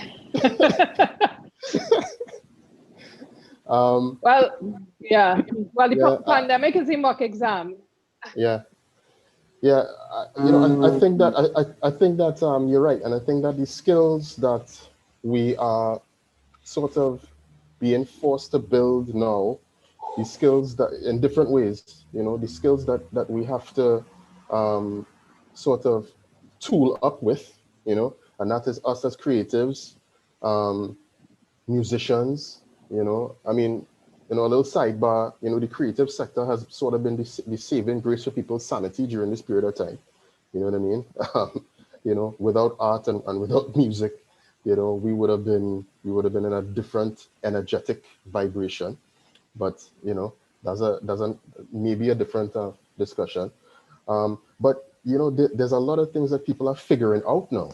There's a lot of things that people have to do. There's a lot of things that people are Googling and trying and experimenting with, from home gardens to hydroponics, to all of these things that ultimately are really about insulating you from a lot of the craziness, a lot of the impacts, a lot, you know what I mean? And so what perhaps needs to happen is we need to formalize some of that thinking more. You know what I mean? We need to formalize that thinking. We need to put some structure to some of those processes and some of those programs and projects, and sort of say, all right, well, these are the 5 things that you need as a human being. You need to be able to do, in the next 10 years. You need these skills.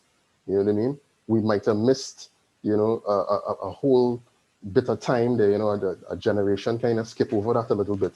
But we have another generation coming up that, we could fill their head with all the things that they will need, rather than fill their head with a lot of the stuff that we might have gotten that we had to eventually remove or attempt to remove, and reconfigure our thinking a little bit. So yeah, that's how I feel about that. We by force are figuring it out, but we need to understand that we are in fact on a different trajectory, and we need to formalize some of these systems. Yeah, the pandemic has done something real interesting, right? Almost kind of paradoxical, which is it has forced every single person inward in an extreme way, right? Because you just get literally isolated from everybody else. So everybody gets forced inward. But at the same time, there's this huge yearning and this realization that we can't live without each other at the same time. So you get this whole singularity and the understanding that your impact, who you are is important, what you've come to do is important, how you carry yourself is important. But then at the same time, because you get cut off from everything you know and everyone that you know, there's this huge yearning to reconnect. And what I'm hoping, is that we carry forward these realizations. So someone who knows themselves is not going to drop a bottle out of the window. You're not gonna do it. If you get yourself, nobody gonna have to tell you don't litter. It's real simple. Nobody gonna have to tell you, like, I've seen, like, I go fishing and I've seen fishermen buy oil to put in the engine. Put that oil in the engine while we're going out and just toss that bottle over the side of the boat. I've seen this, right? But when you understand that your single self, there's an impact that you have, not only on things outside of you, but on you. You know what I mean? Every single thing that you do is also impacting you. You just feel like, oh, I threw that bottle far from me, but it is impacting you. You know what I mean? And I hope that this time of introspection, some people, I guess, maybe might not be introspecting, but it's forced introspection and this outward yearning to reconnect. That when we do reconnect, we reconnect with a kind of fullness now, that there are actual selves that are now connected and not just people who kind of just passing through,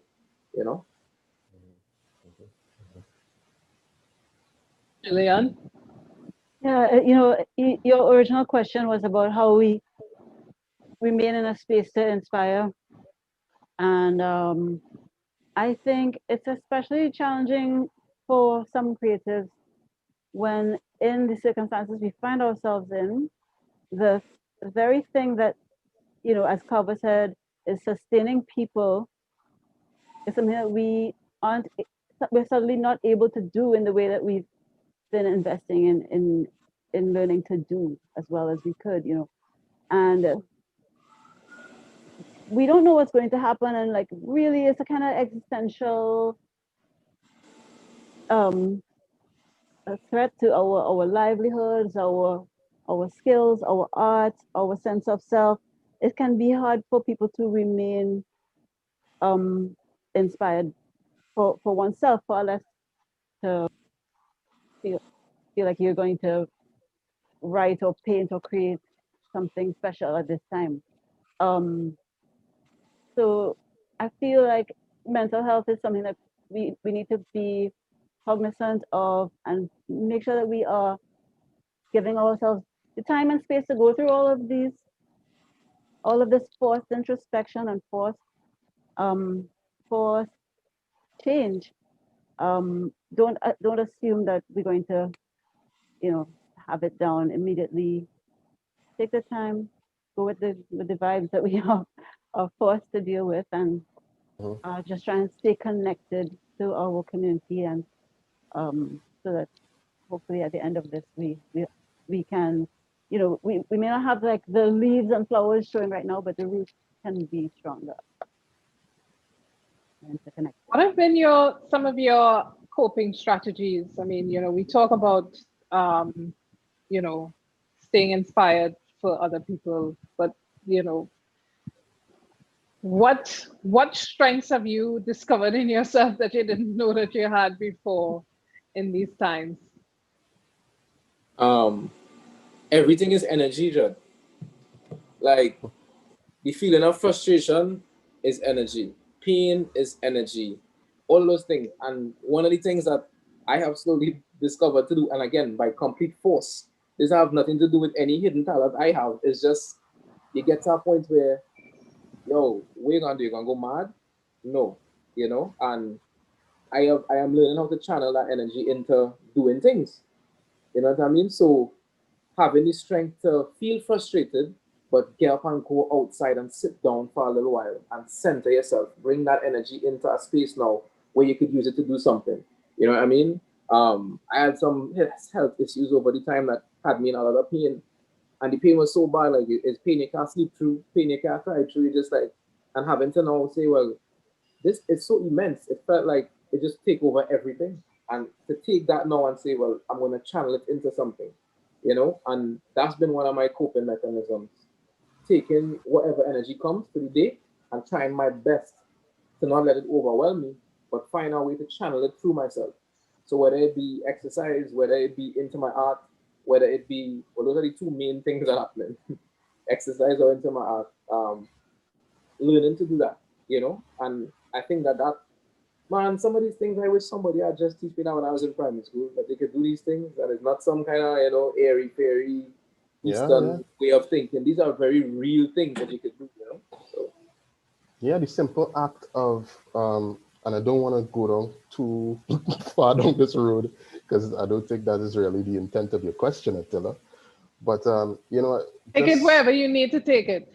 Yeah, no, I'm just saying breathe in, I mean, like simple, mindful breathing, people take the breathe in for granted, you know what I'm saying? And I mean, I always understood that, the science of breathing and, getting oxygen into your cells and all of those things, but, is a lot deeper than that from a I guess, a kind of makes you feel better perspective to put a very broad term in it. It simply makes you feel better if you breathe, if you're able to breathe properly, breathe deeply, and it's crazy that, in that a pandemic would kind of, make you even consider your breath, so, so intimately, you know what I mean? And how important it is. But maybe it's appropriate, given that it is a time where we're facing something that could really do some damage to the human body and to society, And maybe broader than that, we all need to breathe, you know what I mean? We all need to not just literally breathe, but we need to take a breather, you know what I mean? We need to disconnect from some of the things that we will and continue to be to some degree obsessed with, as a society, I think that, with all the upheavals and all the things that have happened in the last few months, it is clear and apparent that something is wrong. Something has been wrong. COVID-19 is not the only symptom of a sickly type of system, and what humans have been perpetuating on this planet, for so long, in this industrial age, is problematic. So now is an opportunity for reflection, is an opportunity to breathe, is an opportunity to attempt to redefine and restructure, some of the things that we hold there and hold at the center of things. Maybe they need to be further to the margins, and other things that are at the margins, community in particular, maybe needs to be more at the center, because without community, you can't do anything. You can, but there's a limit to what you can do without community. With community, there's almost no sort of limits to what you're able to achieve with community. And the larger your community is, the more invested your community is, the more audacious your ideas are, the bigger your dreams are, is the more you can do, So I hope that we could reflect on things like that, in this time, and not come out, because if we keep thinking about coming out, then there's a whole group of people will continue, well, when we come out, it'll be like before, No, it's now. Whatever we need to do, whatever we need to create, whatever we need to sort of develop and pull together, we got to do it now. We can't wait until the pandemic goes. What if the pandemic never goes? Then we'll be waiting forever, So yeah, I suppose that's my perspective on that. We have a question from Mariel, who asks, from the time of the filming to now, do you know how some of these communities that were focal to the film have developed and or been affected by it, meaning the film?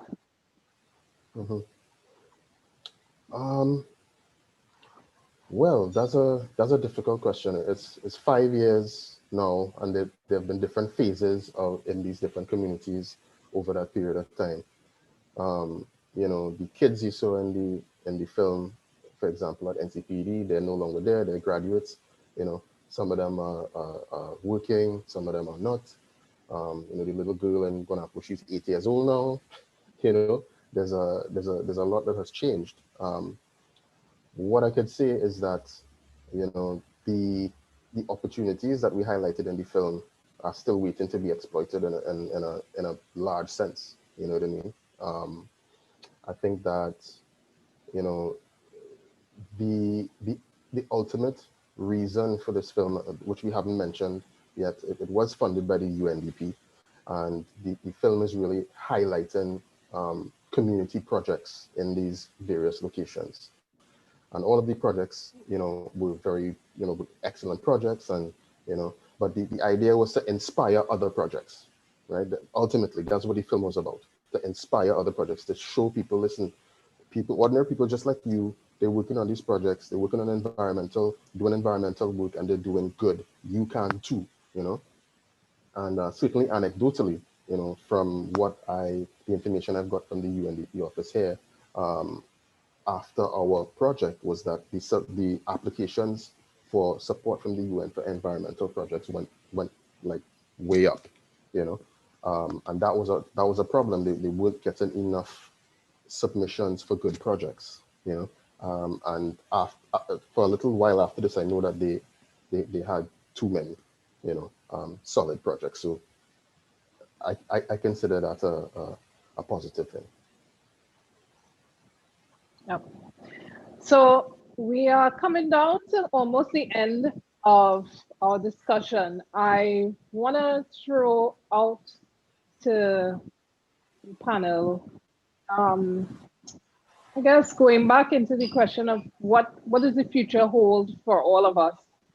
How do you see your work? How are you reconfiguring your work as an artist, particularly in a time of limited resources? How are you reconfiguring your work and your connection to your various communities in this time and into the future? That's a big question. That's a big question. Transfixed by that question. What does the future hold? Who knows, right?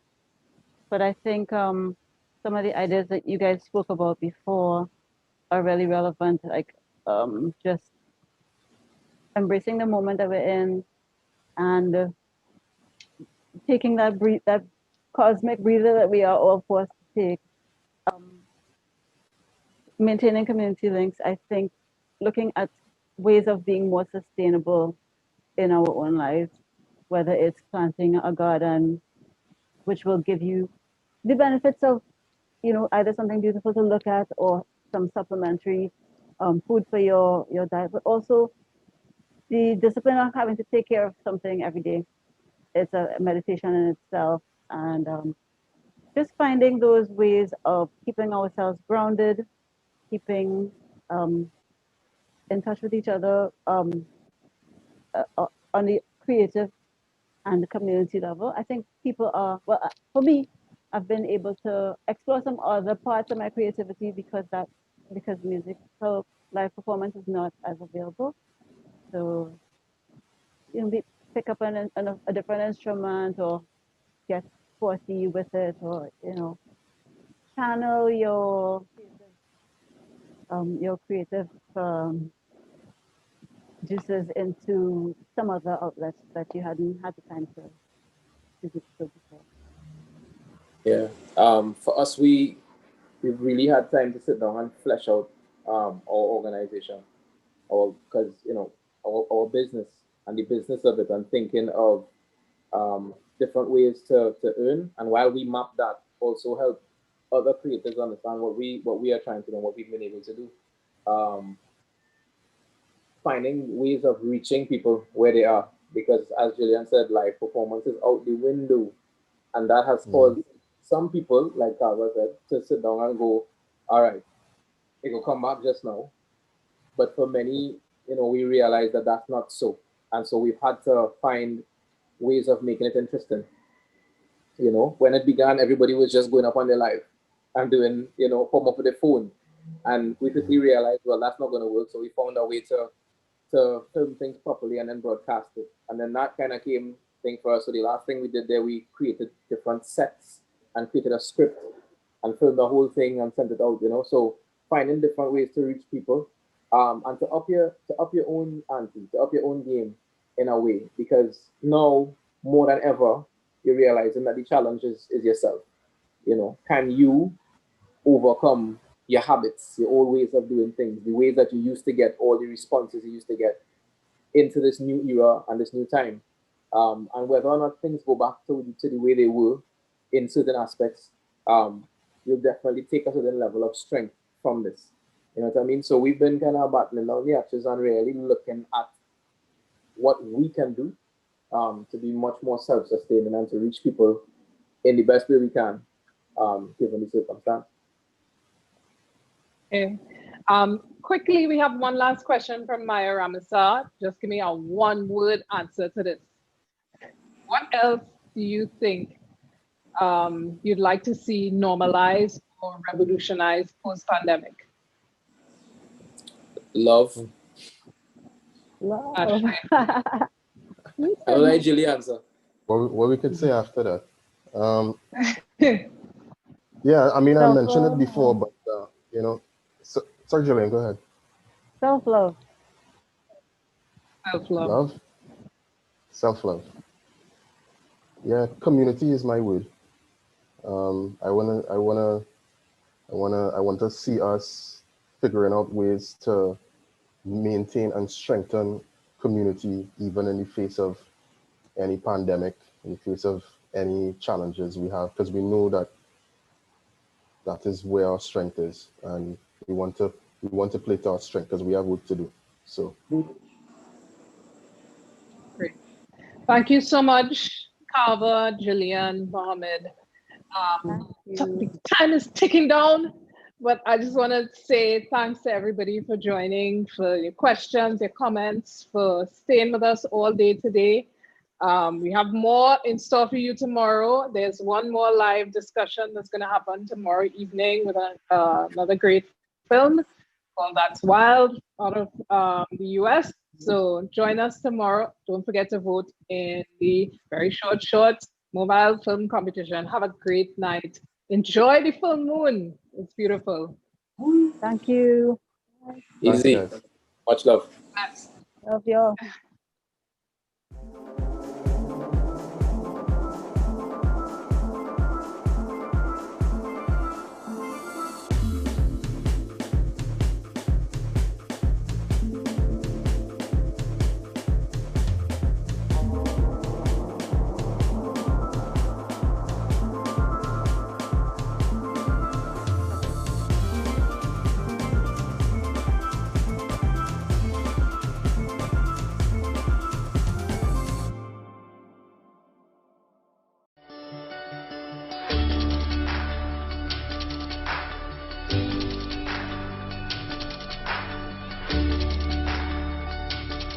Through every athlete we have inspired, and each youth whose heart is lifted.